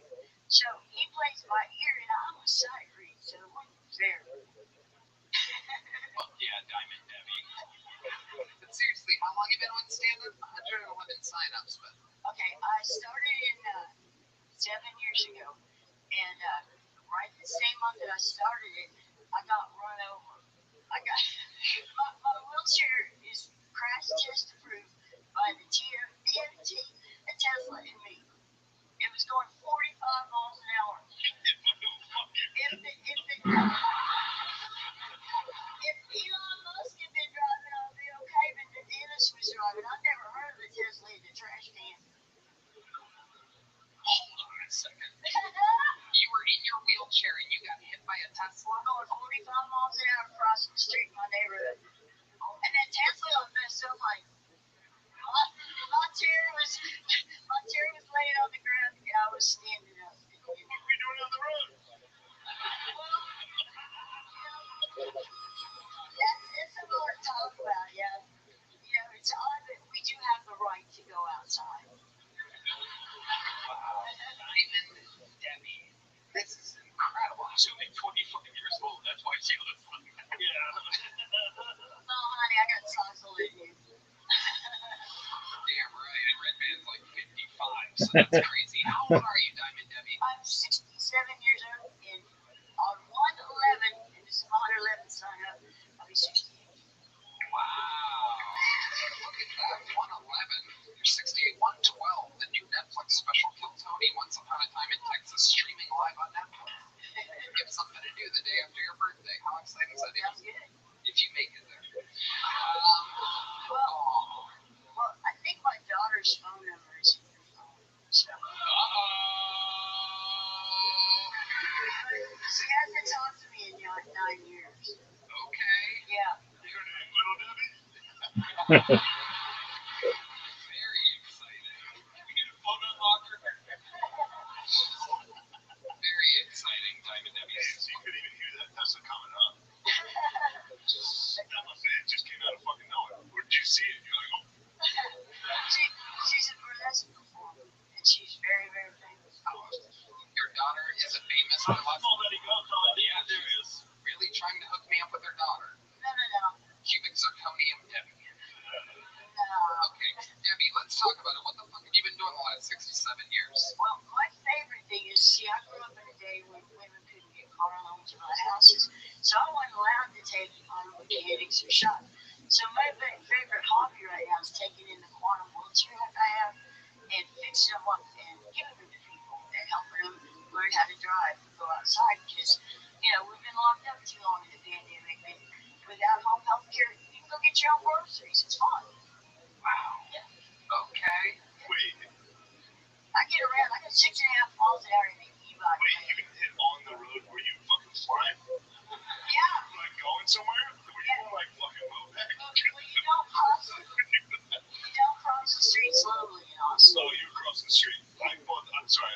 were talking, you were like going like the grocery store.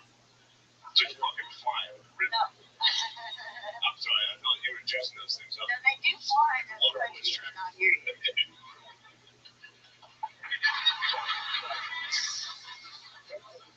I'm sorry, you guys all like it.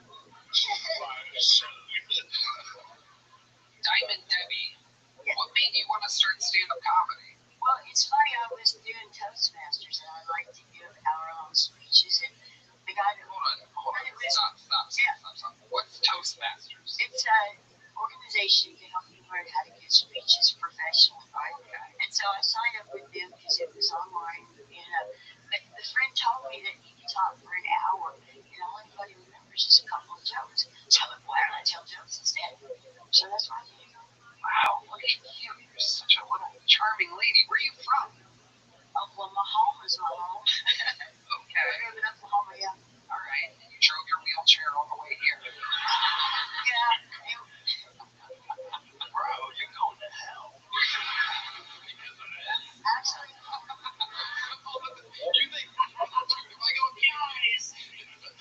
if I go into the gates and they're just like, you remember this? Like, it's fucking Diamond Debbie. I'm going to be pissed. All the shit on that's the straw. Where'd you get your name, Diamond Debbie? Were you like a stripper at the Black and White Rose or something? Or great ignorant, man. That's a solid joke. That's a solid joke. Black and White Rose, that's a solid joke. No, I get it. I get it now. So you just tell me you would hate on your image. Like this, a janitor in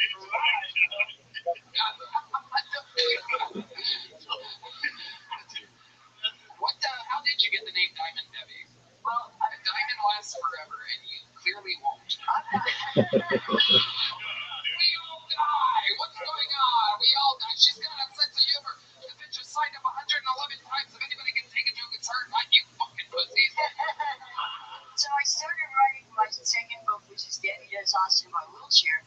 And the star of it was Debbie Diamond from Diamond Debbie.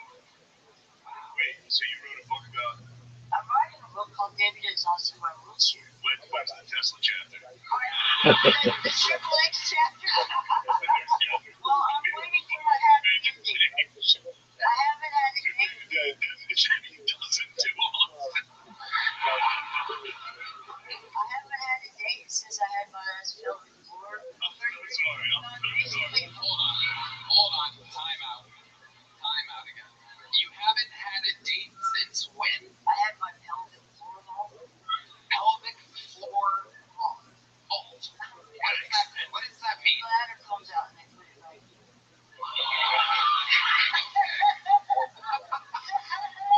Don't laugh like that, Diamond. If you don't look at me and laugh like that, it makes me laugh. I can't conduct my interview with you laughing like that.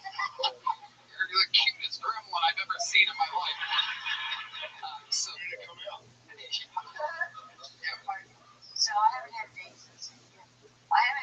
since I moved to Austin 11 years ago. I tried to date this one guy, but he thought he was above me because he's in a rollator. He's in a what? A rollator, that's a walker with wheels on it. Oh, okay. Have you kissed a boy since moving to Austin? Yeah. Well. You know what that means, everybody. We have another famous figure on the show. No, Dundee, don't give it, Dave. Is there a guy out there that wants to be a legend and give Diamond Debbie her first kiss? This guy right here. Come on, look at this fucking dude. Watch out for the camera right next to you. No, sit back down. You creep. No, he's coming right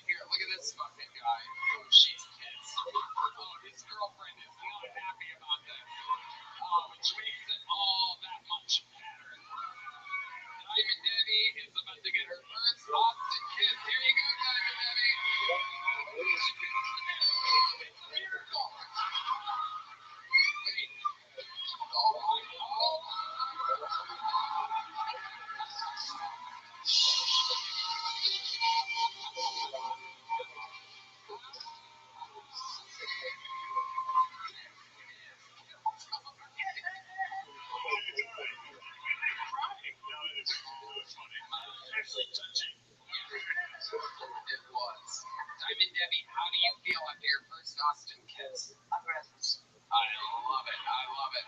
And that was before the kiss. That's incredible. Well, you know what's This is funny? from emphysema. There's no guys my age wait this late at night, you know, with the big heart. Well, you might be surprised. Where's Joe White? Is Joe White out here? She's 3 years younger than Broadway. I know what he's taking, you tell me. And you know what? I make brownies, heavy brownies, and they're Cam Patterson special. But I've taken them up to every one guy, and not one of them will take candy for a stranger. When you say the brownies are the Cam Patterson special, what exactly do you mean by that? They're peanut butter, dark chocolate fudge, mint with walnuts. Wow. Damn. Wait a minute. They have my medical prescription. Oh, When I started doing comedy on Monday nights, I came down here 2 years ago. It's the same night as my food pantry, and I got down to 80 pounds. wow. And they thought I had an eating disorder, but you know, it's just kept on eating.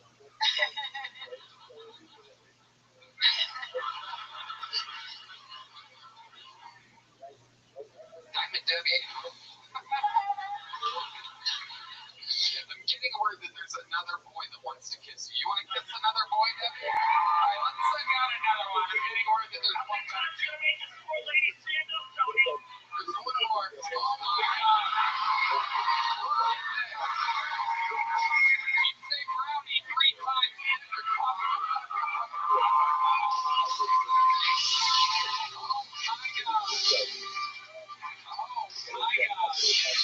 I just got so hard. Was it a wow? When that was your first time with a black guy? Not my first kid. No, she was with George Washington Carter.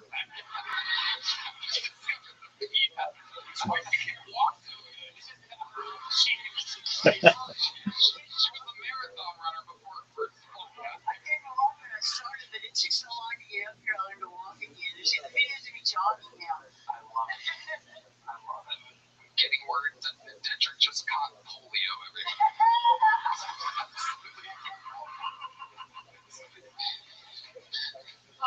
Diamond Debbie, you are an instant legend. I have somehow run out of big junk books. We have more in the back.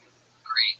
They're gonna hand you one in the back, and Diamond Debbie, you know, let's just have you sign up again sometime. But why don't we just like time it out so that you don't have to wait out there with all these fucking. The worst part was waiting in the elevator got so cold a couple of weeks ago. Oh my God. Nobody could hear me trying to get in. Terrible. Told you to go to hell, Tony. Let me in. I gotta start considering these people, dude. They really want to be a part of the show, and you treat them like garbage. Let's get some warmers out there or something. Some kind of emo hat. I love it. Well, there's one with the Virgin Mary on it. You probably went to high school with her, so I'll give you that one. Make some goddamn noise. How loud can this place get?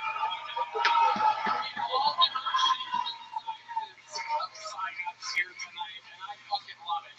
111 sign-ups, and she finally got on tonight. That's absolutely insane. Defies the odds of the bucket.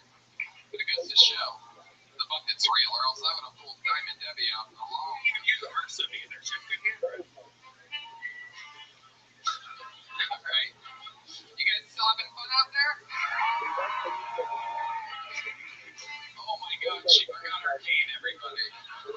Students number 3 coming up. Shane Gillis, ladies and gentlemen.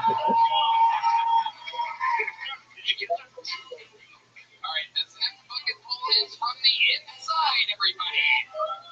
Make some noise for Kelly Quinn. Where the hell's Kelly Quinn at? Oh, they got it already. Great. I love my job.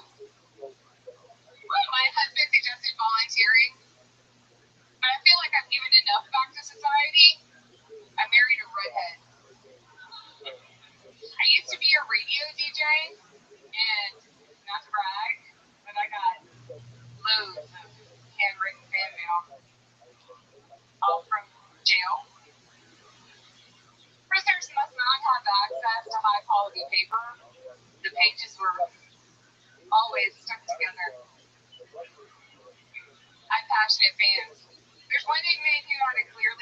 crush on me. My husband asked me why I was saving all his letters. Evidence. My husband's retired Air Force. The hardest job I ever had was being a military spouse. Just all day, every day, taking out your partner's PTSD. And does the military recognize us? No. And how could we after being that long and that hard? I'm Kelly Quinn reminding you to be a patriot and service those who service our country. Kelly Quinn, for the more serious sense of the night. Kelly, welcome to the show, Kelly. This is your first time on, correct? I was on about a year and a half ago. Oh, okay. I don't remember you with the new hat. They didn't know they made hats in uncircumcised penis. I've been married 27 years. I've actually never seen an uncircumcised penis. So if this is what it is, it's pretty hot. It is literally, I'm getting word. It is the worst hat of all time. That's what the world is saying right now.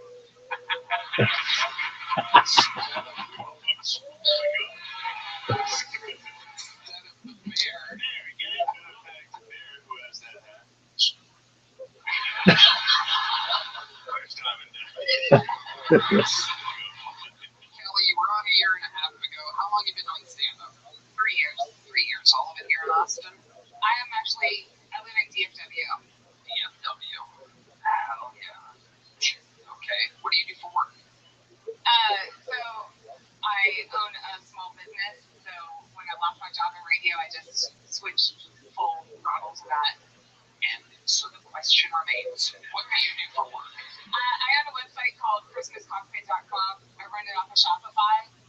Oh, we love Shopify. We absolutely love Shopify. In fact, you can go to Shopify and start your own business. Not a lot of people know this, but Mattel and Gymshark and a lot of other companies all started with Shopify, ladies and gentlemen. And on Shopify, you can hire a hat at the men's march. Remember the pussy hats? The women's march? I would do that. You would go to the men's march. They were those people. Come on, man, dude. This stuff's spitting out gold. It is incredible. You did it, and anyone can do it. Create email and social campaigns that reach customers wherever they scroll. Shopify grows with you. I love Shopify. That's right. Shopify.com/Kiltony. That's Shopify.com/Kiltony. Shopify.com/Kiltony. This year, Shopify will be by your side. Okay. Kelly Quinn, tell us the craziest thing about your life. I've lived in 4 countries. What were the 4 countries? Japan, America, England, and Italy. Okay. Which one do you like the most? America. There you go. That is the correct answer. How long were you in Italy for? 3 years. 3 years. And yet you don't have a pinky ring, a necklace, or a gabagool t-shirt. Absolutely incredible. Where in Italy did you live? Emilia Romagna in Ferrara. Oh, okay. Si, senorita. Very good. Kelly, you really have a redheaded husband? No. When I married him, he was redheaded, but as a Christian woman, I believed I could pray it away, and I did. Just forget what happened. No, his hair just got dark. He just turned into a brunette. What does he do for work? He's a pilot. Okay. All right. What exactly is ChristmasCockpit.com? So I make stockings like out of Crown Royal bags. Okay. So they're purple stockings? Some of them are. I did make special Kiltony versions that I brought for you in red bands. That was like a month ago. Apparently, they didn't make it to you. Oh, we got those. We have those, yeah. Yeah, no, we have them. You guys got them? Hanging by the chimney with the hair. You guys got them? You got them? Yeah, totally. Isn't that crazy? They just threw those out, those nice gifts you gave them? Oh, we have them. We really do. We do. We took photos the other day and shared them with our families. Yes, absolutely. They are hung by the chimney with care that hopes that St. Nicholas will soon be there. Kelly, have you ever thought about making yourself a better hat?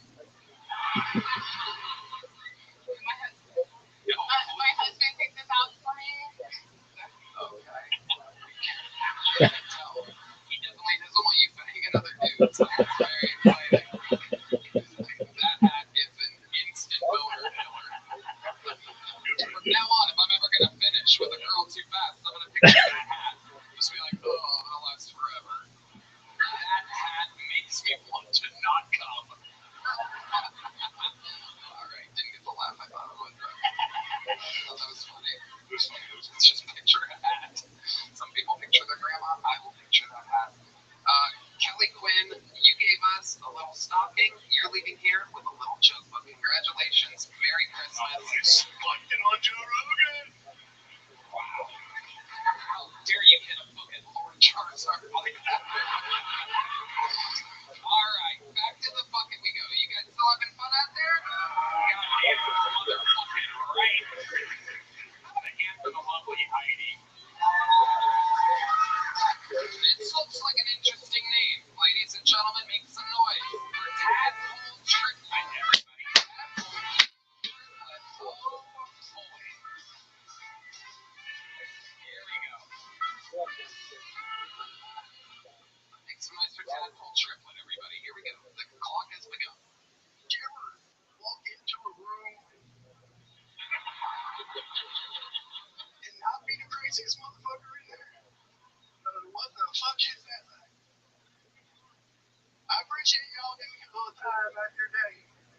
They don't let me out much. I need this shit, y'all. I've been in a really, really dark place lately. I'm about to pay the electric bill. I saw the future is bright. But tell Hunter Rothschild'S up here. No, I am not Ted Kaczynski Jr. Y'all are insensitive. Ladies, slide in my DM. Tadpole, why don't you shave? Look at Tadpole, so handsome, why don't you shave? Because y'all, if I shave, I look like I majored in lacrosse and fraternities. Right? A little rapey. We don't want that. So instead, this is what y'all get.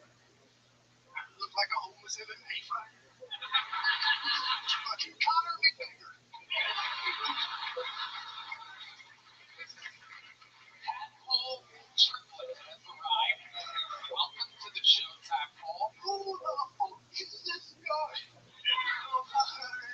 Still tagging the Conor McGregor joke, I see.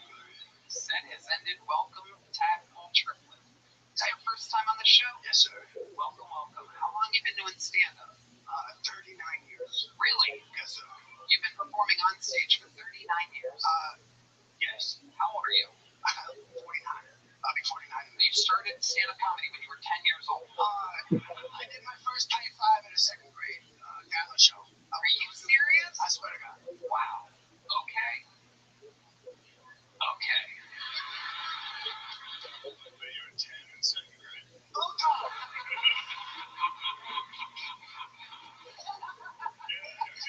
Oh, Jesus. Oh, my God. Wow. Tadpole Triplet. Staring at Joe Rogan like he is the Liver King's angry son. I see a resemblance. One could say he's the Liver Prince, if you will. So, Tadpole, let's talk about it. You've been doing stand-up comedy for 39 years. What else have you been doing? You look like perhaps some time in Vietnam or something. I spent 20 years in Hollywood. Okay. What are you doing in Hollywood? I was the writer. Okay. Did you write anything that we might recognize? Perhaps some graffiti on a wall or something? Look at the I-5 underpasses. Okay. Well, what else? Anything creative? My biggest success was the Tonight Show, Jay Leno. You wrote that? You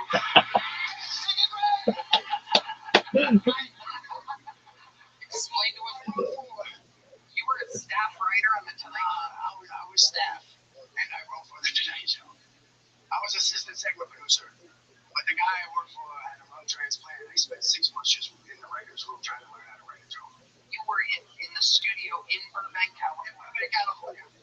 Wow. How long ago was that? Boulevard, it was 25 years ago. Bill Clinton was the president. Wow. Fuck you. Roll Knox. This is so incredible. 74. Now, Tadpole, you came up with a stool. Explain to us was? I got hit by a drunk driver and broke my neck, and this is physical therapy. Was it? We gotta stop this motherfucker. Oh my God, you have an actual neck brace. You took off the neck brace to perform. You have an actual broken neck. Yes. Wow. I'm gonna try and tough it out, not put it on. It looks like this is. Are you gonna jump on your road and tap out? Tap out? No, put that thing on before you die. Okay. Also, for real, neck brace is the funniest thing you can wear. Really? I wear it about 50% of the time, but I was doing a minute and I wanted to give a little. I feel like on stage, no, on stage would be very funny. For real.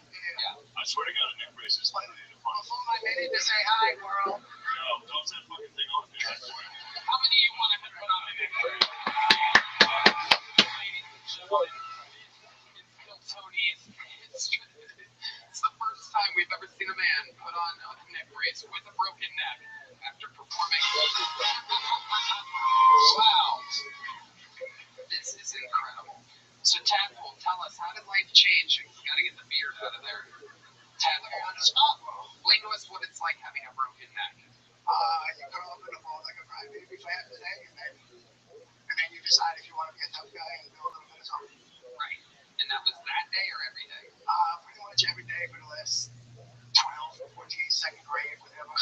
You got hit by a Tesla 12 years ago? No, that's all his idea. I got hit by Dude, that's writer's room shit. Shane said I got hit by a Tesla. He threw a joke. Yeah. No, wait, you got hit in fucking what? Yeah, I got hit by a drunk Russian diplomat's daughter. A ill-planned Russian diplomat's daughter. Okay, hold on. When was this? 96. 96. Did you get money from this? I had to sue my grandfather's insurance to pay for my surgeries. Why is that funny? Great mystery, dude. I put all this effort into telling a joke and you laughed at my drama. Right.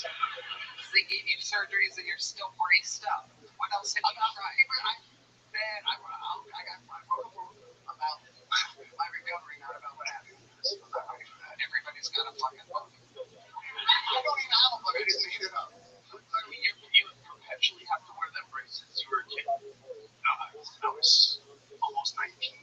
Right. Okay, so you're almost 19, you broke your neck then. You're 46, you still wear a brace every day? About 50%. If I don't have something I can lean on, I can wear it.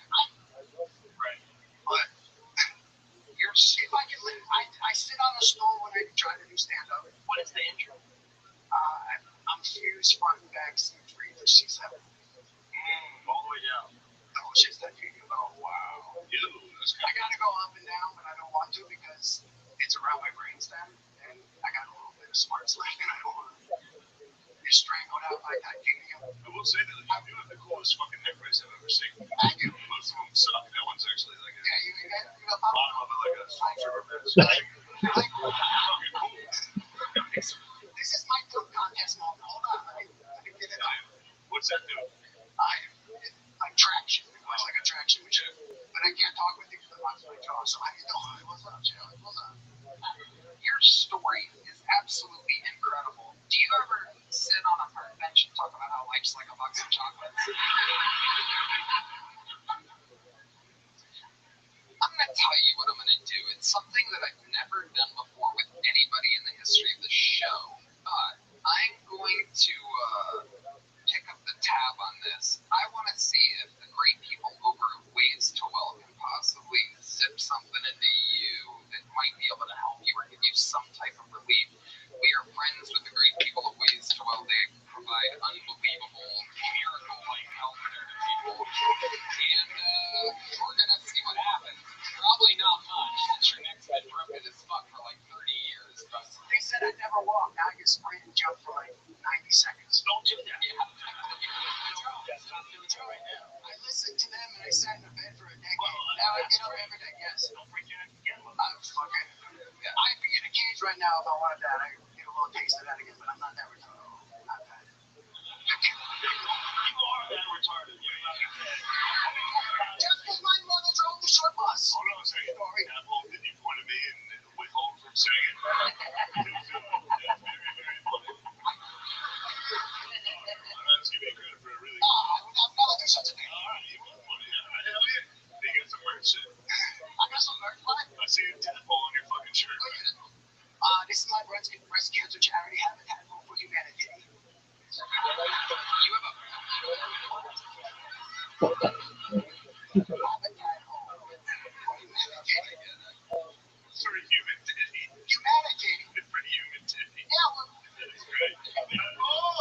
You're a wild boy, Tadpole. You live here in Austin now? No, about 300 miles away. Okay. Where are you? Up near the Oklahoma border, Alford, the Gator area. Okay. On the way to Wichita Falls. I'm not really there, but I'm there. Okay. I was in LA for 20 years. The whole world shut down, and everyone got reread. And then I was like, my brother's got a house. I can live in the basement. That makes sense. Yeah, the basement's nice. Do you have a girlfriend, a wife? No, they won't touch me. What are you talking about? You're not interested in the ladies? Oh, I didn't say that. I didn't put words in my mouth. Oh. I say that. I thought you didn't say that. Have a guy before you made a titty, bro. I love it. I'm trying to save all the titties. What are we doing? We're chopping them off and stuff? Get the fuck out of here. No mas. Titas, delitas. Cut it the fuck out. Cut it out. Cut it out. You ever been in the military? No, my whole family. I wasn't brave enough. Oh, okay. I wrote jokes and dribbled a basketball for my life. I was pretty privileged. You were good at basketball? I told you. Yep. A little bit of a grillin'. I can't understand what you're saying.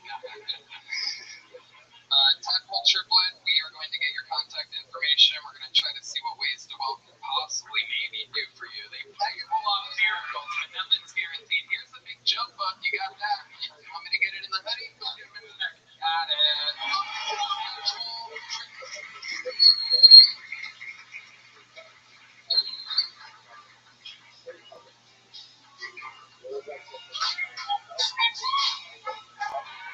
Shane Gillis, 1P, brought to you by Bud Light. There's the lovely Heidi. And we're going to get another bucket full up here. 60 seconds, uninterrupted, going to Gordon Nixon, everybody. Here comes Gordon Nixon. Make some noise, Austin. Let's go. Oh, 41. If that last dude was 46, he is fucked up, bro. They got a knee brace from sucking dick. Nah, fuck that guy, man. Thank you. Homeless dude. Anyway. I'm a 40-year-old comic. I hang out with 20-year-olds. I went to a strip club the other night, and they were all making it rain, and I tried to pay for my lap dance with a checkbook, and I knew I was off. Exactly. Half y'all don't know what checkbooks are. Fuck y'all young people. Yeah. The stripper was like, hey, I want to make it rain. You gonna make it rain? I'm like, how you spell candy? With an I-E or a Y? How you spell this? It's alright, yo. It was 12,000. It was a bounce check. She never gonna pass that check. Fuck that. I'm celebrating my 8th year out of the service, so I'm having fun. I'm fucked up right now. Like, yo, you don't have to collect. You don't care about people. It's like, I served as United States Jehovah's Witness, so for you. Sorry, man. This is a rough night. Fuck y'all. Alright, you guys like handicapped people more than you like half black people. Fuck y'all, man. My name is Gordon Dixon. My name is. There you go. Alright, there you go. Like an Gordon Dixon. And also Rogan show. Alright. Gordon, how are you? I'm good on that show before? Yeah, I've been on. This time you're a little fucked up. Yeah, I just got off work. Yeah, I work next door. It's my fault. What did you drink exactly? What did you do, Gordon? Every shot people bought me, right? There's some people that bought me a shot. There's another guy who bought me a shot. There's fuck that, man. It's Austin, man. It's weird out here. You have to get fucked up. No, you don't. Alright, that's what I was told when I moved out here. Alright, they fucking lied to me. My bad. Alright, Gordon, you're kind of changed a lot. I'm glad Shane missed it. I'm sorry, Shane. Alright. Gordon, I know it's. I gotta guess how many shots you did tonight before tonight's set. How many would you guess? Just a ballpark. Good strong 3. I did a strong 3. Okay, yeah, strong 3. But I'm old, so I shouldn't do any at all. I should stop drinking at this point. But fuck it, you know what I mean? Alright, Gordon, I'm gonna let you off easy tonight. I'm gonna get you out of here with a little joke. There you go, Gordon Nixon. Alright, take one last bucket full up here tonight. Make some noise for Lindsay Campbell, everybody. Here comes Lindsay Campbell. Here's Lindsay, everybody. We know Lindsay.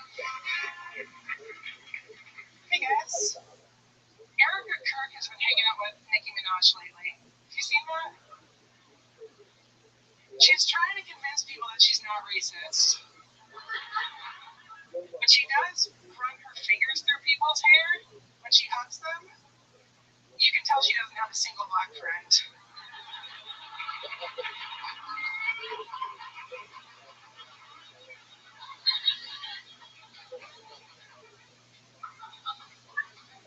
So anyway, I had a miscarriage like 6 months ago.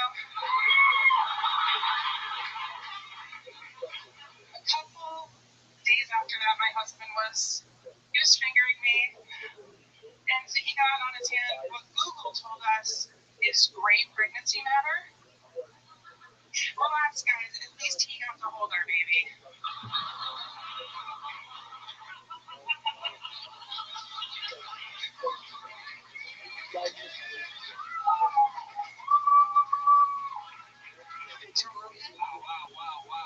Wow. Absolutely incredible. Ladies and gentlemen, Lindsay Campbell. I loved it. Thanks, Mom. We know you well, Lindsay. You are married to the adorable little William Montgomery-looking character, little chubby cherub boy. The fans probably remember it now. So that's real, huh? Yeah, Trey Campbell, Dr. Peppers. We got married on May 3rd, 2025. Hell yeah. Amazing. How's that going? Good? It's going fucking awesome. I just keep bringing animals into the house, and he just keeps trying to get rid of them, but What kind well, other than of that. animals were we talking about? We're up to 5 now. We have 2 dogs, we have 2 cats, and we have a snake. Wow, okay. Hell yeah. What did she point at you when she said snake? That's a good question. Yeah, she pointed at Red Band. Pointed right at you, bro. What? I don't remember what I was doing. What happened? It's not a penis thing, I promise. I was talking about my snake, and you told me that if I ever brought it to Mitzi's, that you would like throw the bag against the wall. Throw the what against the wall? You were drunk. I said I was gonna bring a snake in a bag and have you touch it without him knowing. You got drunk and said you were going to kill her snake. Those of you that wonder what Red Band's like after the show, Good shit. real hoot nanny. I'm gonna kill your snake. I love it. Lindsay, what do you do for work? I'm a bellboy now. Wow. Yeah, I work in a hotel. I make tips, so I offer to give people ice. Unless they're Mexican, then I offer to abolish it. Wow. You're hilarious. You're a real comedian, Lindsay. Thanks, Tony. I love that. What else is going on in life? Anything else crazy we should know about? I just got a job for the first time in like 6 months. That fucking sucks. Yeah. That's the bellboy thing. Yeah, it's a bellboy thing. And then we got our dog Speed, so she has a tattoo now. It's a swastika. It's because she's a German Shepherd. Hell yeah. Sorry, Tony. It's amazing. Now I scale from 1 to 10, I get that joke at 9. Thank you. 9. There you go. A little fucking alley there. I like that. Oh, those are my balls. Shane. No way. Shane. I would never do that. Oh, Shane just had my balls. No, I did not. Yeah, you did. You.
last fight of AI. It's coming. What do you do for work, sir? Pest control business. You have like 6 months left.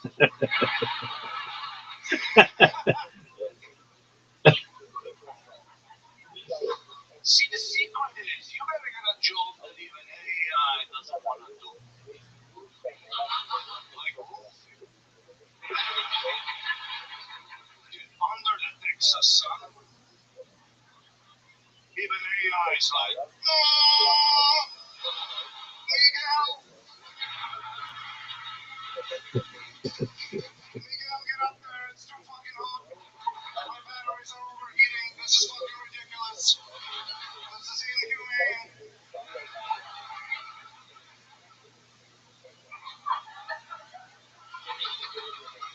I don't know about stand-up. I'm not sure. I think AI is too algorithmical to the stand-up.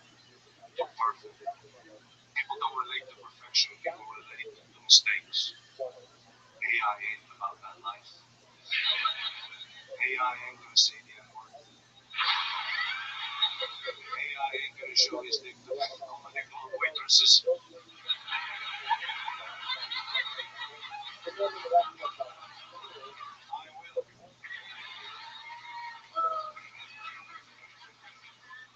AI stand-up is gonna be all algorithmic.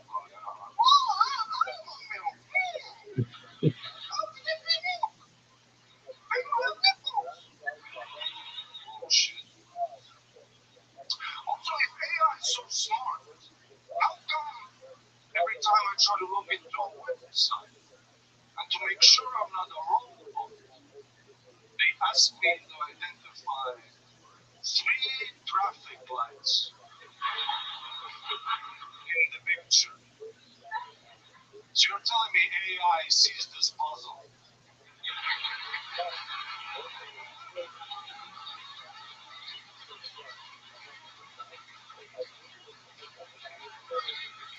Fuck.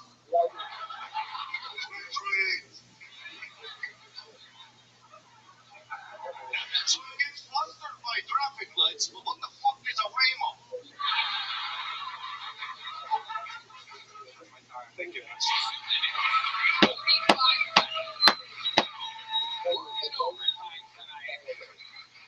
And without a doubt, the best side of the night. This is incredible, Ari Matty. You've done it yet again. I fucked up the order of the joke. Fuck. There's a whole different order, you know, you just have to fucking. Yeah. No one even noticed. Thank God. Only you know.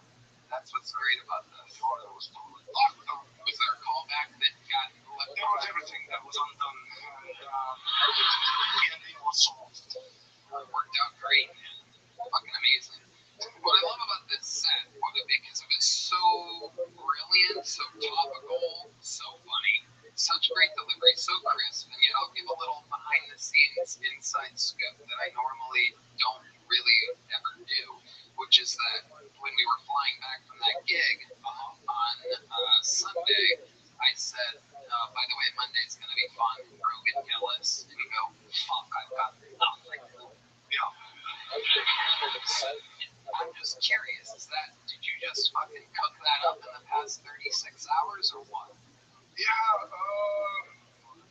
had some terrible gigs yesterday and I swung for it, but I knew it was logical, and if I get in front of a crowd that likes me, I knew. You know when you're bombing and you're like, well, somewhere there will, the sun will rise in the future. What I love about that, 2 minutes, 45 seconds, you wrote that in 36 hours. We had a guy on stage earlier that's been doing it 39 years, and his minute wasn't nearly as strong. That sucks about stand-up, that like, he left with a diagnosis of stem cells. That's what I would laugh about that all day. Yeah. No, I And for real, too. Yeah, without a doubt. Alright. Yeah. Unless you touch him at all, and in which case he will fall apart immediately. That's why, like, when I did MMA, it was so cool to find out real quick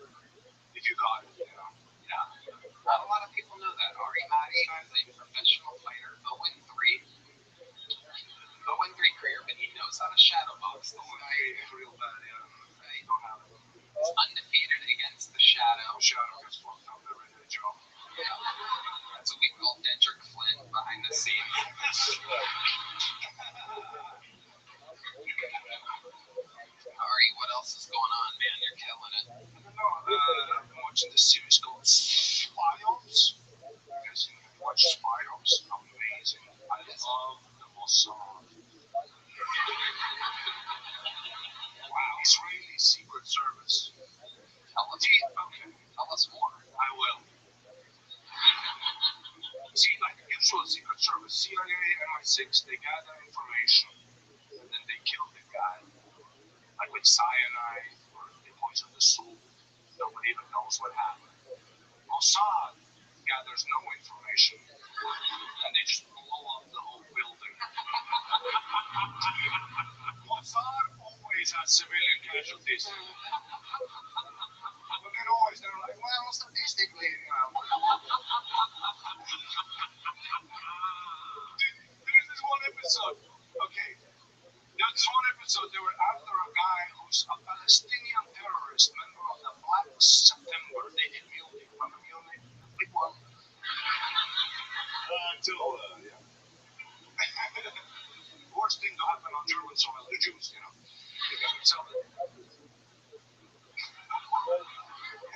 So they're after one of the leaders, okay? And they find him in Oslo, Norway, disguised as a pizza delivery guy. Great disguise for a terrorist. You have a bicycle, you got some pizza boxes filled with cooked C4. You're meeting creepy guys in the alley, you're a fucking pizza guy. So the Mossad tracks this guy down.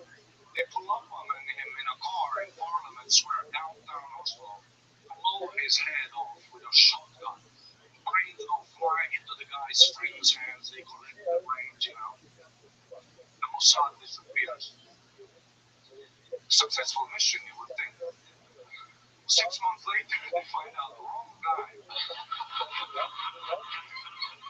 Regular pizza guy.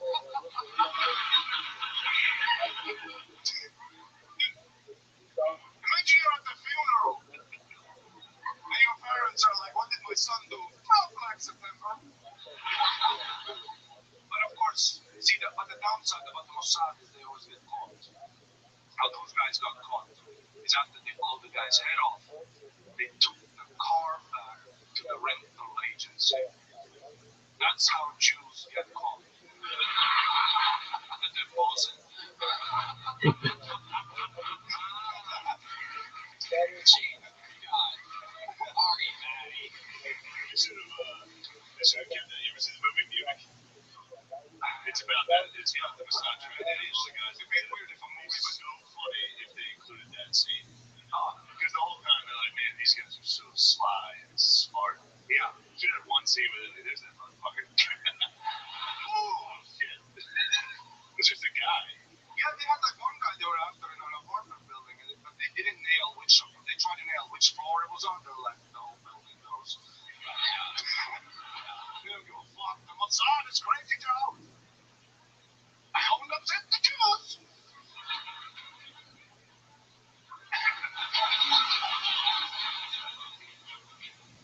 Who's in the yarmulke?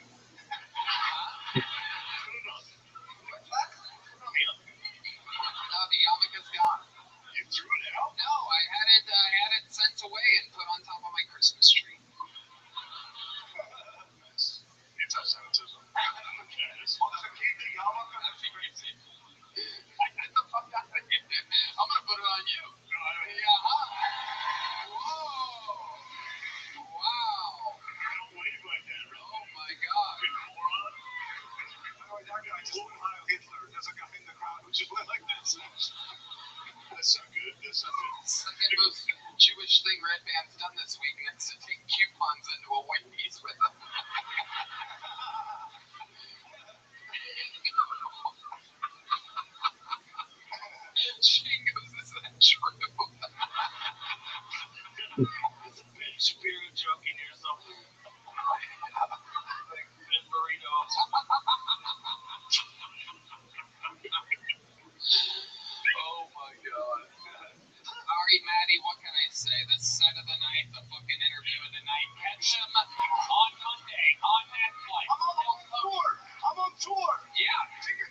Check out their single Pandemonium everywhere where music is available. The Kiltsoni band.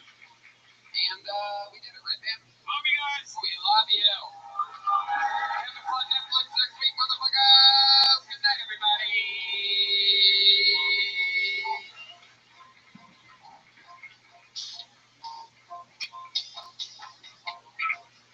Right here. Red Cat 7.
Who the fuck is this?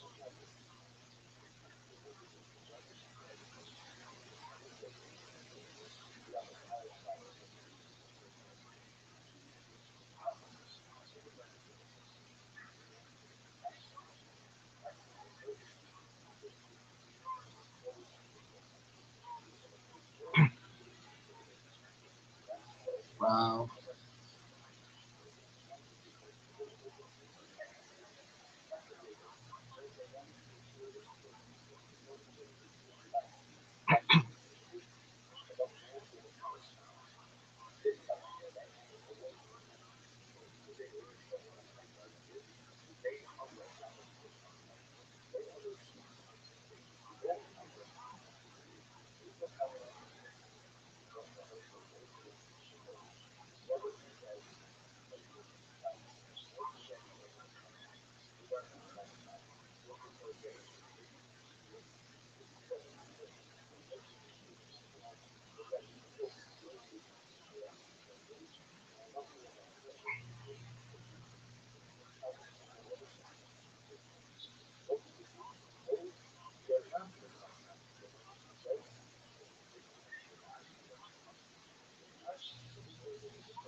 Himself the number one live comedy pod, and he just jumped up on the stage, and you saw that live. That was a live part of the show. We're wondering why we call ourselves the number one live comedy podcast in the world. That's why not number one pre-tape comedy podcast. And he just jumped up on the stage, and you saw that live. That was a live part of the show. You're wondering why we call ourselves the number one live comedy podcast in the world. That's why not number one pre-tape comedy. And he just jumped up on the stage, and you saw that live. That was a live part of the show. You're wondering why we call ourselves the number one live comedy podcast in the world. That's why not number one pre-tape comedy podcast. And he just jumped up on the stage, and you saw that live. That was a live part of the show. You're wondering why we call ourselves the number one live comedy podcast in the world. That's why not number one pre-tape comedy podcast. And he just jumped up on the stage, and you saw that live. That was a live part of the show.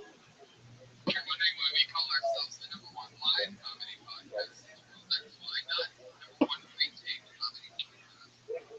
And he just jumped up on the stage, and you saw that live. That was a live part of the show. You're wondering why we call ourselves the number one live comedy podcast in the world. That's why not number one pre-tape comedy podcast. And he just jumped up on the stage, and you saw that live. That was a live part of the show.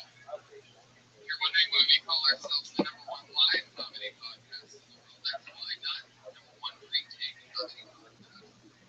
And he just jumped up on the stage, and you saw that live. That was a live part of the show. You're wondering why we call ourselves the number one live comedy podcast in the world. That's why not number one pre-tape comedy podcast. And he just jumped up on the stage, and you saw that live. That was a live part of the show.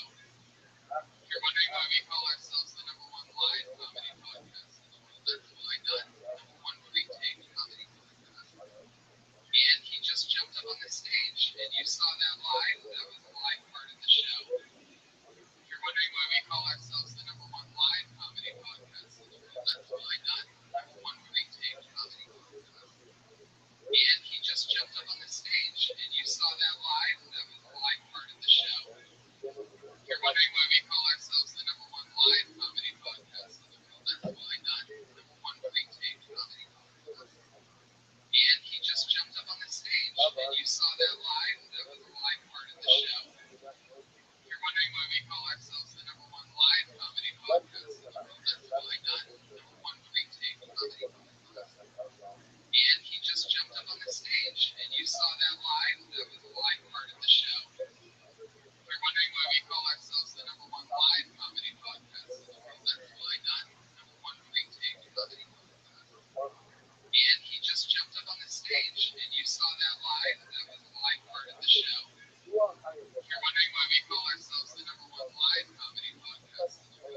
And he just jumped up on the stage, and you saw that live. That was the live part of the show. You're wondering why we call ourselves the number one live comedy podcast in the world. That's why not number one pre-taped comedy podcast. And he just jumped up on the stage, and you saw that live. That was the live part of the show. You're wondering why we call ourselves the number one live comedy podcast in the world. That's why not number one pre-taped comedy podcast. And he just jumped up on the stage, and you saw that live. That was the live part of the show. You're wondering why we call ourselves the number one live comedy podcast. And he just jumped up on the stage, and you saw that live.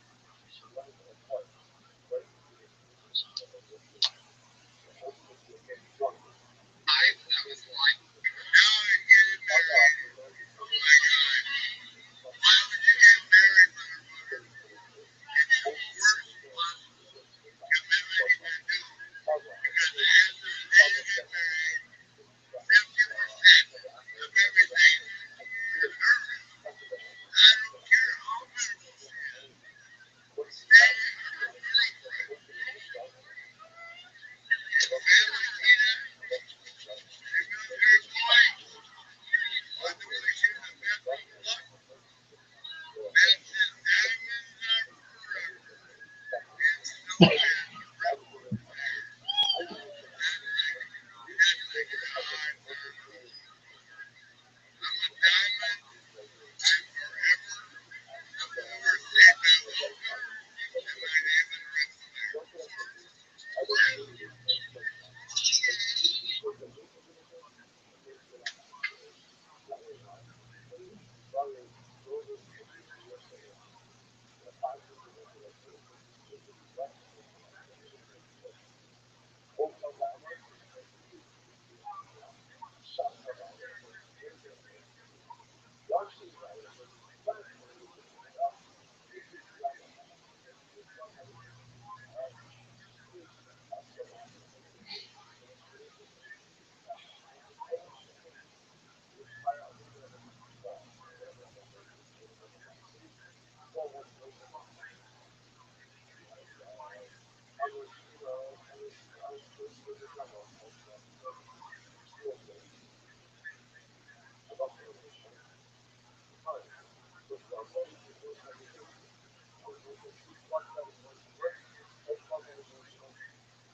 name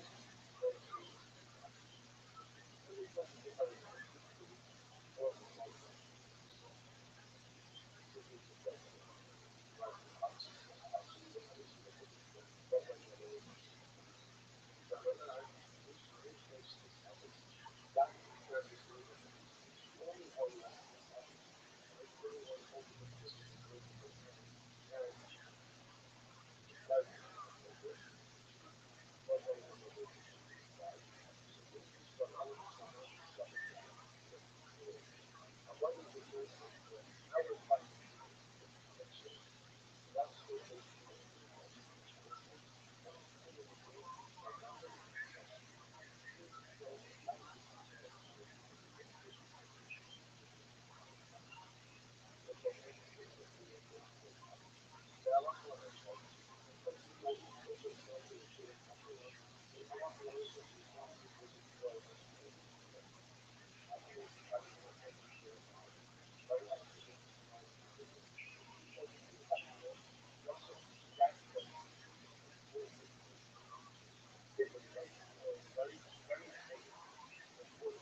What are some subjects on which you, as a artificial intelligence model, might go 50-50 on, like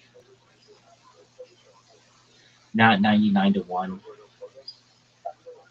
Like, what are some things that you think, like a list? Give me a list of like 100 things where you think that 50% of it could be true, 50% of it could be false.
What up, Rip? How you living?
Not always.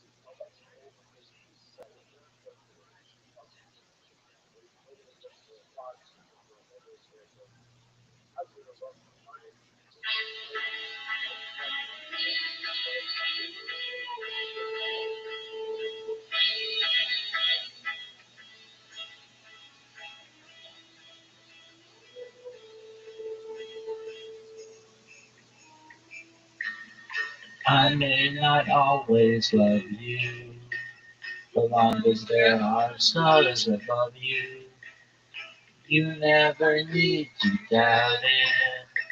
I'll make you so sure about it. God only knows what I'd be without you. If you should ever leave me, life will still go on, believe me.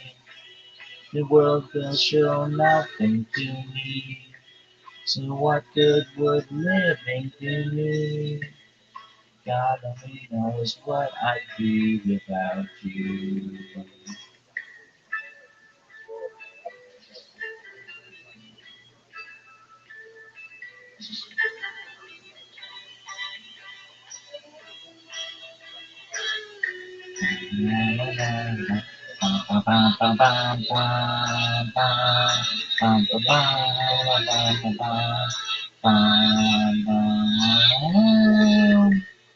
God only knows.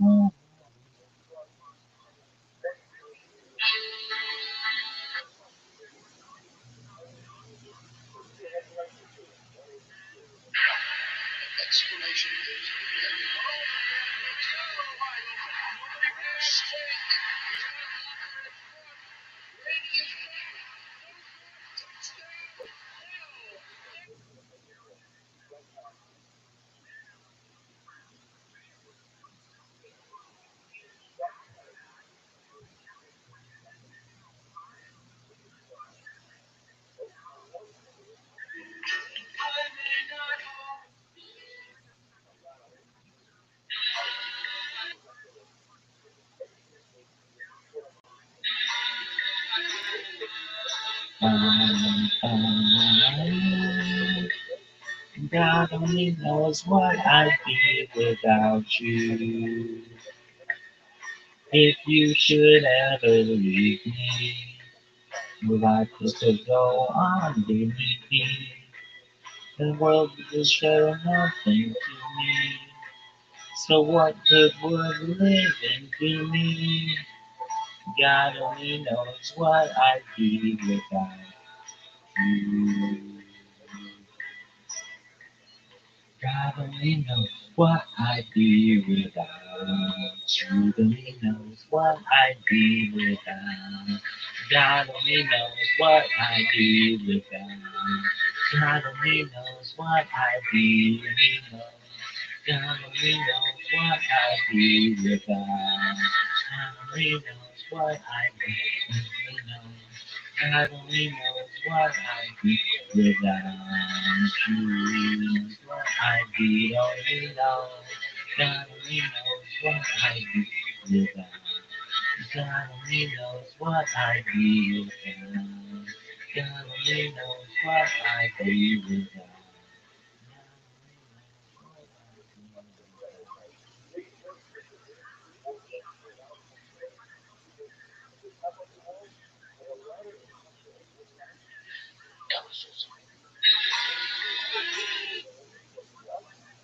Oh, what is this bullshit?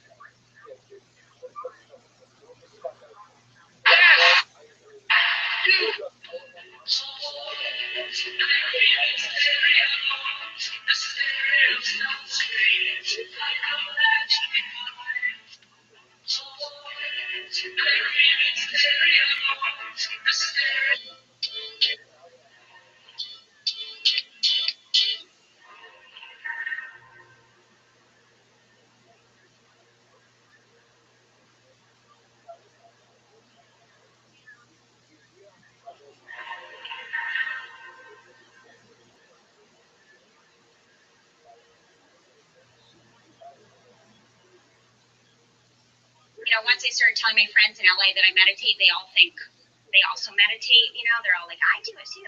So one friend was like, oh, I'm always meditating. I was like, you are? I was like, we've never talked about that. I was like, what's your process? How do you do it? She's like, I just don't let things bother me. I was like, no.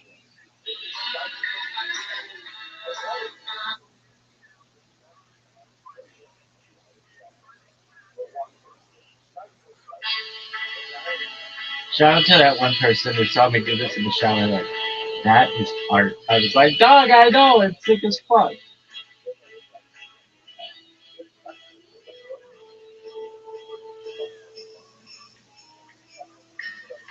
I may not always love you, but as long as there are stars above you, you never need to doubt it. I'll make you so sure about it. God only knows what I'd be without you. If you should ever leave me, your life will still go on beneath me. The world will show nothing to me. So what good would living do me? God only knows what I'd be without you.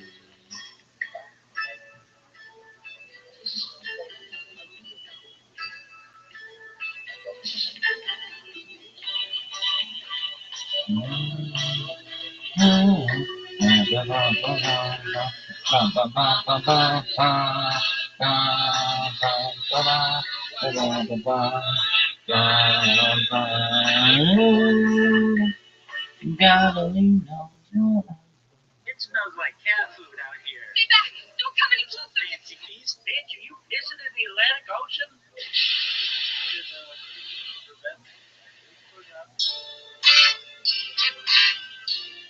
Let's stay there.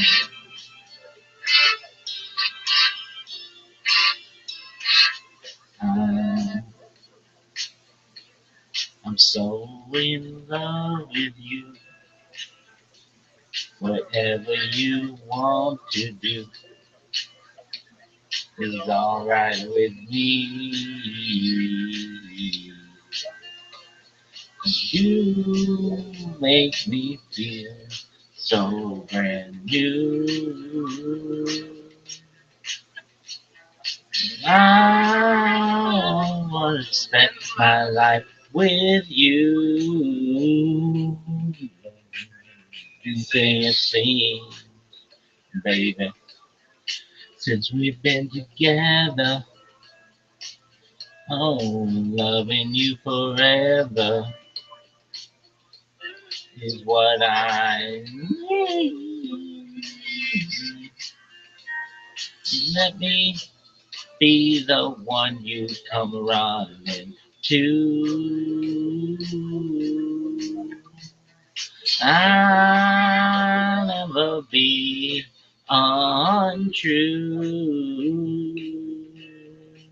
Oh, baby, let's stay together. Loving you. I'm gonna miss you.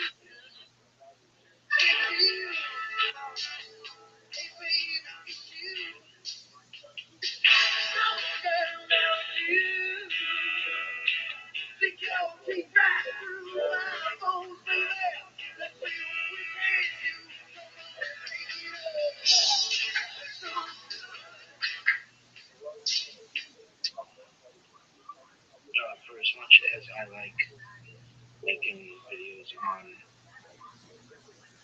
Instagram, at least the long ones, Kabbalah, I'm just gonna do it on YouTube. Avoiding practices that cause pain or long-term harm. Again, some bitches avoiding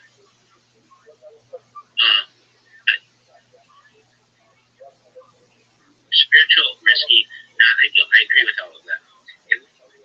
Why? That's what it's about, having more Jews. I agree with all of that. Avoiding, especially on Shabbat. Dignity and real.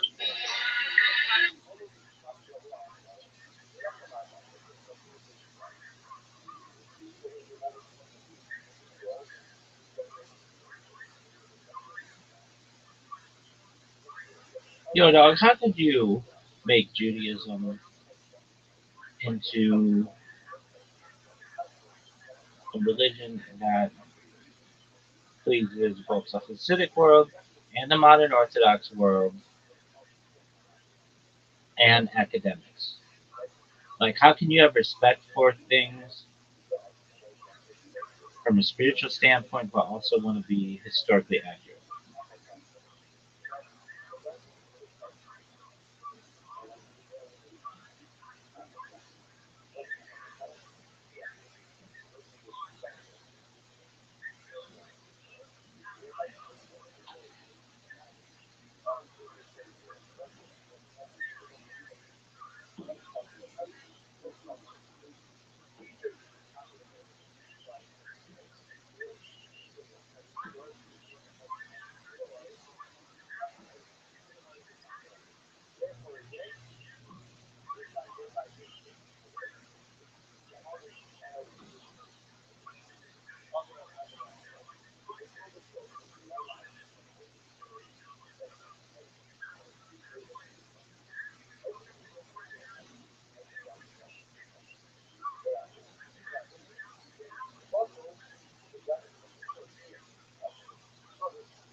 Wow, that's amazing.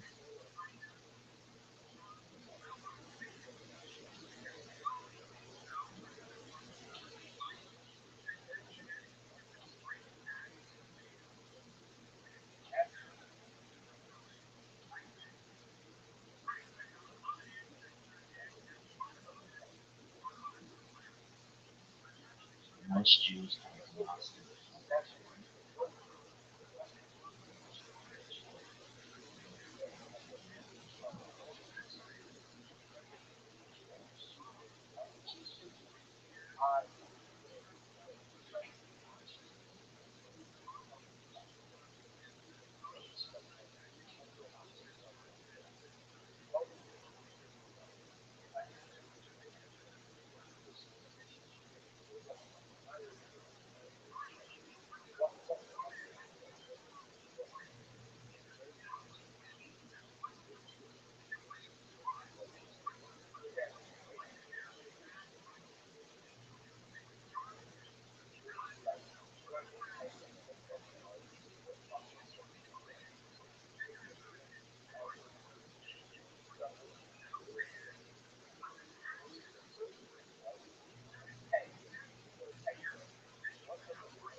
Does anything about this Sabbath ride come into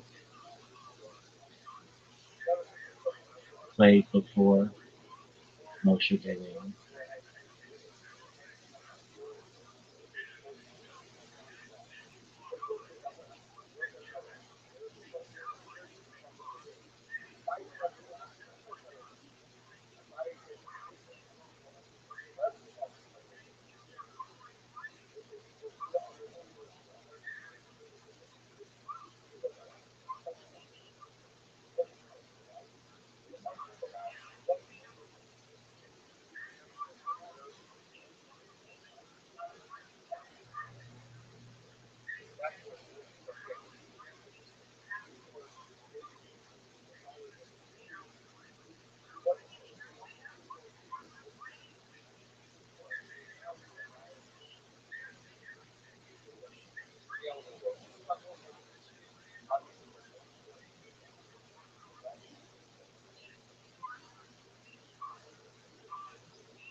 Something's up here.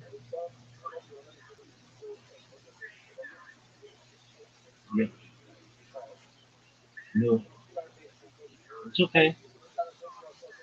You're doing well.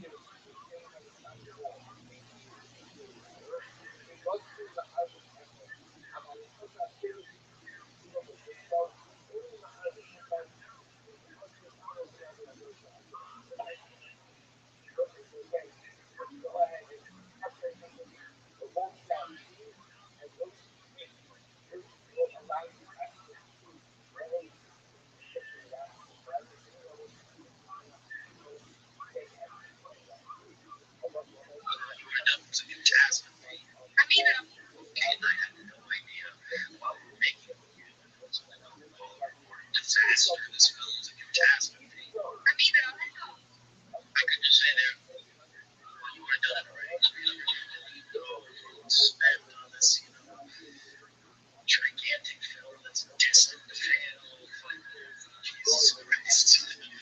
So, like I said, he didn't even know who Mr. Hand were spinning. She is such a committed actress, and I saw that in Cavalry 22, something like that. And she was so committed and amazing and worked so hard on that movie. And of course, the movie went over by many, many months, and it was an incredibly hard experience for both of us to do. But it was rewarding at the same time. It was rewarding for both of us because we got to act alongside each other in a film that I think touched a lot of people around the world, and I'm proud of it. Very proud of it. I saw that movie against you. How was your 52?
Hey, we won one.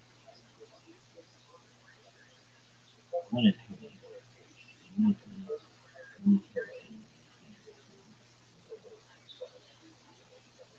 Fantasy football champions, kids.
Damn you. Smell you. You realize. Don't you? Is this your place? No. No, I live with my mom. Yeah. You hungry? Hey, Mom! Go get some meatloaf! Chance, I think I'm okay. I had a fight right before I came over. Thank you. Sure. That's my protege. Jeremy. Yeah, J-Bone. J-Bone is, believe it or not, he's getting married. What? What the idiot? Oh, what a loser. Good. Man, you.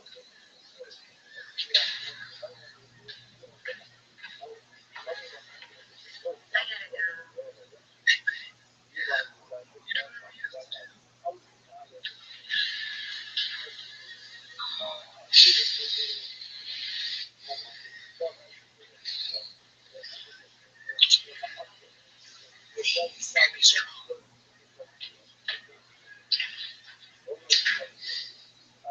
Just look at the tree.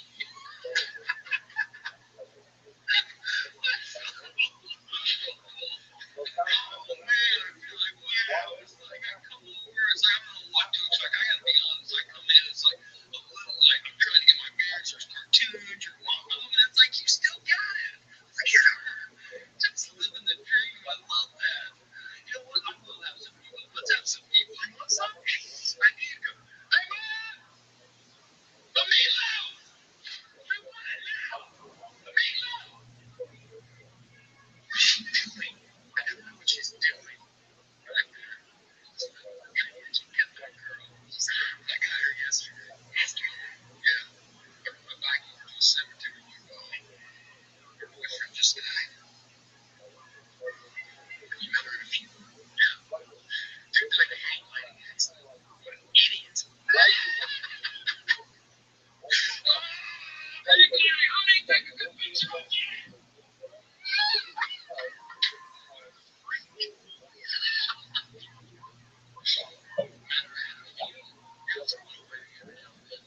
Funerals are insane.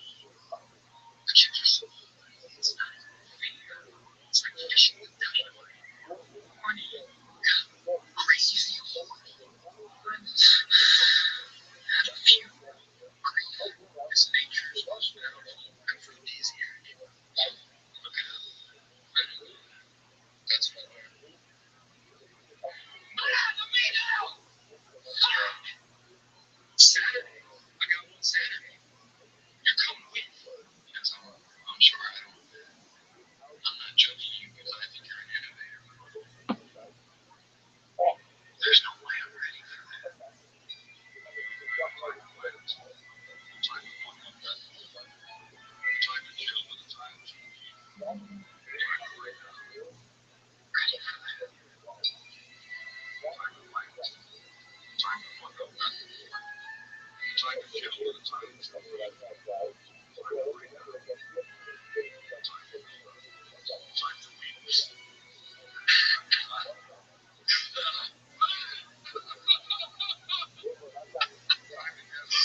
So sensitive.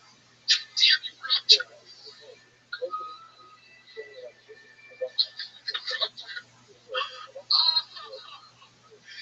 Oh! Damn it, Roger! Damn it! Damn you! I know, man. I know. Brian, boy,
Look at that, and then one chicken shell that myself as well.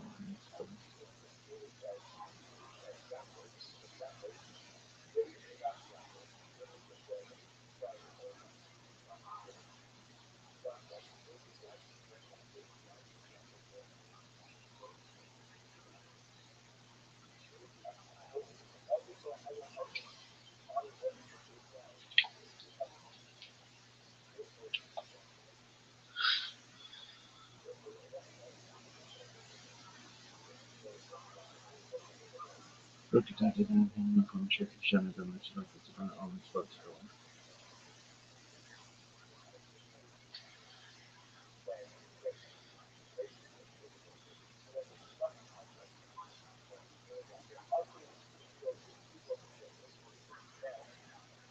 Great shot,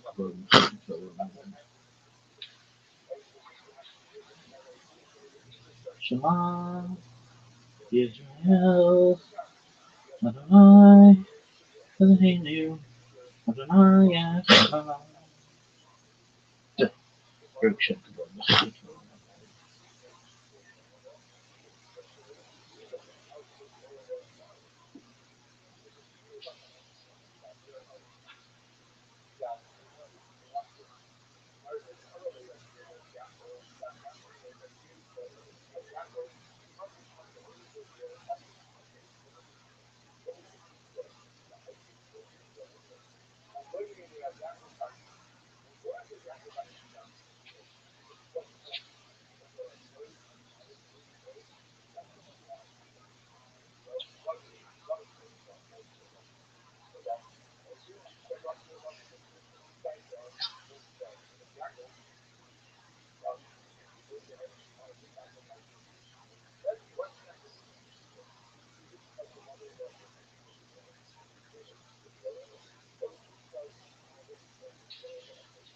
What's up, babies? All right, what day is it? It's like the 12th day. On the 12th day of Kabbalah, my rabbi gave to me a bunch of reasons why they're the biggest pimp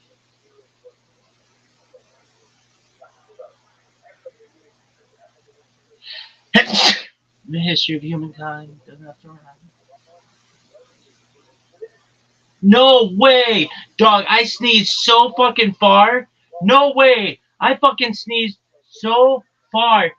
Whoa, dog! I sneezed so far. That's gotta be like 10 feet, dog. I sneezed so hard that my that was fucking incredible. My saliva hit a phone and opened an app, and I saw the saliva slide down.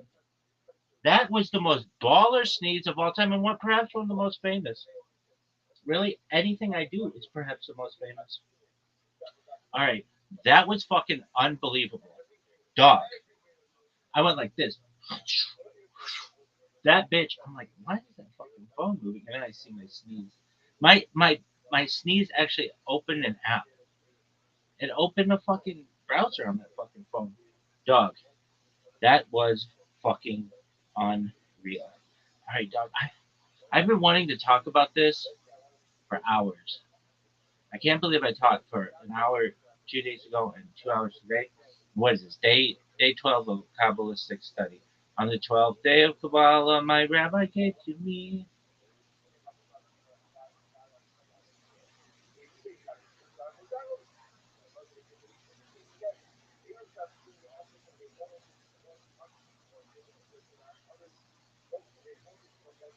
a bunch of Jewish shit that pertains to me. Really? Dog, I'm still in shock over this fucking sneeze. So the Rebets know it's gonna be like, Big Dog, are you who are you? I'd be like, dog, you ever see that you ever hear that song by the Who? Who are you? Who? I don't know, I'm whoever you want me to be, baby. Really?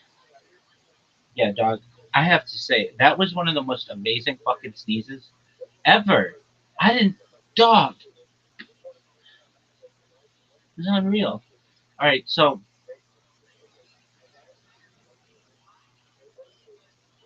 I was so excited to talk about shit, and now I'm tired, and I've been up all night. That sneeze was so phenomenal, unbelievable. All right, well, let me say this. I got a lot of problems with you people, and you're gonna hear about them. Like what? I hate nebbishness. Nebbishness. I hate it. I hate it so much. I want you to be strong and confident and not self-deprecating. And nebbishness, nebbishness, it pisses me off more than anything. It makes me not want to be Jewish. Why?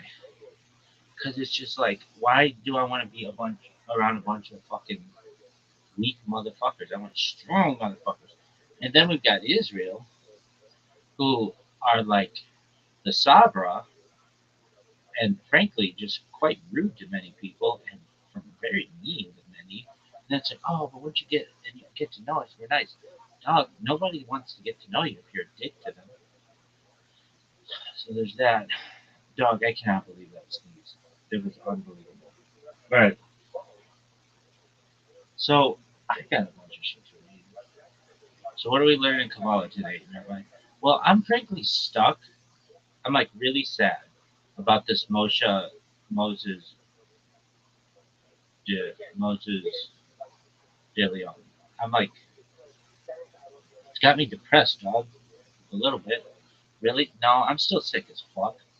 Some rabbits will be like, how sick are you, Rabbi? I'm gonna be like, baby, I can't keep track of how many hot bitches are giving me head, and I lose track of 42 of body count, not the bitches that give me head. They'd be like,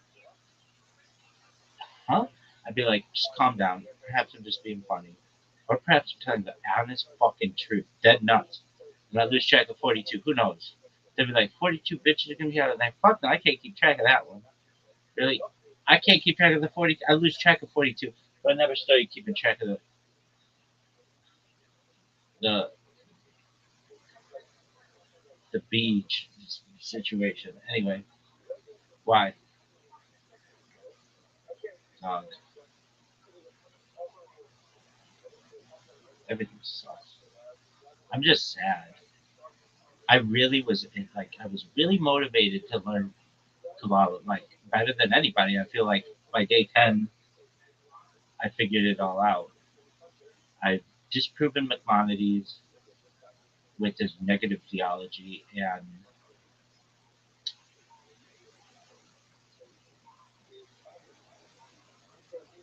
this whole Moses de Leon.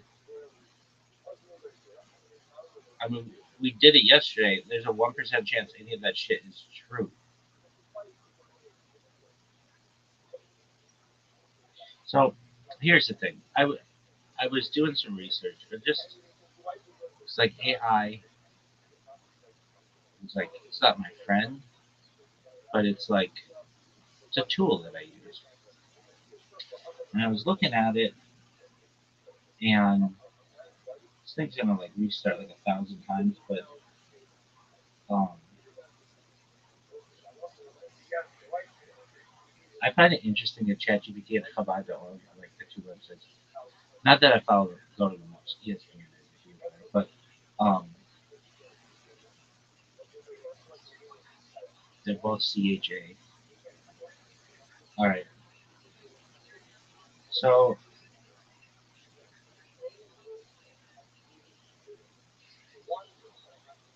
I want to say I don't like that religion isn't perfect. I wish it were perfect. I wish there were like these laws that were easily followable and they had a perfect source and all kinds of stuff. So I asked, I don't know. I mean, I've been a member of Hasidic dynasties or yeah, in modern Orthodox, and I perhaps have had some, certainly academia, and maybe at least contemplated some secular ideas, and slung a lot of dick. What do you want me to do about it, baby? Anyway, I'll come down on confidence, but it's just like when it's sexy, it's just unreal. Anyway,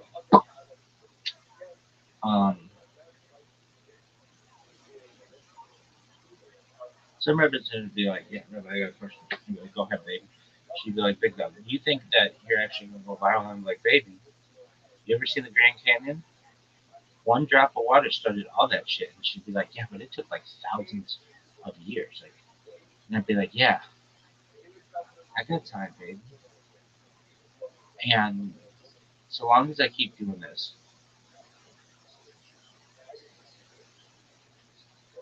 unless YouTube goes away today or in the future, but I imagine that even parts of it would be archived to some extent. But I mean, I've seen social media sites, they go down and all your shit's gone, and so that could happen. But I don't know. Google's a big company. I don't think it's going anywhere right now. So with that being said, if I do this for long enough, are you fucking serious? Why is this fucking shit not recording? Okay. Anyway, there's a chance that this goes viral, and if it goes viral, people are gonna look to me as a leader in a lot of different ways, and I'm okay with that. I don't really want it. If I could have it my way, I would have liked to have a comfortable position at a great company, worked there for 30 years, had a wife, perhaps children, and live comfortably, and just never have to worry about anything. But and really just be a funny, nice, funny person and live my life. But I mean, let's just say I still can't do that. But I'm streaming my life. So anyway, what are we learning about Kabbalah today, Rabbi? I'm really saddened by it because anything I really want to get into, I know it's like the fruit of the poison tree. I have a major issue with Moshe de Leon. Major issue. And in my own way, I have an issue with Rabbi Moshe Feinstein and the Lubavitcher Rebbe and a lot of the Hasidic world because we want to, they put a lot of emphasis on Kabbalah. And it's like, dog, it's very inconsistent. And then it all goes back to this one guy. There's 1% chance that he didn't forge all this shit. And that saddens me. It really hurts my heart. Like I thought I was gonna like learn mystery schools and shit. And that isn't to say Kabbalah didn't exist before Moses de Leon, but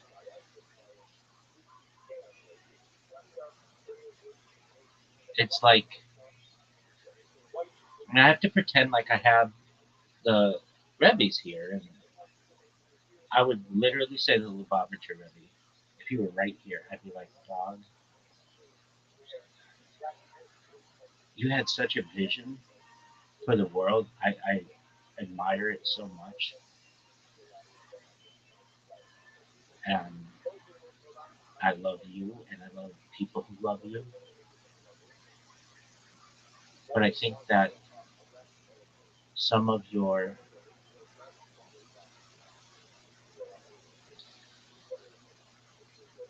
teaching may have an opportunity to be flawed, but I don't blame you.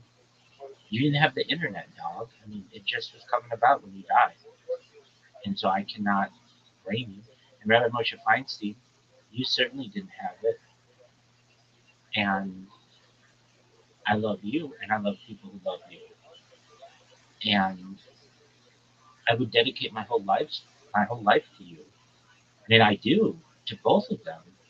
And the Rabbi Victor Miller and Rabbi Soloveitchik and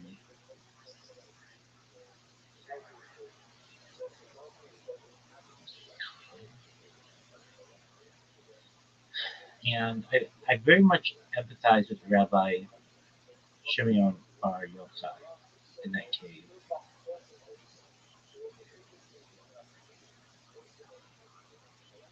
And I don't know, there's this lady who I saw one time on Instagram from the 1980s. And I made fun of her, but she had like yellow dishwashing gloves on, basically. I don't know. I call them bitches. They're like cannery gloves. I don't know. But I've never heard anybody say that they wanted to start their own religion. And she said it. Now we kind of make fun of her today. I don't want to start my own religion. I'm Jewish as any Jew's ever been. And I would say to Chabad and the Breslovers and the Chernobyl lists and the Satmars and everybody else. I'm waiting for Mashiach just like you are.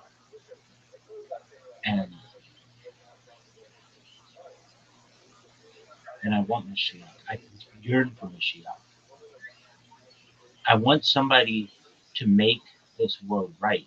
I want somebody to align the world, especially spiritually, but also politically and legally and all the other things. And I would say to them, without going into like my whole life,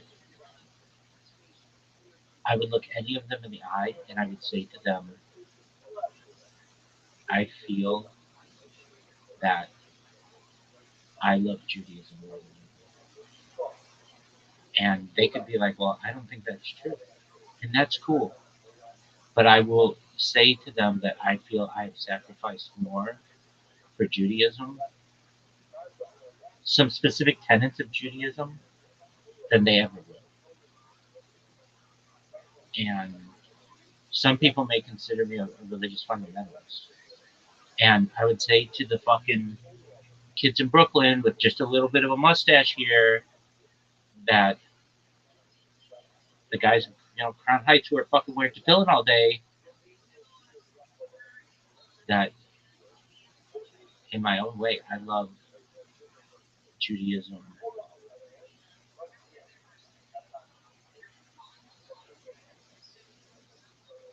as much as I love my life. And if they really heard my story, they recognize how much I hate the disorientation of Judaism and how much I yearn for unification. I would hope they'd listen to me. I would say to them, I don't know other people who have had to sacrifice their lives as I have for Jewish law, for the mitzvot, the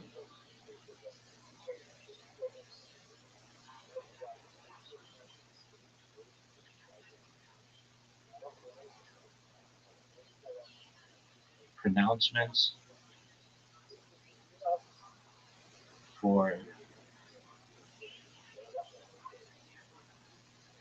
how impassioned I am about Jews marrying Jews, and my absolute just flat out hatred of intermarriage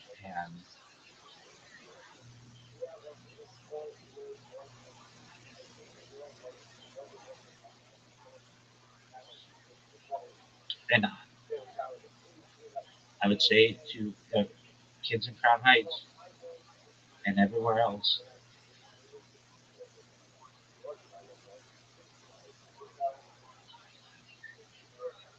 I'm someone who you only read about in books.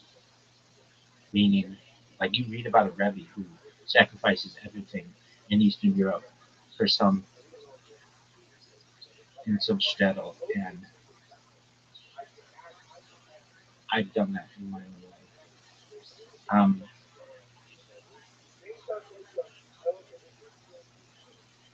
I don't know what's going to happen with my life.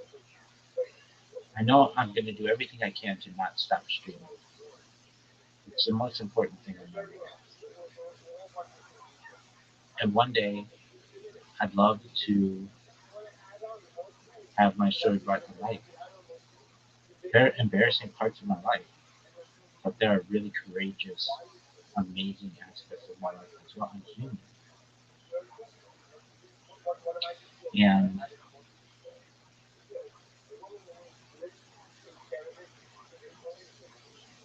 I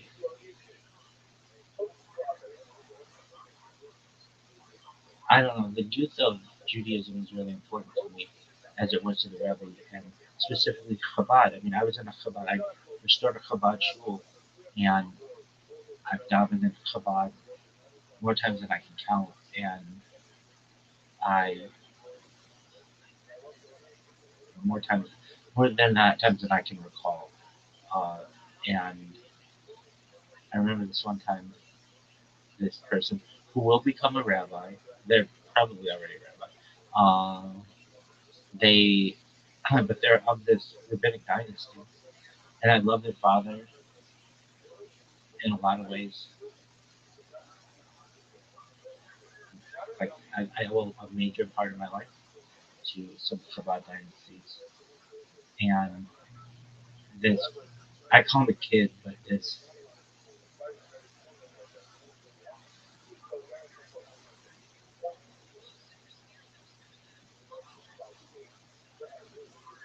person, he was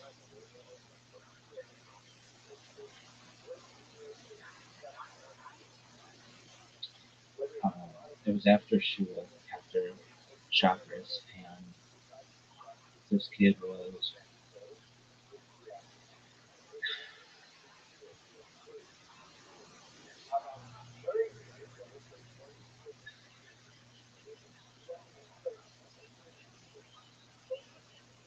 putting to film, and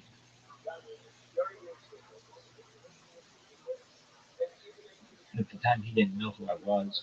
He still doesn't know who I am really, but in my own way, I was a new person to him, and he was putting tefillin away in a tefillin, and as he had it like up on a railing, and he basically zips the bag, and I was talking. I don't think I was talking to him. I think I was talking to somebody else, and this tefillin was about to fall, and it just began to fall, and I grabbed this bag and looked him in the eye and gave it to him, and it was like, I mean, it was a purely like human thing, but it was like it was very athletic. I gotta say that, but it was like he dropped something, and I caught it and gave it back to him, and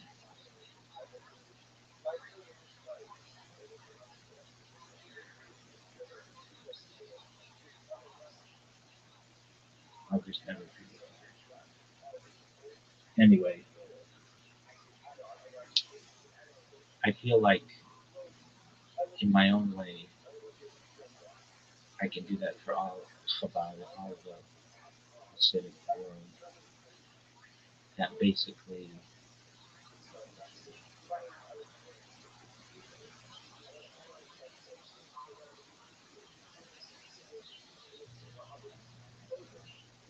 I just feel like I can help them, and I can help them with modern orthodoxy. Now, to anything outside of that, you need to become orthodox. It's as simple as that. There will not be. I would say this, and I think this would be people would like celebrate in the streets if they heard this in Crown Heights. It is my goal in 100 years that there will be no reform and no conservative. And if you want to consider this an active war on them, it's a peaceful absorption, not of their philosophies, but of their people. And I would say 300 years ago, those things didn't exist. 200 years ago,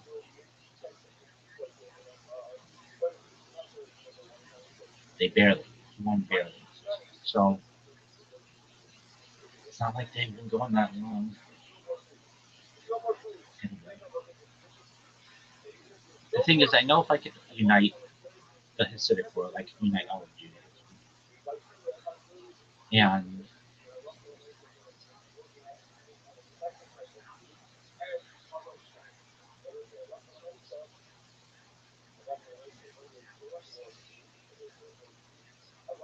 And they can reject me too. And that's fine. If they do, I'll just have like years of my life talking to them and wanting the best for them. They don't have to accept what I say. But I do want them to know I love them. I don't love everything about them. I wish they treated their women better. But I bet deep down they wish they treated their women better as well.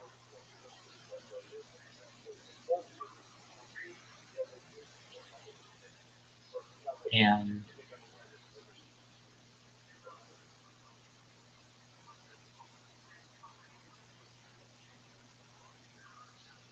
I wrote this thing. I didn't write it.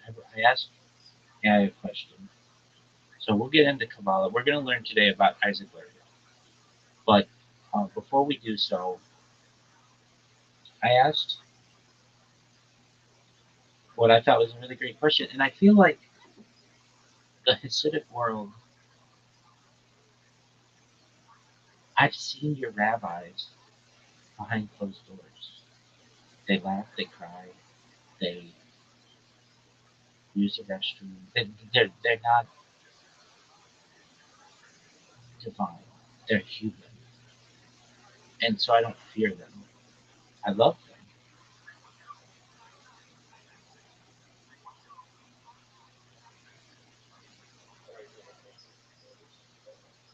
And to the modern Orthodox world, I love them too. But I feel as if they're,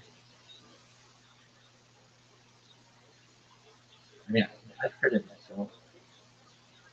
What do we do?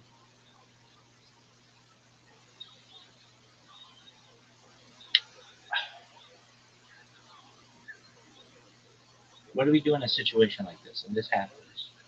And it leads me great pain. Like, I want to go through with a lightsaber and destroy anybody who put into place this type of system. But where you have someone who works their entire life to be extremely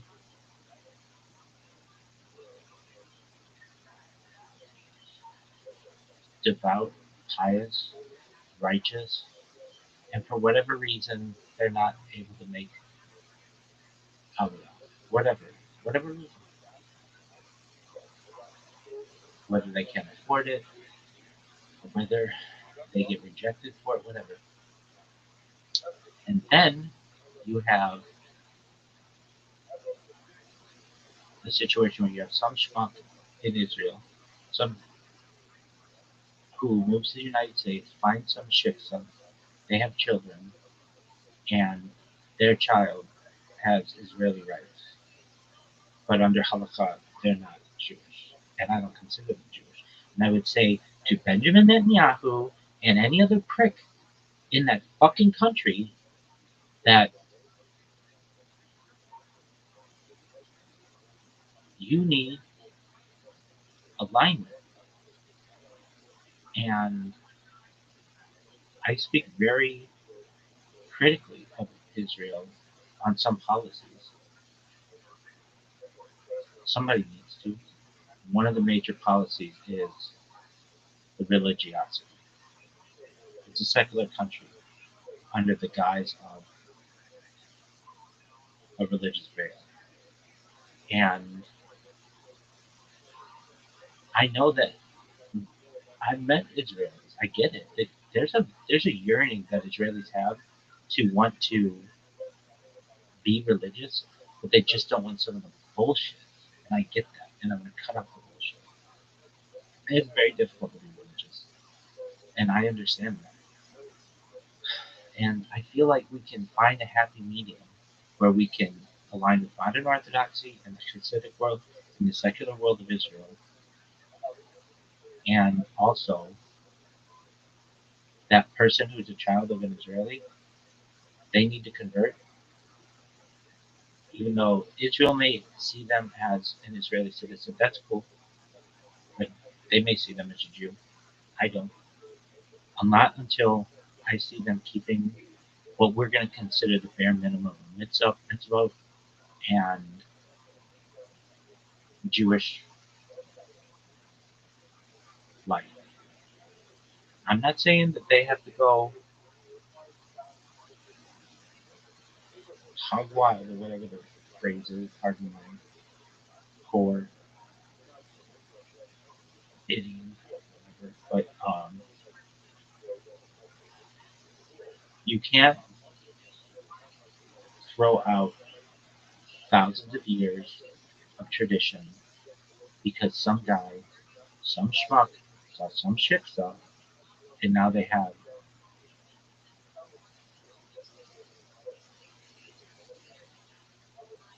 a shanda. So what do? We just have to make sure it just like they just have to become religious. And I'm not saying that they have to become rabbis, but they have to become religious to some extent. And it's really fun to be religious. You ask any religious person, it's really fun to be religious when you, in some ways, some elements are terrible, and we get rid of those. But we cannot have a society where there is not any alignment on what is a Jew. It needs to be clear, and I'm going to ensure it. And I mean, it's the you can follow your lineage back to the Bible through your mother, her mother, her mother, her mother, matrilineally, or you had a kosher conversion. And many of the conversions I've seen are not kosher. Even the gold standard ones are not. They're very political. And I know the base dins that have done them, and I've looked at these, and I even think those people need conversions again. Because I've seen the gold standard conversion. If the gold standard conversion is the way that it's portrayed, the way that I know that it takes place, it's not good enough. So maybe we need something better. And like diamond conversion. Right? All right, so what are we saying here? Well, I'm tired, and so I'm just talking. But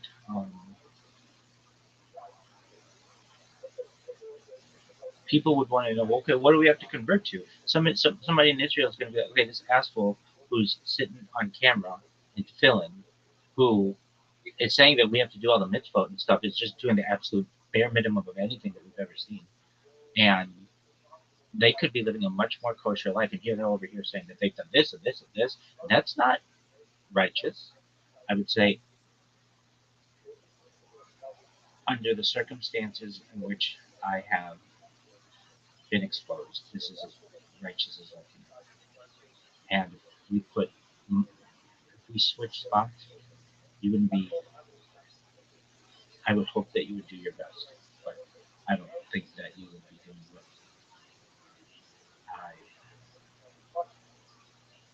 I don't know. Maybe you would be streaming your life, but it doesn't even mean about streaming my life. What the streams are going to do is it's going to give me a lot of notoriety, and it'll give me the platform to be able to talk and teach and things like that. But if I didn't have the streams, I would still feel this way. I felt this way before the streams.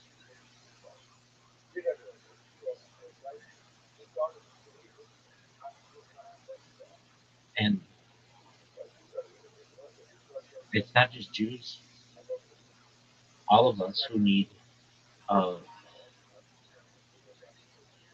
shepherd, someone to. I mean, I say shepherd because have you ever seen?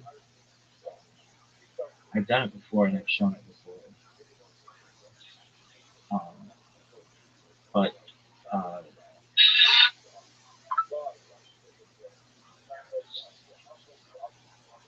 um, Jerome Shepherd.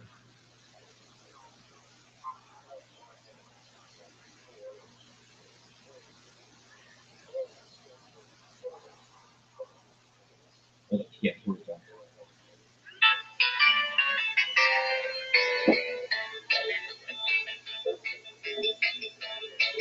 We need like someone to guide us,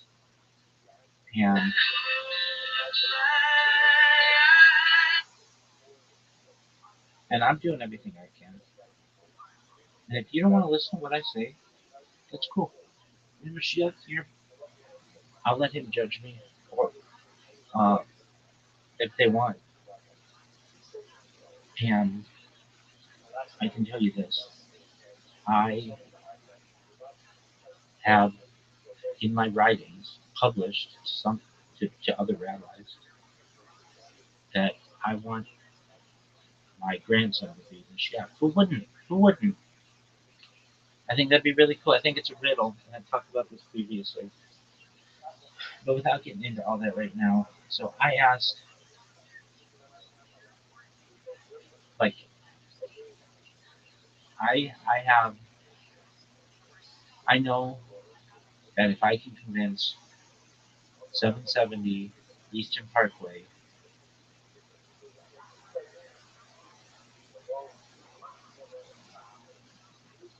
of what I have to say, that what I have to say is good for this world, everything else is cake by the ocean, which would be an Israeli tradition. Like, I've got so much to spread, but I know if I don't have 770 behind me, I can give a shit about whatever street the Beit HaMikdash is going to be on, and whatever, I mean, like, King's Highway, I could give a shit about Rothschild Boulevard in Tel Aviv. None of that matters. The only thing that matters to me is 770 Eastern Parkway.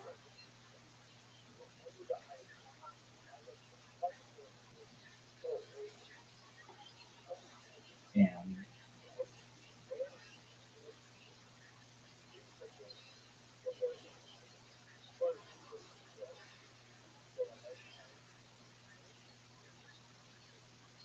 if I don't have 770 Eastern Parkway,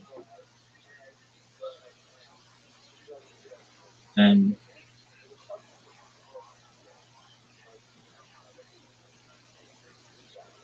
my life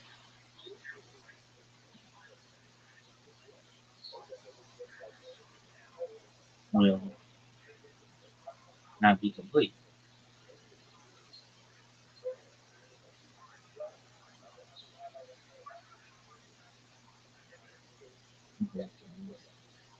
All right. So, a question that I had: how could you make Judaism into a religion that pleases both the Hasidic world and the modern Orthodox world and academics? Like, how could you respect? How could you have respect for things from a spiritual standpoint, but also want it to be historically accurate? Right? Is it not? Now I know, like that. Whatever your feelings are on the Rebbe and Rabbi Moshe Feinstein and any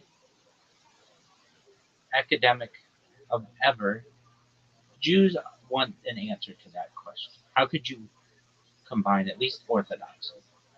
The other stuff, they can come in, but they're going to have to convert to our ways. And I don't understand why it's not considered a conversion. I get it, it's a political move, But for other religions, it would be considered a conversion. So I don't understand why we don't consider we call it ball to shoot. But in my opinion, it's a convert. You need a conversion. And even everybody's gonna have to convert. And if you are already Shomer Shabbat and Shomer Nagia and living a kosher life, you don't have to change anything. I just want people to be you. And that should be the that should be what 770 wants to hear. And if it's not,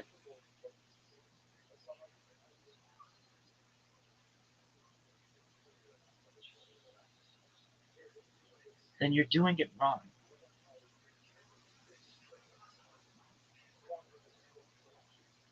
So my question, I think, is good, and AI, who knows what this is, but it says it's a great question. This is actually the tension at the heart of modern Jewish life. You're basically asking, can Judaism be spiritually serious and intellectually honest without either side feeling betrayed? I think the answer is yes, but only if you redesign the framework, not the beliefs themselves. And I think, okay, everybody should be open to this. And with that said, the core move, meaning separate meaning, the core move, separate meaning from mechanism. Most fights in Judaism come from confusing two different questions. What does this mean? Spiritual, existential, moral truth. How did this happen historically? Who wrote it? When? Under what conditions? You can respect both without forcing them to agree. A pseudo often treats meaning as proof of mechanism.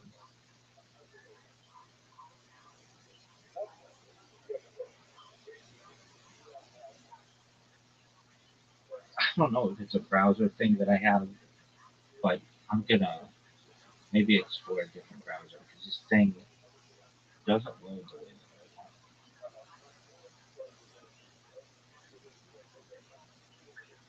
I think it. I don't want to load anything honestly, but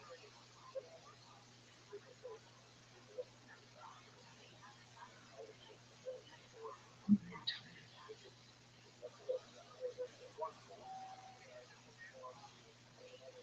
Okay.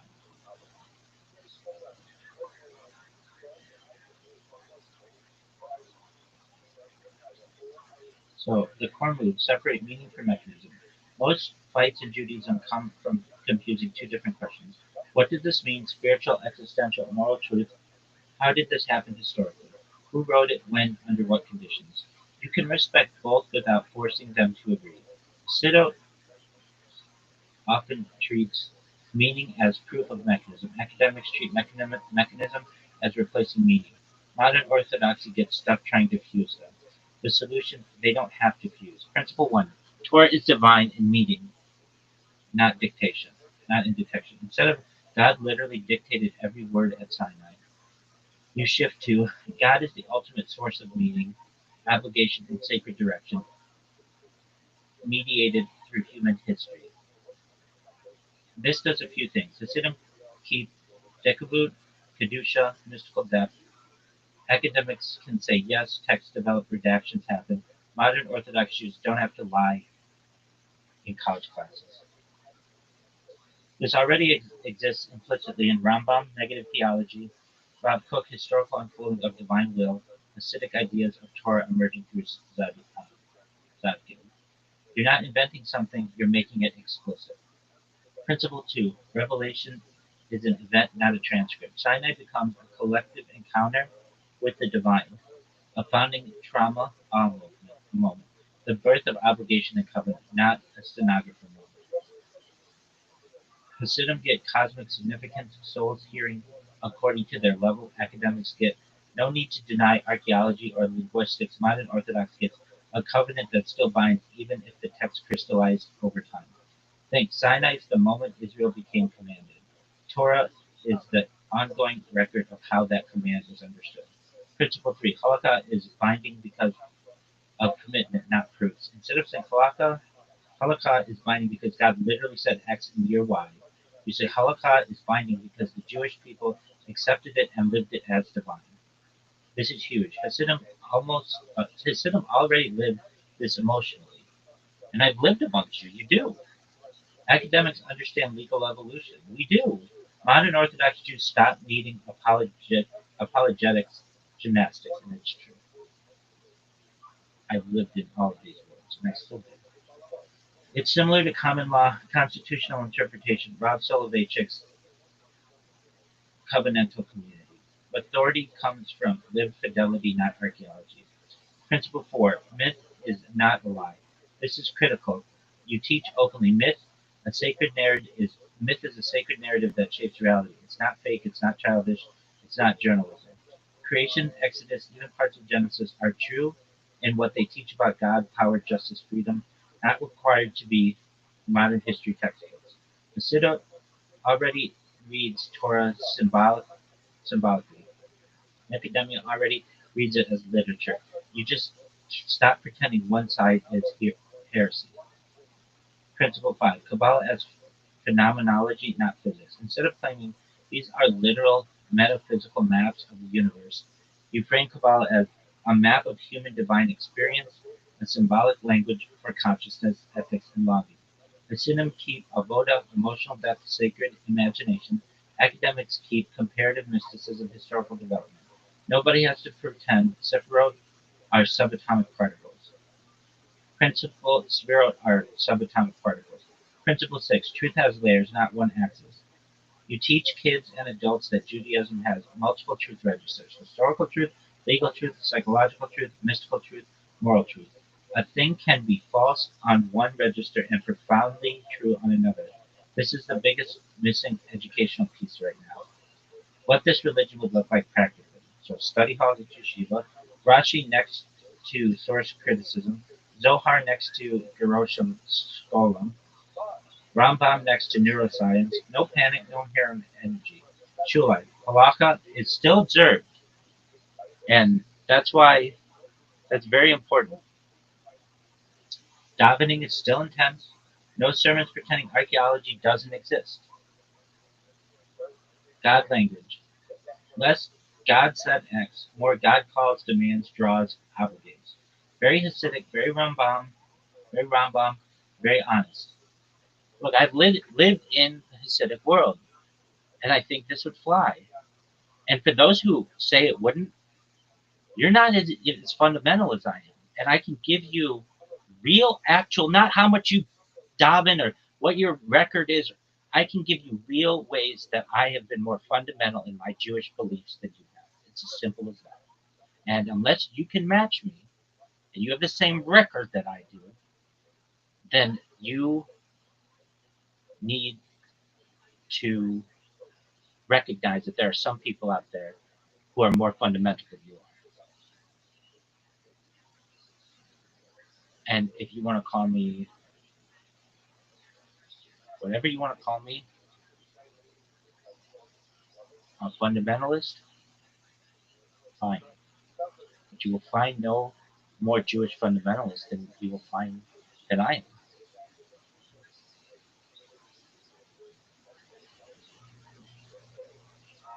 Who would hate this? Let's be real. Fundamentalists, because certainly feel safer.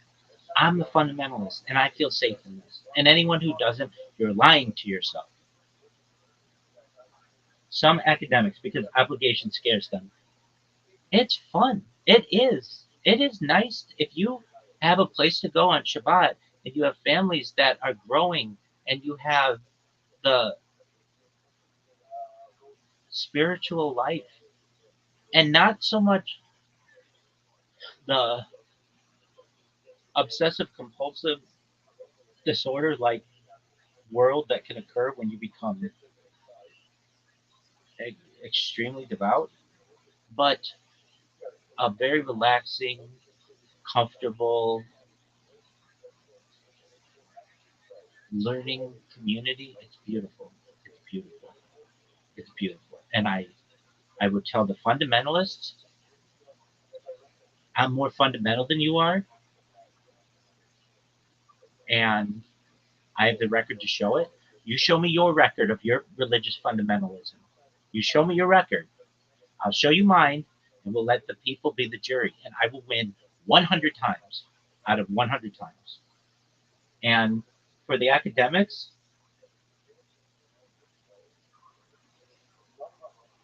you're not having this discussion publicly. I don't see you having it. I don't see you trying to not just speak to those in a classroom, but to try to speak to the entire Jewish community. I don't see you doing that. So in my own way, I am the ultimate fundamentalist and academic, and I think that these two worlds, I think what we just read will be welcomed. And for anyone who says they don't want it, that's fine. You will die out. It's as simple as that. No one will want to be a part of whatever you're creating.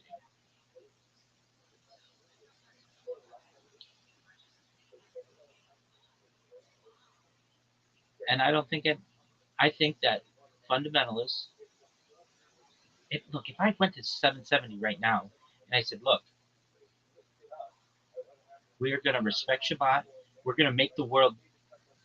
We're going to make it so that you could go to McDonald's and make every kosher. We'll have kosher McDonald's in the United States, and you don't have to look at a hechsher. You're going to be able to trust all the food that you have, and we're going to make it. Perhaps we'll genetically modify things so that they become kosher, and you'll be able to have kosher bacon, not just beef bacon, but kosher bacon, because we can genetically modify an organism to be able to chew its cud and have split hooves. We're going to use science to make the world more religious. I think that people will listen with open ears. And those that don't will not exist. Everybody's going to think this is cool as fuck.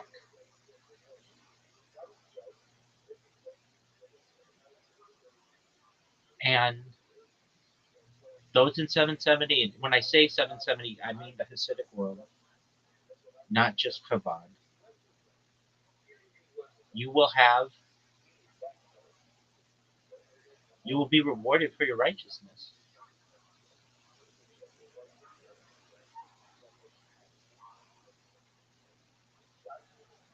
And for those of you who are modern Orthodox and trying to balance those two words, you will be rewarded as well. You will be seen as people who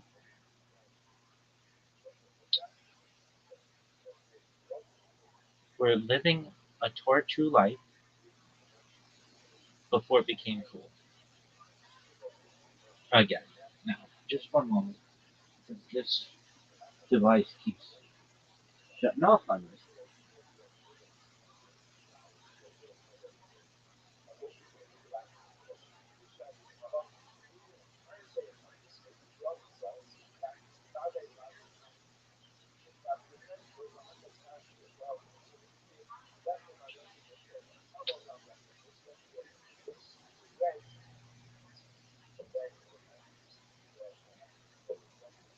And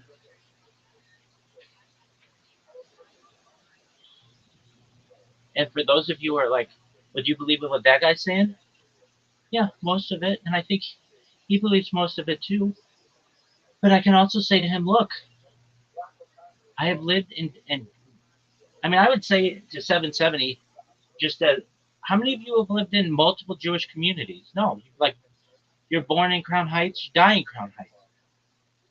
Maybe you visit some, but have you really, I mean, have you paid dues in multiple? Have you gotten to know the rabbis? Have you eaten at their houses? Have you seen them perform? Have you been to their classes, heard their drasha? Have you done this? If you have, great, but not all you have. Some of you live in an area and that's all you know. And I'm telling you, if you travel enough, even just a few, less than a mile, you go to one shul that is Orthodox, and they will tell you one thing. You go to another shul that is Orthodox, and they will tell you another thing. It's very confusing. And then they say, don't shul shop. What do you expect me to do? I'm going to go to the one that fits my needs. I envision a world where everybody says the same.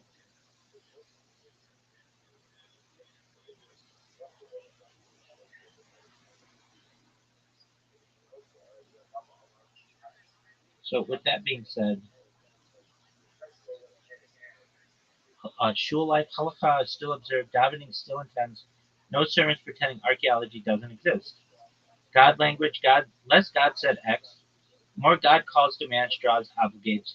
Very Hasidic, very Rambam, very honest. Who would hate this? Let's be real, fundamentalists. But nobody's a bigger fundamentalist than I am. Look at my record. Look at my record in defending Judaism. Because certainty feels safer. Some academics, because obligation scares them. What's so bad about having dinner with your family? What's so bad about ensuring that you're helping to create a people, a diverse people that thrive in society? What's wrong with that? But most Jews, now this is the biggest thing ever. When I read this, I was like, I have to talk on this. But most Jews are exhausted from pretending. And I know that goes everything from 770 to Harvard Yard and everywhere in between. All right. So one sentence summary of this.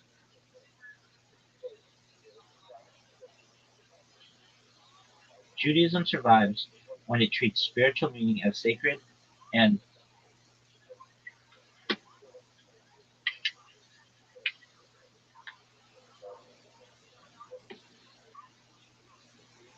historical honesty as non-threatening and refuses to confuse the two.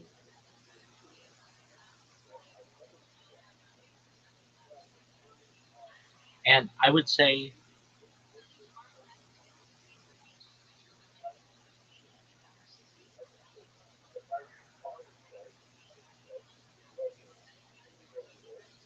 look, and I've said this in front of at Jewish tables, at Shabbat tables. I am a Rambam homer, even though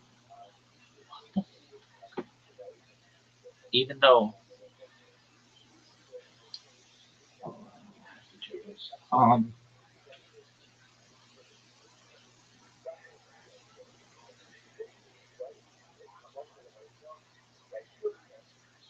even though we were able to recently be able to perhaps use logic to be able to prove that Rambam would not agree with the statement God exists. That's fine. I know that I'm still an advocate in many of the things Rambam stated. And I'm here, I'm just waiting for this computer to restart. And I've I've had these memorized better than some shuls, and as I've said previously, I have forgotten more about Judaism than I perhaps even remember. So, but the 13 principles: belief in God's existence, that there exists a creator who brings all into being and sustains it. God's absolute unity. God is one in a non-physical, non-composite way. God's incorporeality. God has no body, no physical form. God's eternity. God has no beginning or end. God alone is to be worshipped. No intermediaries, angels, or forces are to be worshipped. Truth of prophecy. Human beings can receive true divine communication. Now, what about that one? Who knows how God communicates with people? And anybody who tells you that they know, I would be very cautious of them.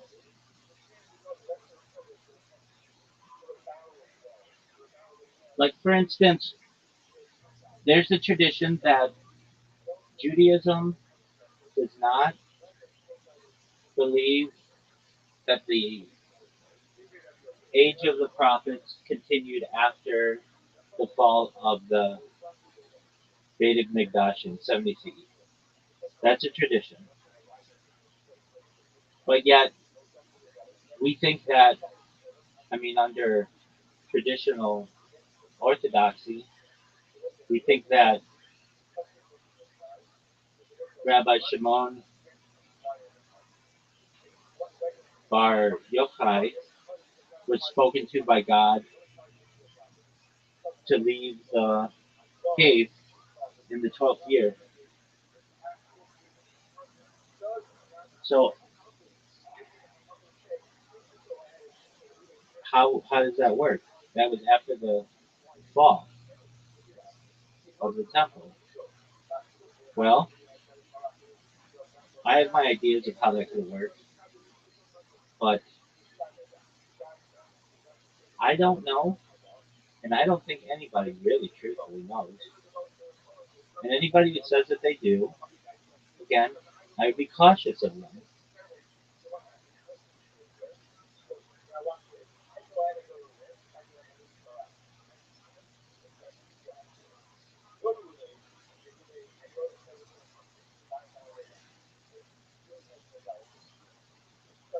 And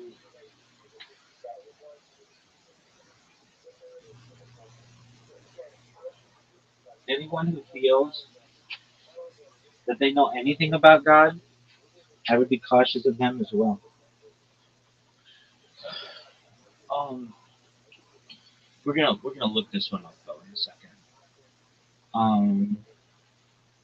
So truth of prophecy: human beings can receive true divine communication. What does that mean? We'll talk about it. Prophecy of Moses is unique. Moshe's prophecy surpasses all others in clarity and authority. Wouldn't that be okay? I can live with that. Divine origin of the Torah. The Torah we have is from God. Torah min hashemayim. We can play with that though. Immutability of the Torah. The Torah will not be changed or replaced. That's fine. I'm okay with that. We can play with that though. There are word games you can play. That's what any rabbi can do. That's what any lawyer can do. We can play some games with that. There are opportunities for interpretation. Divine knowledge of human actions. God knows human deeds and thoughts. Reward and punishment. God rewards obedience and punishes transgression. Okay. Coming of Mashiach. Belief in the eventual arrival of Mashiach, even if delayed. I'm waiting just as much as anybody else is. Resurrection of the dead. The dead will ultimately be resurrected. And I'm cool with that. I look forward to that. I'd call it revivification of the dead. This list is Rambam's invention. Earlier Judaism did not have a fixed creed. Many great rabbis disagreed with parts or the idea of creeds entirely. Rambam, the Hasdai, Kreskas, Rabbi Yosef Albo. The poetic versions, Ani, Lamin, Yigdal, are much later and more literal than Rambam's own philosophical intent. One key tension relevant to the earlier question. Rambam defined these philosophically, stripped mythology, meant them minimally. Popular Judaism reads them literally and mythically. The gap is why people feel cognitive dissonance today. The one-sentence summary: the 13 principles of Rambam's attempt to stabilize Jewish belief, influential but not the original or only way Judaism understood faith. Okay, but I'm saying that I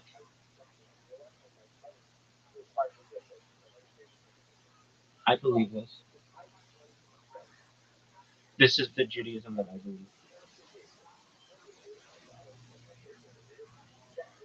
And in my own way, if you believe something else, I don't know if that's Judaism.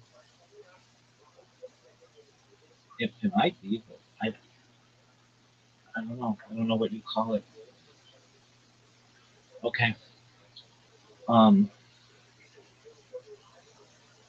But the key phrase that I said, if you remember anything from this bitch and moan session, whatever you want to consider this, is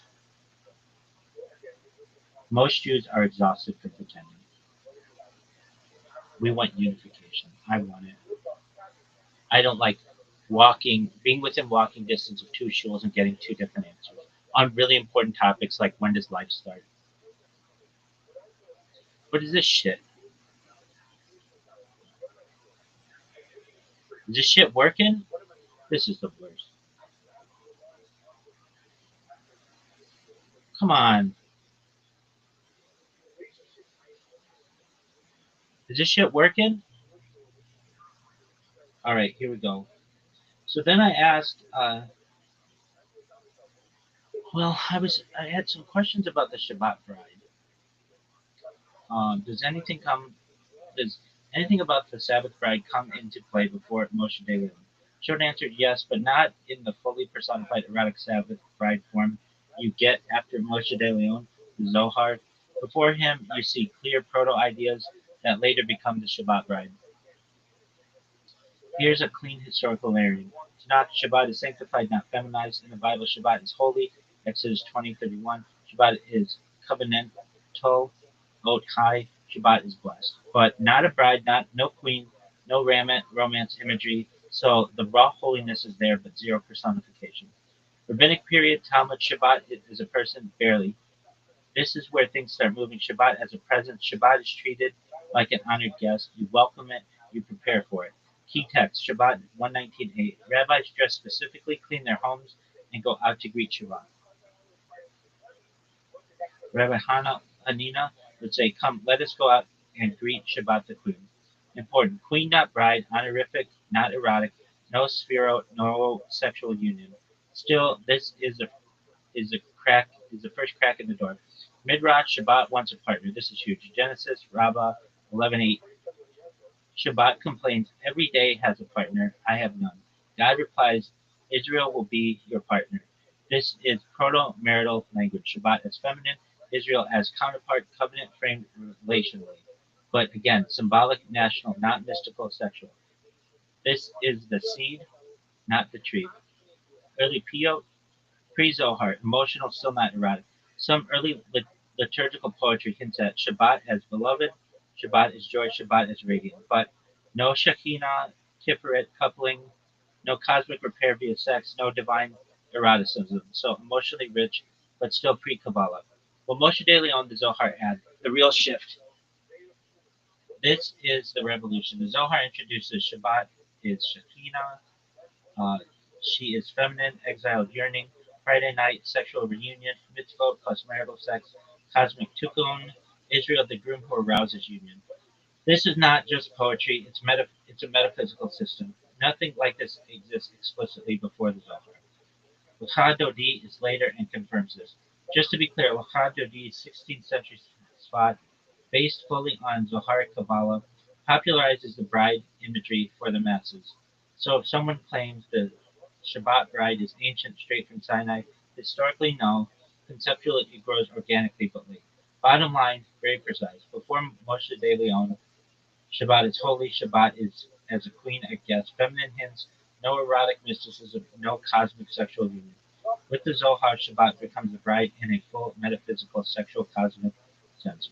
One sentence verdict: the Shabbat bride is not an ancient doctrine, but a medieval mystical crystallization built on earlier rabbinic metaphors. Okay, so then I have questions about Mashiach. I think we all do. So what is Mashiach supposed to do when he gets here? Good question, and I'll answer this clearly, historically, and without hype, because what Mashiach does gets widely overstated. There are three overlapping models in Judaism: classic rabbinic, philosophical Rambam, and mystical Kabbalistic. If you don't separate them, everything gets confused. The classical rabbinic job description, Talmud and Midrash. At a minimum, Mashiach is expected to be a human king from the line of David, check. Not divine, not supernatural by default, definite check. Restore Jewish political sovereignty, check. A functioning Jewish state, Jewish self-rule in the land of Israel, check. Rebuild the temple, check. Or at least restore sacrificial worship, check. Details debated. Gather the exiles, check. Jews return to Israel, ends the long Galit condition, check. restore Torah observance, check Court Sanhedrin and halakhic clarity. Key source, Sanhedrin 97 to 99, Barako Midrashim. No miracles required, no end of nature, no instant utopia. Rambam's model, most important for historically accurate Judaism. Rambam deliberately strips Mashiach of magic. According to Rambam, Mishnah Torah Hilchot Malachim 11:12, Mashiach will fight the wars of God, meaning political, legal, defensive wars, no cosmic battles, rebuild the temple, restore Jewish law, bring peace and stability. And I would say to anybody who has been claimed as a Mashiach-like figure, perhaps a Lubavitcher Rabbi, so perhaps Jacob Frank, perhaps um, Shabbatai Zvi, anybody, Bar Kokhba, anybody. Did you rebuild the Beit Mikdash? Did you rebuild the Beit Mikdash? No? Then you're not. Then you're not a Mashiach. But you could be a Mashiach for your age, like meaning like you could be a really important spiritual person for your age. Some of those ones that I said, other ones might be just garbage. Who knows? But the person who's Mashiach is the person who rebuilds the Beit Mikdash. And that's a big thing. I don't know who that is, but I'm waiting for him. And if he wants to hear my plan, I'll give it to him. You can have a plan for it. Nobody's saying that you can't. All right. Mashiach will fight the wars of God, meaning political, legal, defensive wars, not cosmic battles. We rebuild the Beit Mikdash, restore Jewish law, bring peace and stability. What Rambam explicitly denies, Mashiach performing miracles, changing nature, knowing the future, being semi-divine. Do not think the Messianic era will involve anything supernatural. This is huge and often ignored. What changes after Mashiach arrives? According to Rambam, the world runs normally, people still work, eat, die. The difference is political freedom and peace. Jews can finally focus on Torah without persecution. The only difference between now and the days of Mashiach is subjugation to kingdoms. Mystical Kabbalistic later development. This is where things get cosmic. Mashiach is said to unite male and female aspects of the divine, heal the Shekhinah, complete tikkun, trigger resurrection and transformation of reality. Historically, late Zoharic and Sfat Kabbalah, symbolic, not halakhic requirements, not binding beliefs. Important. Hasidic treats this existentially, academics treat it mythically. Rambam ignores it entirely. What Mashiach is not supposed to do, despite popular belief, Mashiach does not have to, and free will, make everyone religious instantly, judge souls, abolish science, be recognized immediately, bring heaven to earth overnight. Although at least in my teaching, I'll just say this. There's something like when Mashiach comes, everybody in the world will know. There won't be like, it's this. It'll be like, if this ain't him, then this motherfucker's not coming. So we're all waiting. Bring heaven to earth overnight. Judaism is extremely conservative here. Practical checklist. Rambam's test.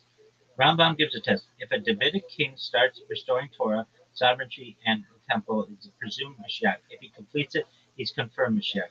If he fails, not Mashiach, just a righteous king. No apocalypse, no embarrassment. What would you say about the Rebbe? For those who are messianics. Look, I've asked your rabbis bluntly, was the Rebbe Mashiach? And they say they don't know. Now, many will say, yes, he was, behind closed doors, and I've had those conversations as well. Others will say he's not. Others will say that's fundamentalism. I think that the Rebbe could have been Mashiach in his day. Like, that's okay. Maybe not seen as the Mashiach, but a Mashiach. But unless the Rebbe rebuilds the Beit Mikdash, we're still waiting. But that doesn't mean that you're wrong. Messianics, I don't think you're necessarily wrong. I mean, in my own way, I wanted to be a Messianic Chabad. But until the Beit Mikdash is rebuilt. And I would love if we could like revivify the Rebbe, and we want to make him Mashiach, that's cool. But the person who revivifies him is going to be really popular too. All right. So, when is Mashiach first discussed? Short answer: later than most people think, and stages. There is no single Mashiach chapter early on. The idea emerges, then crystallizes, then explodes. Here's the clean historical timeline. Torah, 5 books, no Mashiach figure. This surprises people. The Torah never mentions Mashiach as an end-time redeemer, a future Davidic savior, a messianic age led by a specific person. What does exist? Promises of national return, blessing, curse, exile, restoration. God acting directly, not via a messianic king. Even Deuteronomy 30 talks about return and renewal. No human redeemer figure. No Mashiach yet. Elderly prophets, 8th to 7th century before Common Era. Davidic hope appears. This is the first real stage. Key text: Isaiah 11, a shoot from the stump of Jesse. Micah 5, ruler from Bethlehem. Jeremiah 23, righteous branch of David. Important. These are political kings written during monarchy crisis, not end of time apocalyptic figures, no resurrection, no cosmic transformation. Mashiach here is an ideal future king, not savior of souls. Exilic and post-exilic prophets' expectation intensifies. After the destruction, Ezekiel 34:37, my servant David, 2nd Isaiah, redemption without a named king, Zechariah, hints of priest-king imagery. Now restoration becomes more dramatic, hope becomes forward-looking, still no technical term Mashiach. Second Temple period, 5th century BCE to 1st century CE, Messianism diversifies. This is where things get wild. You get King Mashiach, Priest Mashiach, Prophet Mashiach, sometimes two Mashiachs, Qumran, sources, Dead Sea Scrolls, apocalyptic literature, Daniel, Enoch. Important, not unified, often political and cosmic, responding to foreign rule. This is when Mashiach becomes a category, not a single idea. Rabbinic Judaism, 1st through 6th Common Era, Mashiach becomes central. Now it stabilizes. Talmud discusses lineage, signs, timing, and warns against calculating it. Failures and false messiahs. Still, no dogma no dogma yet. Plenty of disagreement. Mashiach is human, not divine. Rambam, 12th century Mashiach is codified. This is a turning point. Rambam defines Mashiach legally, removes supernaturalism, makes belief in Mashiach a principle of faith, frames it politically and halakhically. From here on, Mashiach is standardized. Kabbalah, 13th to 16th century, Mashiach becomes cosmic. Later additions: Tikkun, Shekinah, sexual cosmic repair, metaphysical drama, powerful but historically late. Bottom line, very precise. No Mashiach in the Torah. First clear messianic king, early prophets, Isaiah, Micah. Full Messianism, Second Temple period, codified Mashiach, Rambam, mythical Mashiach, Kabbalah. One sentence summary. Mashiach begins as political hope in the prophets and only later becomes the cosmic redeemer people imagine today. Okay. And then we went through the 13 principles of faith. Shalosha, Asar, Ikar. All right. Now let's learn about Isaac Luria. Who is he? Some douche.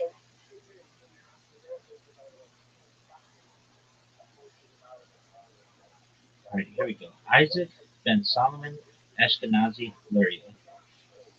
He lived from around 1534 to July 25th, 1527.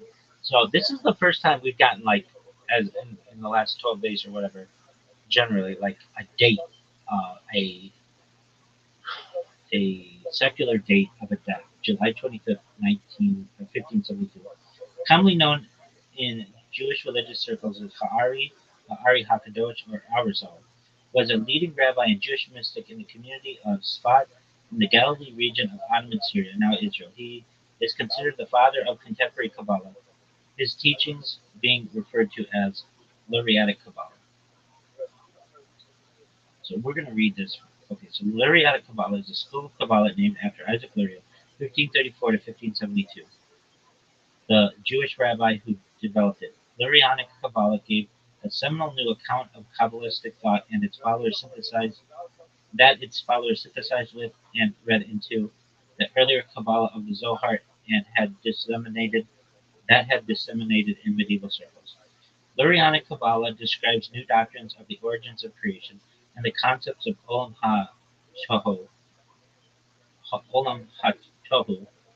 the world of Tohu chaos, the Olam Ha-Tikkun, the world of Tikkun rectification, which represents two archetypal spiritual states of being and consciousness.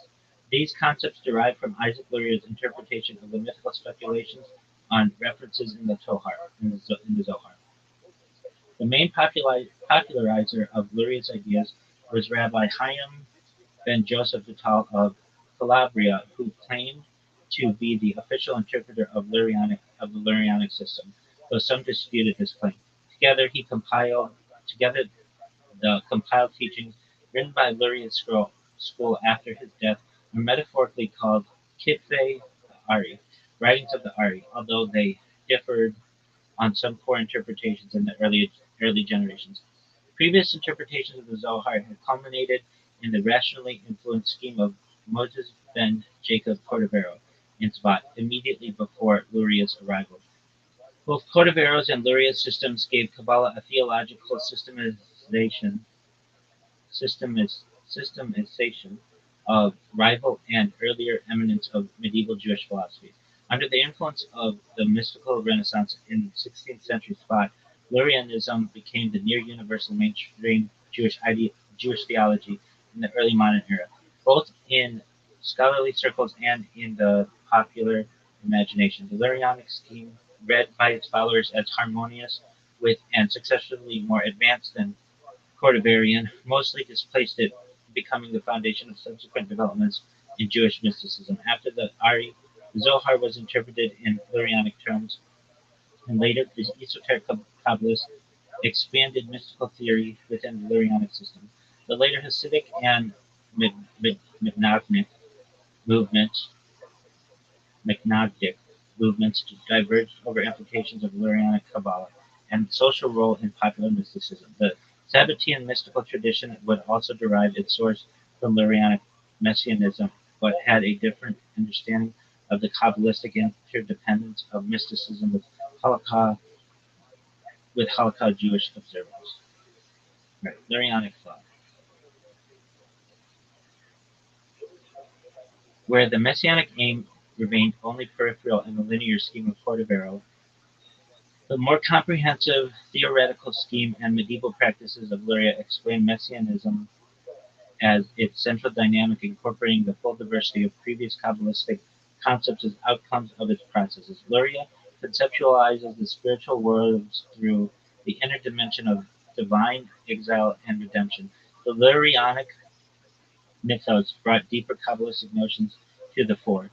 Theodicy, primordial origin of evil, and exile of the Shekinah, divine presence, eschatological redemption, the cosmic role of each individual, and the historical affairs of Israel, symbolism of sexuality in the supernal divine manifestations, and the unconscious dynamics of the soul.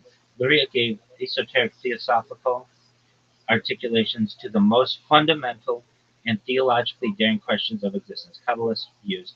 Religious Kabbalists see the deeper comprehensiveness of Lurianic theory being due to the description and exploration of aspects of divinity rooted in the Ein Sof that transcended the revealed, rationally apprehended mysticism described by Cordovero. The system of medieval Kabbalah becomes incorporated as part of the wider dynamic, where Cordovero described the spiritual divine attributes and the four spiritual realms preceded by Adam Kadmon, unfolding sequentially out of the Ein Sof. Luria probed the super-rational origin of these five worlds within the infinite. This revealed new doctrines of primordial Zimzum, contraction, and Sabira, shattering and reconfiguration of the Sphiro. In Kabbalah, where what proceeded more deeply in origins, it is also reflected within the inner dimensions of subsequent creation, so that Luria was able to explain messianism, divine aspects, and reincarnation. Kabbalistic beliefs that remained unsystematized beforehand. Cordovero and medieval attempts at Kabbalistic systemization, approached by medieval Jewish philosophy, approached Kabbalistic theory through the rationally conceived paradigm of Ishtalshelu, sequential evolution of spiritual levels between the infinite and the finite. the vessel's external frames of each spiritual world. Luria systemizes Kabbalah as dynamic process of hitabshu, enclosement of higher souls within lower vessels, the inner soul dimensions of each spiritual world. This sees inner dimensions within any level of creation, whose origin transcends the level in which they are enclosed. The spiritual paradigm of creation is transformed into a dynamical, interactional process in divinity. Divine manifestations enclose within each other and are subject to exile and redemption. The concept of hitlabshut, enclosement, implies a radical shift of focus in considering the nature of creation. According to this perspective, the chief dynamic of creation is not evolutionary, but rather interactional. Higher strain, higher strata of reality are constantly enclosing themselves within lower strata, like the soul within a body, thereby infusing every element of creation with an inner force that transcends its own position within the universal hierarchy. Hitlabshut is very much a biological dynamic accounting for the life force which resides within creation. Ishtalshalu, on the other hand, is a physical one concerned with the condensed energy of matter, spiritual vessels, rather than life force of the soul.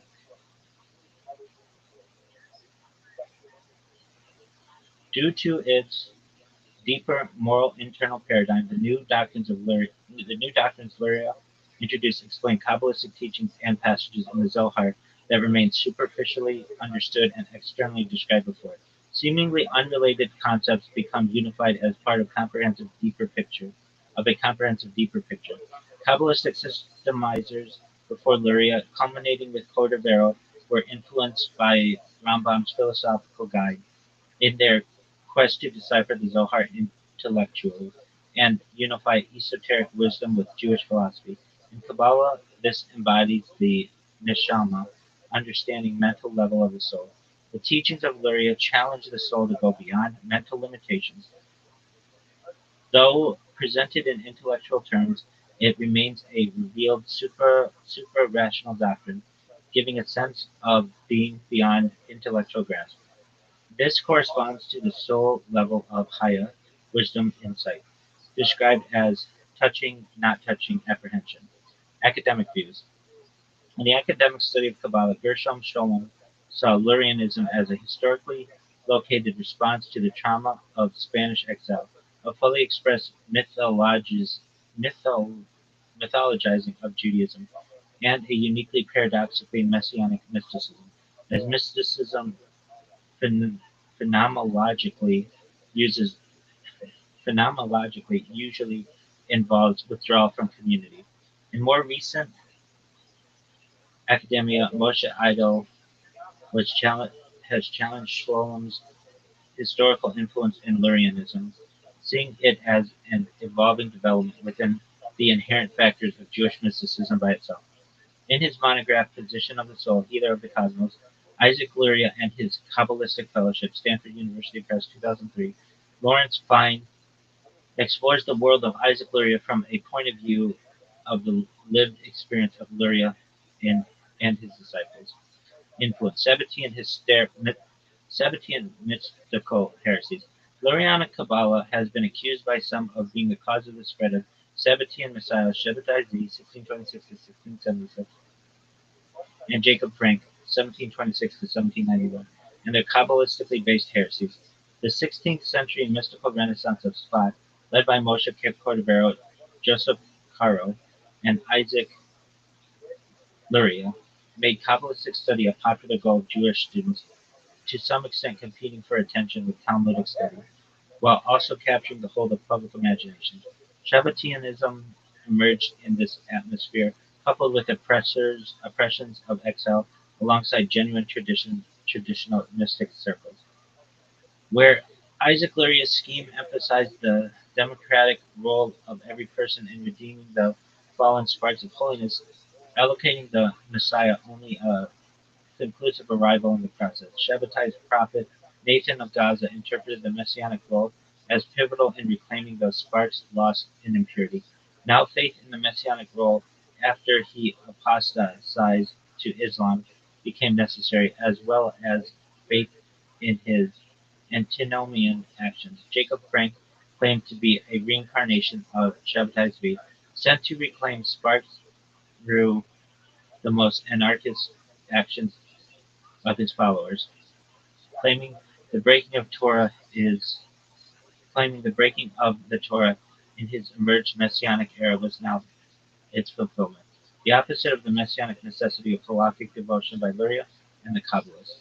Instead of the elite 16th century Kabbalists of Sfat after the expulsion from Spain, they sensed a personal national responsibility expressed through their mystical renaissance, ascetic structures, devoted brotherhood, and close adherence to normative Jewish practice. Influence on ritual practice and prayer meditation. Kabbalistic chart of divine names in Ari synagogue, they just got in the picture. Traditional Lurianic prayer method involved esoteric Kavanot meditations on specific divine letter permutations related to each prayer.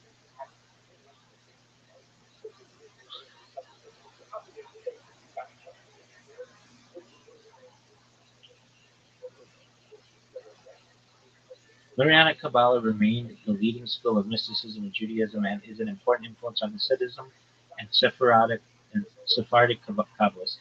In fact, only a minority of today's Jewish mystics belong to other branches of thought in Zoharic mysticism. Some Jewish Kabbalists have said that the followers of Shabbatai Tzvi strongly avoided teachings of Lurianic Kabbalah because his system disproved their notions. On the other hand, the Shabbatians did use Lurianic concepts of sparks trapped in impurity and pure souls being mixed with the impure to justify some of the antinomian actions. Luria introduced his mystic system into religious observance. Every commandment had a particular mystic meaning. The Shabbat, with all its ceremonies, was looked upon as the embodiment of the divinity in temporal life, and every ceremony performed on that day was considered to have an influence upon the superior world. Every word and syllable of the prescribed prayers contained hidden names of God upon which one should meditate devoutly while reciting. New mystical ceremonies were ordained and codified under the name Shulchan Aruch Hari, the code of law of the Ari. In addition, one of the few writings of Luria himself comprises three Shabbat table hymns and mystical allusions. From the third Meal's hymn, your princes of the palace who yearn to behold the splendor of Zaire Anpin, be present at his meal be present at this meal at which the king leaves his imprint. Exult, rejoice in this gathering together with the angels and all the supernal beings. Rejoice now at this most propitious time when there is no sadness. I herewith invite the Ancient of Days at this auspicious time, and impurity will be utterly removed. In keeping with the custom of engaging in all-night Torah study on the festival of Shavuot, Isaac Luria arranged a special service for the night vigil of Shavuot, the Tikkun Leil Shavuot, rectification for Shavuot night. It is commonly recited in synagogue, with Kaddish if the Tikkun is studied in a group of 10. Afterwards, Hasidim immerse in a mikvah before dawn. Modern Jewish spirituality and dissenting views. Rabbi Luria's ideas enjoy wide recognition among Jews today. Orthodox as well as Reform, Reconstructionists, and members of other Jewish groups frequently acknowledge the moral obligation to repair the world. Tikkun Olam. The idea draws upon Luria's teaching that shards of divinity remain contained in flawed material creation and that ritual and ethics deeds by the righteous help to release this energy. The mystical theology of the Ari does not exercise the same level of influence everywhere, however. Communities where Luria's thoughts hold less weight include many German and modern Orthodox communities, groups carrying forward Spanish and Portuguese traditions, a sizable segment of Bulaldi Yemenite Jews, see Daim, and other groups that follow a form of Torah Judaism based more on classical authorities like Maimonides, Rambam, and the Geonim. With its rationalist project, the 1970 the 19th century Haskalah movement and the critical study of Judaism dismissed Kabbalah. In the 20th century, Gershom Scholem initiated the academic study of Jewish mysticism, utilizing historical methodology, but reacting against what he saw as its exclusively rationalist dogma. Rather, he identified Jewish mysticism as the vital undercurrent of Jewish thought, periodically renewing Judaism with new mystical or messianic impetus. The 20th century academic respect of Kabbalah, as well as wider interest in spirituality, bolster a renewed Kabbalistic interest from non-Orthodox Jewish denominations in the 20th century. This is often expressed through the form of Hasidic incorporation of Kabbalah, embodied in Neo-Hasidism and Jewish renewal. Contemporary traditional Lurianism. And then they show a mikvah of Isaac Luria on the hillside below, spot in the Galilee, led by a cold spring.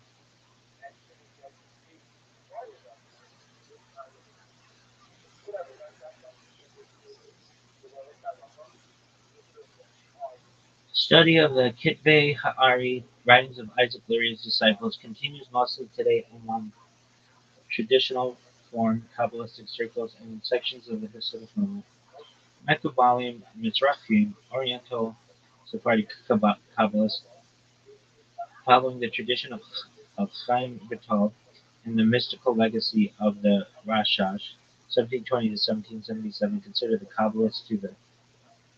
by Kabbalists to be the reincarnation of the Ari, see themselves as direct heirs to and the continuity with Luria's teachings and meditative scheme. Both sides of the Hasidic Mitnagdic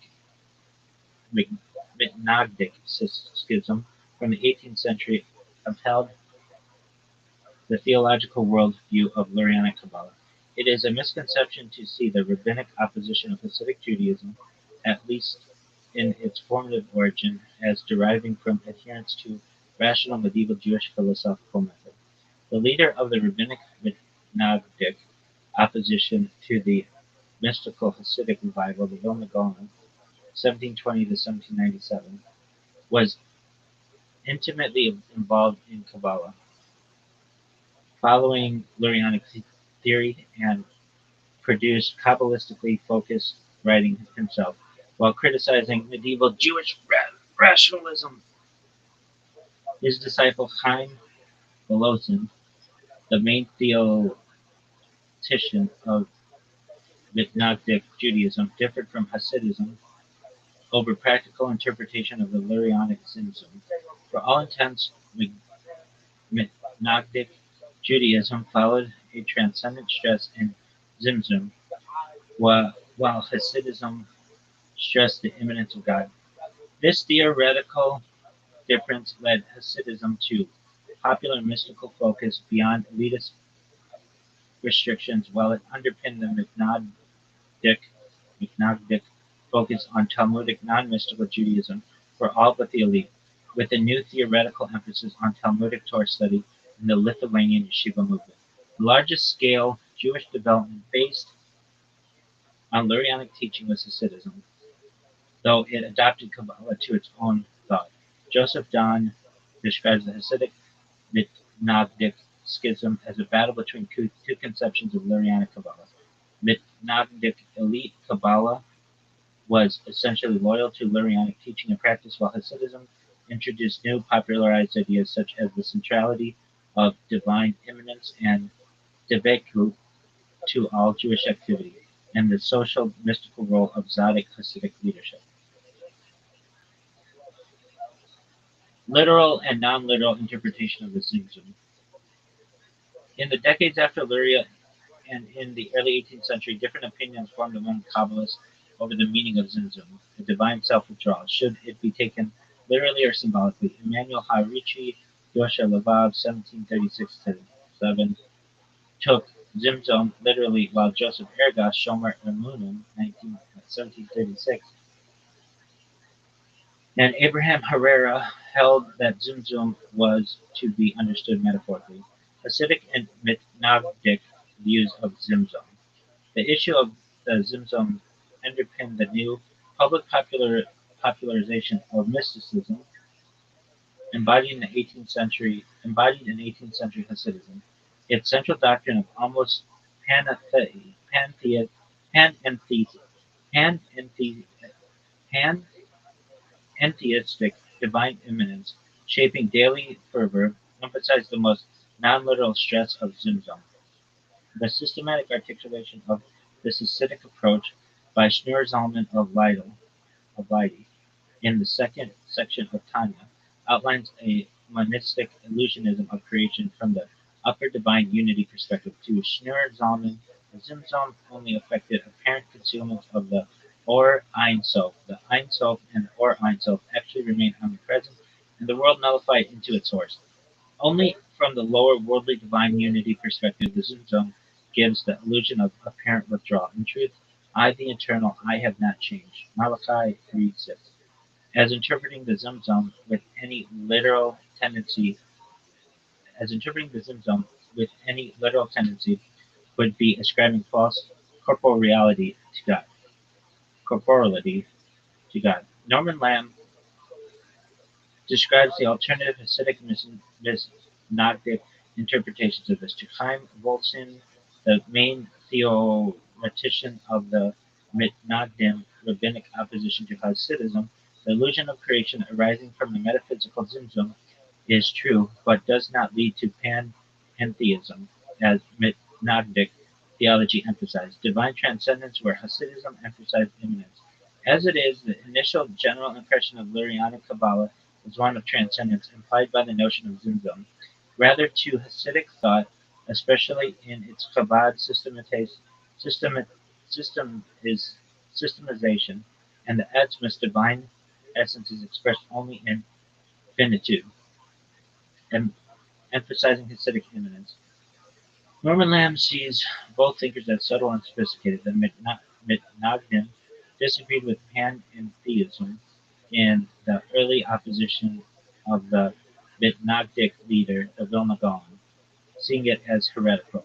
Chaim Volzin, the leading pupil of the Vilna Gaon, was at the same time both more moderate, seeking to end the conflict, and most theologically principled in his opposition to the Hasidic interpretation. He opposed panentheism as both theology and practice, as its mystical spiritualization of Judaism displaced traditional Talmudic women, as was liable to inspire antinomian blurring of halakha Jewish observance. Strictures in quest of a mysticism for the common folk.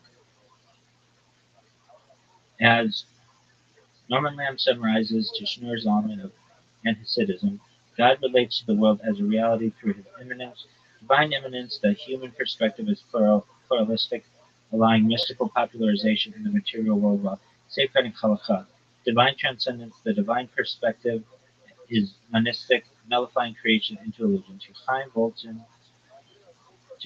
Volozin, the Mitnagdism, God creates. To Chaim Volozin and Mitnagdism, God relates to the world as it is through his transcendence. Divine immanence, the way God looks at physical creation, is monistic, nullifying it into illusion. Divine transcendence, the way man perceives and relates to divinity, is pluralistic, allowing creation to exist on its own terms. In this way, both thinkers and spiritual paths affirm a non-literal interpretation of the Zen zone, but Hasidic spirituality focuses on the nearness of God with Mitnagdic spirituality, while Mitnagdic spirituality focuses on the remoteness of God. They then configure their religious practice around the theological difference, Hasidism placing devotedly fervor as its central practice, Mitnagdism further emphasizing intellectual Talmudic Torah study as its supreme religious activity. Fuck! If you ask me, what did you just read? I have no fucking clue. Don't ask me. I have no fucking clue. Let's just get this fucking guy. Okay, here we go. So Isaac Luria, we read about this before. Anyway, so his title, Ha'ari Hakadosh Arizal. He was born in 1534, Yerushalayim, Damascus, Eilat, Ottoman Syria, Ottoman Empire. He died July 25th, 1572, aged 37 or 38, so pretty young. 5th of Av, 553-32, Anno Mundi, Livia Ha'ol, in the year of our Lord. Damascus, Italy, Ottoman Syria, Ottoman Empire. Well, he died in Spa. He was born in Jerusalem, died in Spa. He's buried at Old Cemetery of Spa. While his direct literary contribution to the Kabbalistic school was extremely minute, he only wrote a few poems. His spiritual fame led to their veneration and acceptance of his authority. The works of the disciples compiled his oral teachings into writing. Every custom of Luria was scrutinized, and many were accepted even against previous practice. Luria died at Sfat on July 25, 1572, and is buried at the Sfat Old Jewish Cemetery. The Ari Ashkenazi Synagogue, also located in Sfat, was built in memory of Luria during the late 16th century. Early life. Luria was born in 1532 in Jerusalem, in what is now the old Yishuv courtyard, to an Ashkenazi father and Solomon, and a Sephardic mother. Oh, inner. Do you consider that inner interfaith? No, it's inner something. All right. So is that a mixed marriage? Yeah, in some ways. Um, while still a child, Luria lost his father. It's at least mixed tradition. While still a child, Luria lost his father and was raised by a rich maternal uncle, Mordecai Francis Multizam, tax farmer from Cairo in Ottoman Egypt. His uncle placed him under the best Jewish teachers, including the leading rabbi scholar David ben Solomon ibn Abi Zimra. Luria showed himself a diligent student of rabbinical literature, and under the guidance of another uncle, Bazazel Ashkenazi, best known as the author of the Gathered Method, he became proficient in that branch of Jewish learning. At the age of 15, he married a cousin, the daughter of Mordecai Francis, and being amply provided for financially, he was able to continue his studies. Around the age of 22, he became engrossed in the study of the Zohar, a significant work of the Kabbalah that had recently been printed for the first time, and adopted the life of a recluse. Retreating from the banks of the Nile for 7 years, he secluded himself in an isolated cottage, giving himself up entirely to meditation. He visited his family only on Shabbat, but even at home he would not utter a word, even to his wife. Teachings.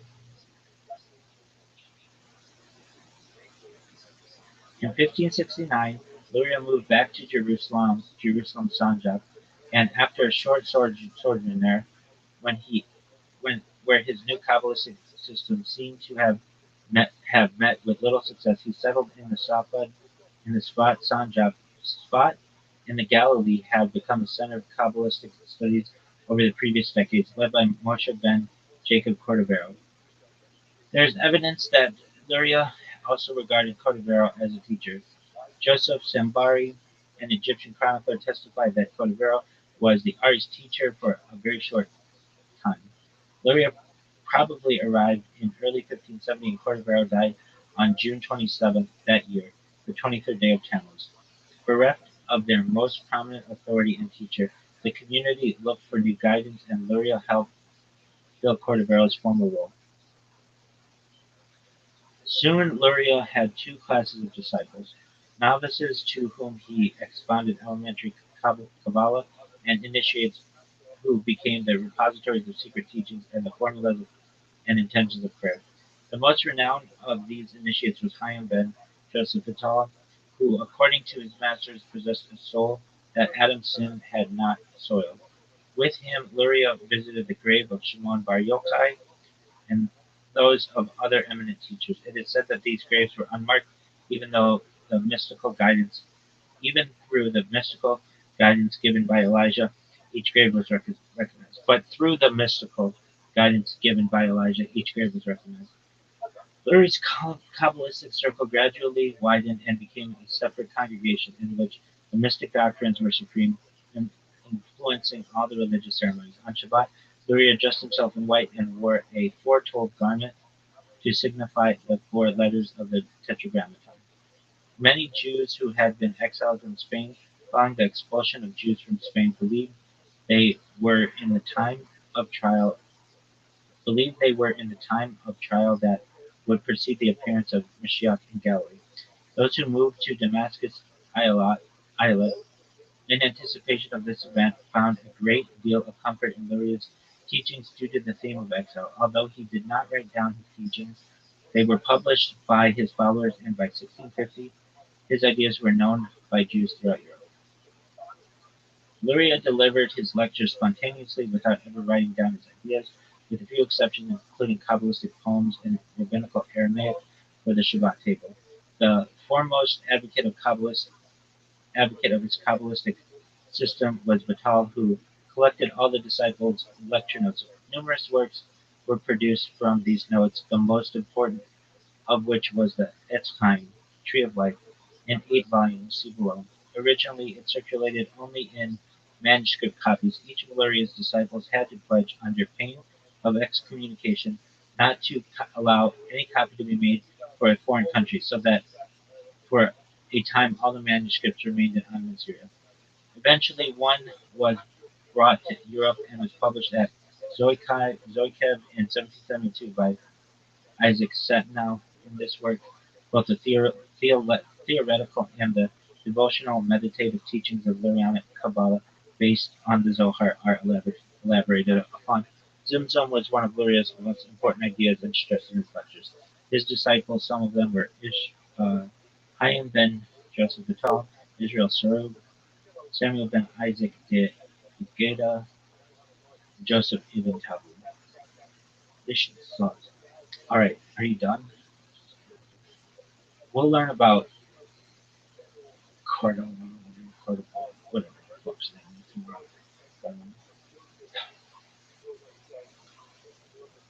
Yo, dog, didn't the rabbis say that, like, prophecy ended at the fall of the Second Temple? But then how did Shimon bar Yochai talk to God when God told him to leave the cave? Like, isn't that a contradiction? Yeah, good question, and you're not wild. This does look like a contradiction on the surface. The key is that Judaism makes sharp distinctions between different kinds of God communication. Once you separate those, it clicks. I'll break it down. I'll break it cleanly and historically. What does prophecy ended actually mean? Classical rabbinic position, formal prophecy, the kind Moshe, Isaiah, Jeremiah had, ended either with the last prophets, Haggai, Zechariah, and Malachi, Persian period, or at least at the latest by the early Second Temple, long before the destruction, 70 CE. This is stated explicitly in the Talmud, Yoma 9b, Sanhedrin 11. Fucking shit.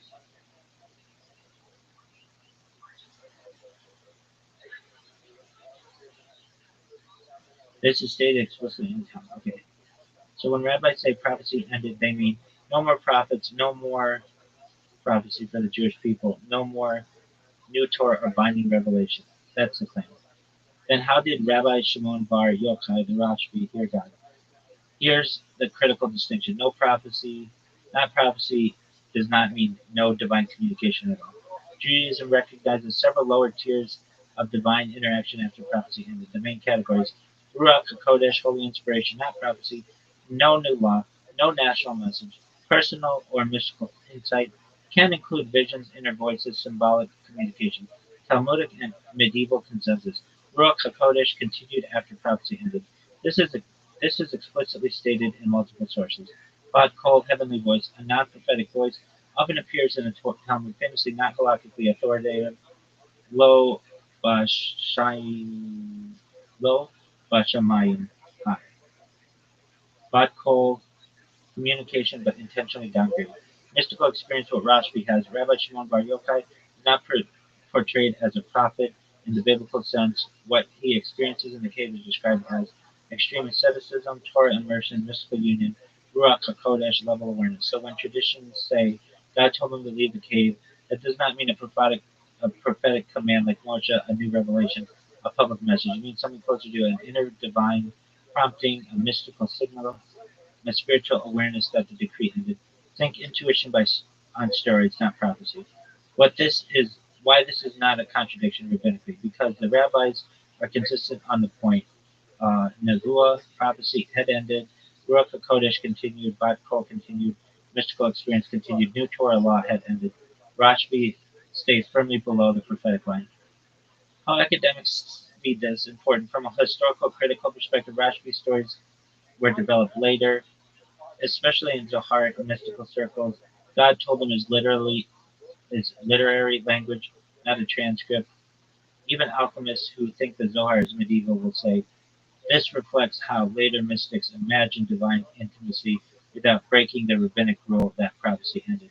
So even historically, the system is internally consistent. Bottom line, tight answer, no contradiction. Judaism says prophecy ended, but divine inspiration did not. Rashbi was a mystic, not a prophet. His experience is not the same as Moshe at Sinai. If Rashbi had said, "Thus says God, here is a new commandment," that would be a contradiction. He never does. All right, I don't give a fuck.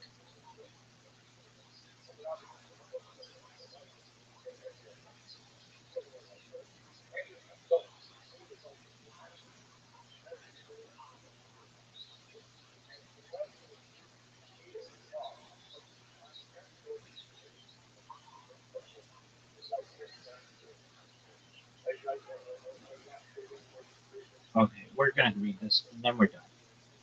This shit sucks. Moshe ben Jacob Cordovero.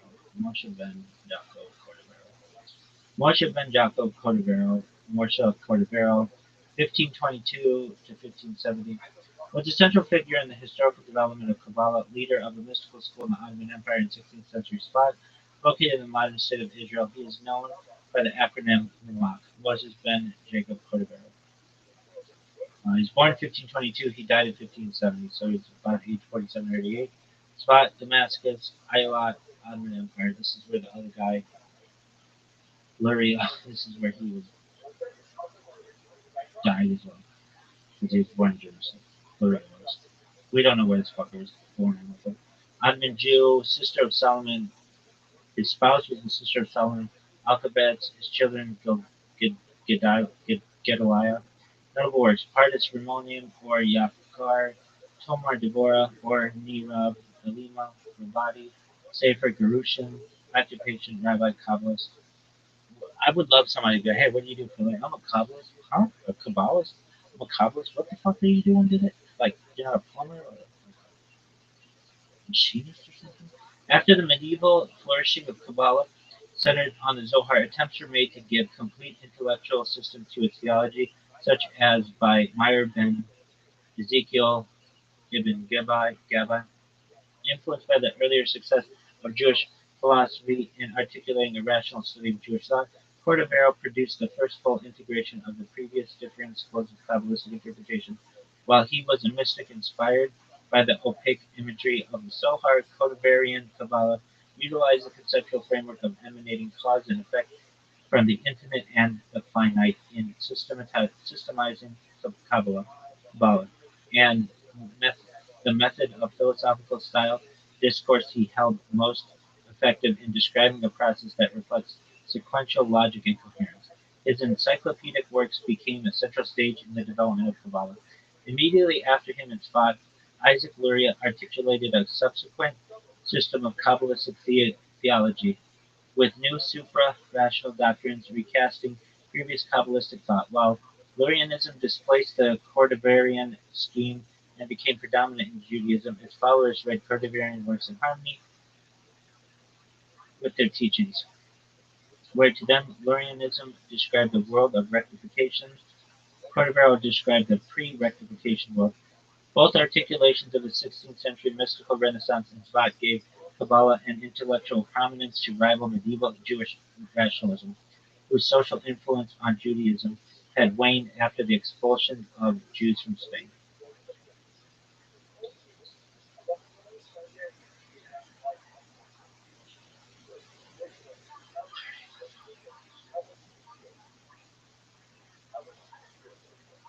Okay, early life. The name Cordovero indicates that his family originated from Cordoba, Spain.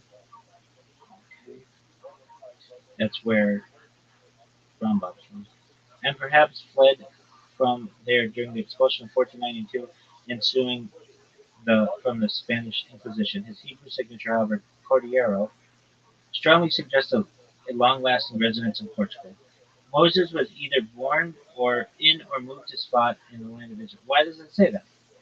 The city that was soon to be famed as the center of Kabbalah and mystical creativity.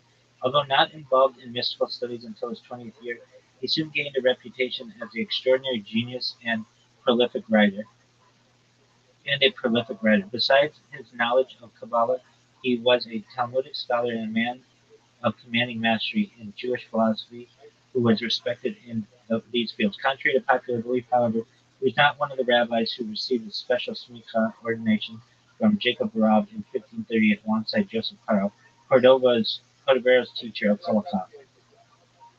Moshe ben Joseph di Trani, Joseph Sagis, and Moshe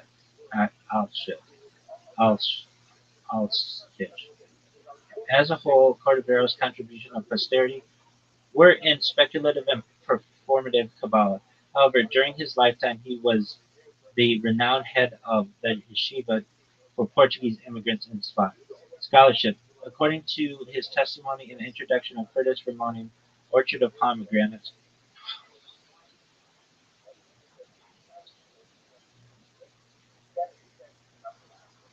in 1542, at the age of 20, Moses heard a heavenly voice urging him to study Kabbalah with his brother-in-law, Shlomo Alkabetz, composer of the mystical song Lecha Dodi. He was thus initiated into the mysteries of the Zohar. The young Moses not only mastered the text but also decided to organize the Kabbalistic themes leading to his day and present them in an organized fashion. This led to the composition of his first book, Pardes Ramonian, which was compiled in 1548 and secured his reputation as a brilliant Kabbalist and lucid thinker. The Pardes, as it is known, was a systematization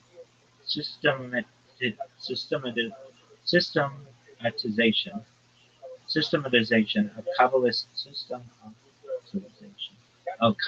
thought up to the point up to that up to that time and featured the author's attempt at reconciling early schools with the conceptual teaching of the Zohar to demonstrate an essential unity and self-consistent philosophical basis of Kabbalah.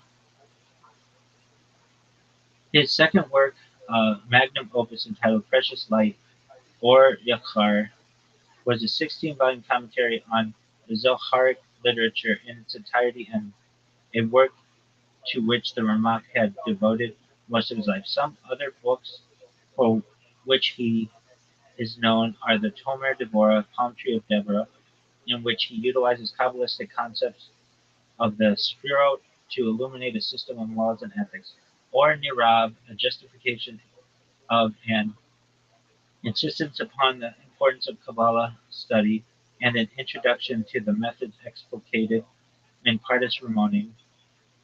Ima Rabbi, a highly abstract treatise on Kabbalistic concerns revolving around the Godhead and its relationship to the Sphirot, and Sefer Gerushin, a short and intimate composition which features the highly devotional slant of Cordovero, as well as asceticism and religious piety. Certain parts of Cordovero's works are still manuscripts, whereas the existing writings suggest that he had many other compositions that he either intended to write or had written, but which were lost.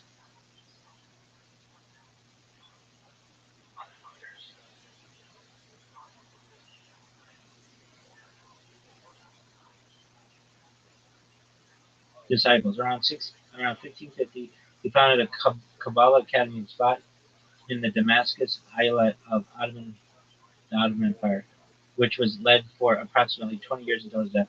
He is buried in the old cemetery of Sfat. His disciples included Eliyahu Devadas, Eliyahu Dividas, author of the Reshit Chochmah, Beginning of Wisdom, and Chaim Vital, who later became the official recorder and disseminator of the teachings of Isaac Luria. Cordovero was survived by a wife, the sister of Solomon Alkabetz, whose name remains unknown, and by his son Gedaliah, 1562 to 1625. Gedaliah was the impetus behind the publication of some of Cordovero's books in Venice between 1584 and 1587. Gedaliah was buried in Jerusalem in the Damascus Islet, where he had spent most of his adult life after returning from Venice. Succession of Kabbalistic interpretation after Rome.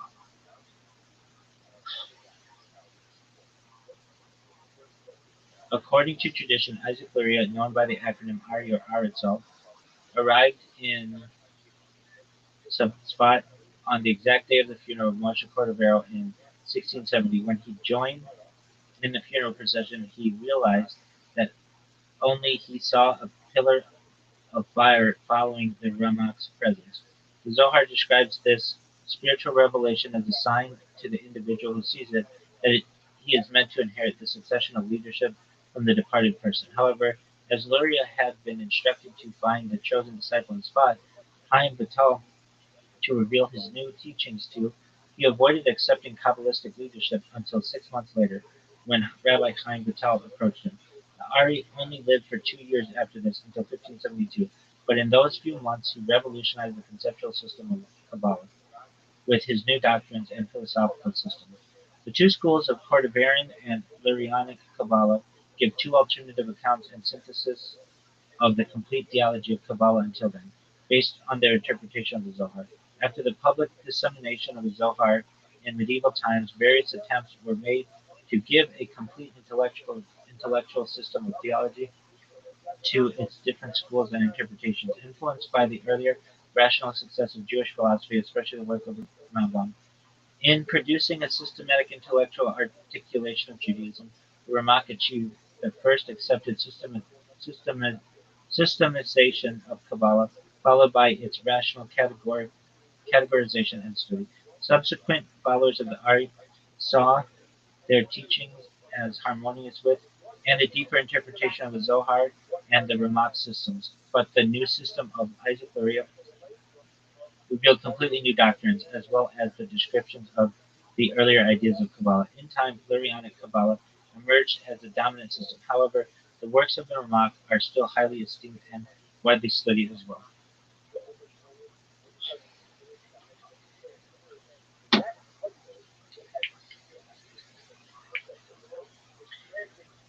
Among the Ramak's most visible books, Perdes Ramonium, An Orchard of Pomegranates, Ramak's first book, an encyclopedic synthesis of the main threads of Kabbalistic thought with numerous diagrams, which secured his reputation as a mystic genius.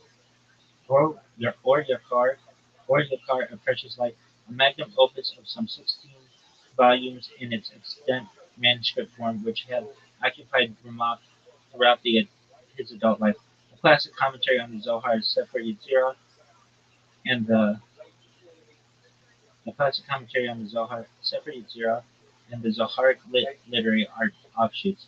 Its publication ended around 2005 in Jerusalem, some 22 volumes. Certain parts, such as Tefillah Moshe and Shuri Korma, were previously published as separate works. Tomar Deborah, The Palm Tree of Deborah, a popular work of Musar literature based on Kabbalistic principles. It was translated into English by Louis Jacobs in 1960 and by Rabbi Moshe in 1983. The first chapter was translated with an extensive commentary by Henry Abramson. 2014, that's my boy. That's my boy. Good on you, big dog. Okay, Ilima Rabbi, of which two-thirds is still unpublished. We'll publish that shit. Or Neharav, a pleasant light, or perhaps a mixed light or a darkened light. An annotated English edition was produced by Ira Robertson, 1984. Sefer Gerushin, the Book of Banishments and Disclosure of Ramak's fellowship and their devotional piety to Galilean outskirts of Scotland. A highly informative text concerning Remote's devotional piety and the use of landscape as the negotiator between heaven and earth. Dog, we are so fucking done. Alright, did you learn anything today? You're fine. You're fine. Go fuck yourself. It's not the most.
Dude, that sneeze was unfucking believable.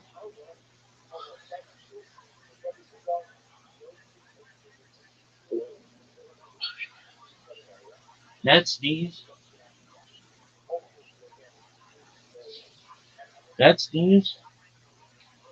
was unbelievable. Oh, no, no, no, no, no, dude, that sneeze. Dude, it went 10 feet. And then that was fucking fun. Yeah.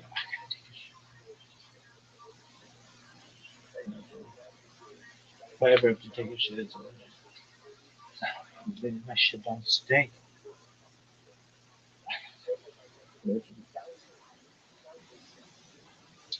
Dog, that shit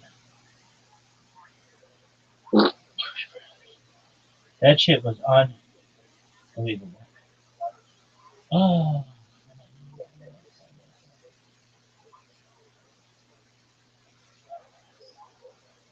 dog, that shit unfucking believable. I can't wait till Twitter says I'm banned.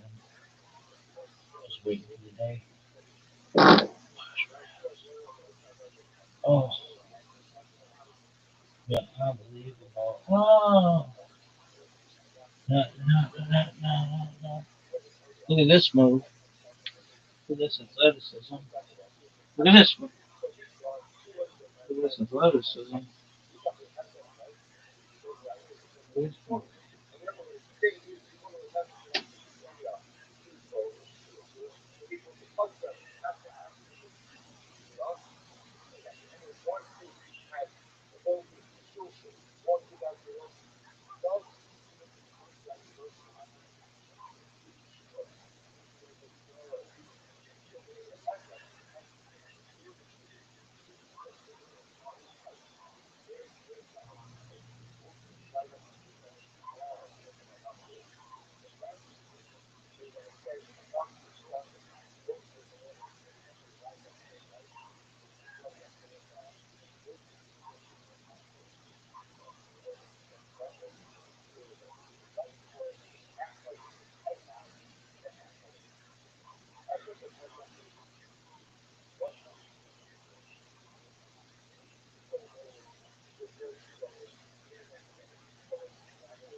was the greatest sneeze I think ever.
Hey, this is Rabbi coming live from the movie center here in Austin, Texas.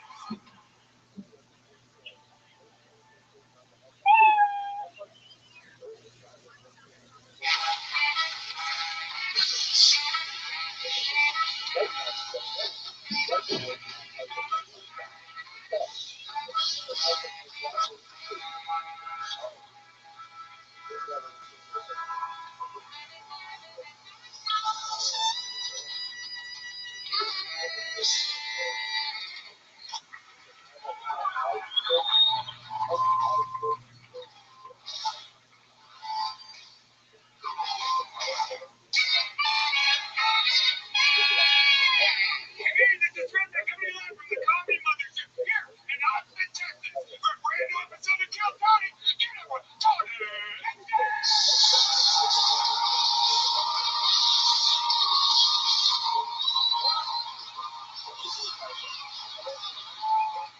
for the best fucking night in their lives,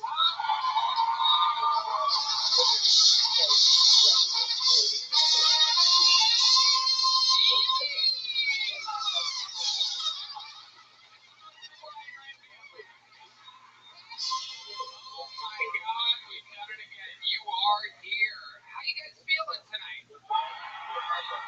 Kill Tony brought to you by Netflix, ladies and gentlemen. Where this upcoming Monday, January 12th, Kill Tony, Once Upon a Time in Texas, airs only streaming on Netflix. So we won't be on YouTube next week. We are only on Netflix. How cool is that? How about one more time for the best damn man in the land, Carlos Sosa, Raul Vallejo, Fernando Castillo, Matt Mueling on guitar tonight, playing a Matt Mueling signature guitar from John Page Guitars. That's John Deeds on the keys. And believe it or not, that is the real D Madness live in the flesh. Kill Tony band single Pandemonium out now on Spotify and everywhere where music is played. Here's a little bit more from the amazing sponsors that made tonight's episode possible. We live in Austin, Texas, but we are jumping in a tour bus, ladies and gentlemen, and we are taking the actual Kill Tony show to Houston, Texas, February 28th, and Dallas, March 28th. Go to TonyHinchcliffe.com for tickets right now. Come see an actual Kill Tony show in the great state of Texas. One in Houston, February 28th, one in Great Prairie, March 28th. TonyHinchcliffe.com. Get tickets now. You guys ready to start tonight's fucking show or what? You know, I love living here in Austin, Texas, and I just get to work with my friends every week. This is one of those episodes where truly two of my best friends in the world are on tonight's panel. Austin's own, make some fucking noise for Joe Rogan and Shane Gallagher.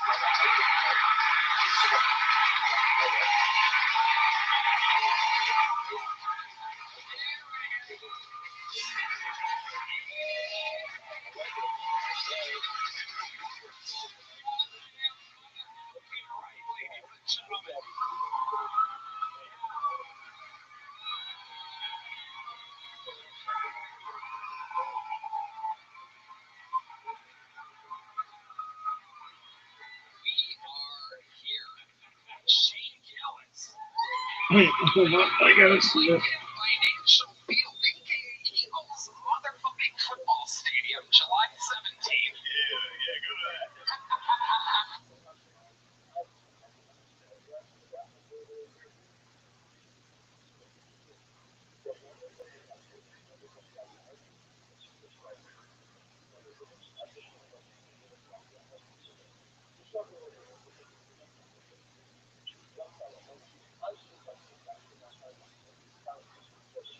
Finance the old way. Finance the Rep way.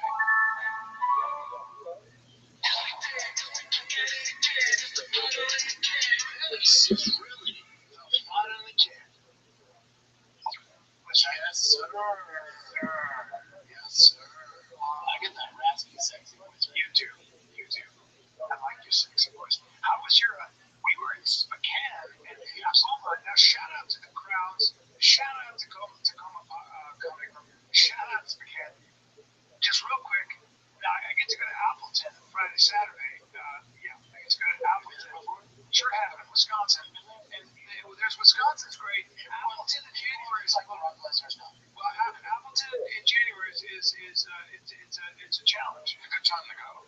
Yeah, so it's nice to go. Cool as the market. So good, so everyone's gonna know you're there. Well, so here's the thing, though. Spokane and Tacoma, that weather, it's great, but that weather, boy, is it'll weigh on you a little bit. Was it just cloudy and It's just always cloudy, gloomy, and rainy. I mean, it's vitamin D? yeah. No, it's all different shades of off-white, right? Everyone's gray there. Everyone's like a gray. Yeah. Yeah. There are tattoos. Right. There are 2 black people in the entire. A lot of meth. We saw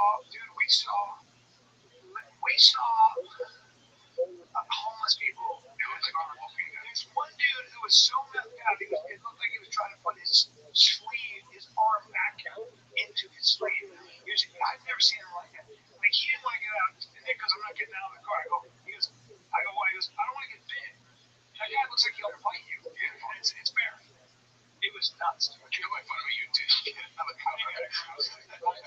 Well, you want to go get something and all of a sudden just get milk and I wanted to wait with the car because they might break in the car. That's what I was You don't want to die for a pack of fucking starburst. They're just that shit is just. I think the crowds are so good out there because, especially during this time of year, there's not a ton to do. Yeah, there's not a ton to do.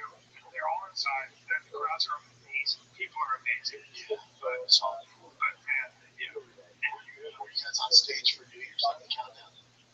3, 2, 1. They kept out like cake and some shit. Brian was publicly on stage for a good 5 minutes, just swaying back and forth. I thought he was having a seizure. How do I have a seizure? He just sat there going like this, and the crowd was just sitting there watching. It was really weird. I've counted down for the past 20 years. I will say this. I took video of it. I was like, what's happening? Spokane, I'm just sitting there and I'm doing my set. I just hear this woman go, Jeff. And the guy's like this. Oh, yeah. I thought he died right in his chair. So he just kind of keels over and they bring him to the ground. And no, he's not even there. When he's sitting down, he's completely out. And I thought he had just died. He looked at it. And I can't find a pulse. I drop the mic and I'm checking this while you're on stage. So I get down. He's in my front row. This is the 3rd time this happened to me. Checking his pulse? Yeah. Well, I would have. It's a good question. I do know CPR.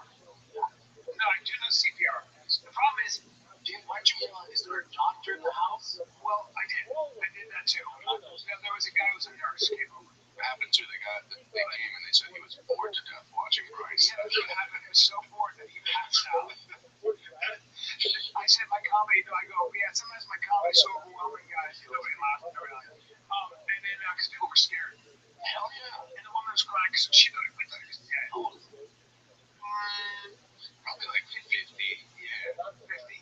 What happened at Tacoma 45? I mean, it's Spokane 45 can be. It's Spokane 45 can go 55. Because you're not getting any vitamin D. So he was. Then they put him down, and then this nurse was taking care of him. They put him over on his side. Then he came to. The fire engine came in. the shows. They all hung around and we brought the chairs back together. It's good. Brian did comedy with the lights on. It was awkward. We did some comedy with the lights off on. I had to get it back. What can you do? Yeah. That was scary though, because I mean, I just heard chairs ruffle, so I thought maybe a fight was happening, so I ran out the green room. And Brian's already sprung into the crowd. This guy, I don't know, did you put the pillow under? Or someone put a pillow under? Yeah, I pulled this chair out. I was a real help. I may as well have been a mouth to mouth crowd. Oh, dude, I'm good. By the way, I thought about that. So I think you're supposed to. Didn't you tell me you're supposed to just do chest compressions now? Mouth to mouth doesn't. It's not necessary. Keep somebody alive. I didn't say that, dude. What's crazy too is like, cause I'm behind and I'm just watching these people in the back. They go, he's dead. And I'm like, what the fuck do you know? And then they go, somebody goes, yeah, this happens all the time here. Apparently, it just happened to Drew Lynch at the same club. Same guy. Like, yeah, but he seemed like he was alright. He knew where he was, and then he had a weak pulse, but his blood sugar was fine. And maybe I don't know if you know I'm a doctor, so I'll do shit like this. I'll be like, I go, these electrolytes. These electrolytes are probably off. Fuck do I know? And you come back to life. I remember the electrolytes above you. Yeah. Yeah, Dr. Brian over here.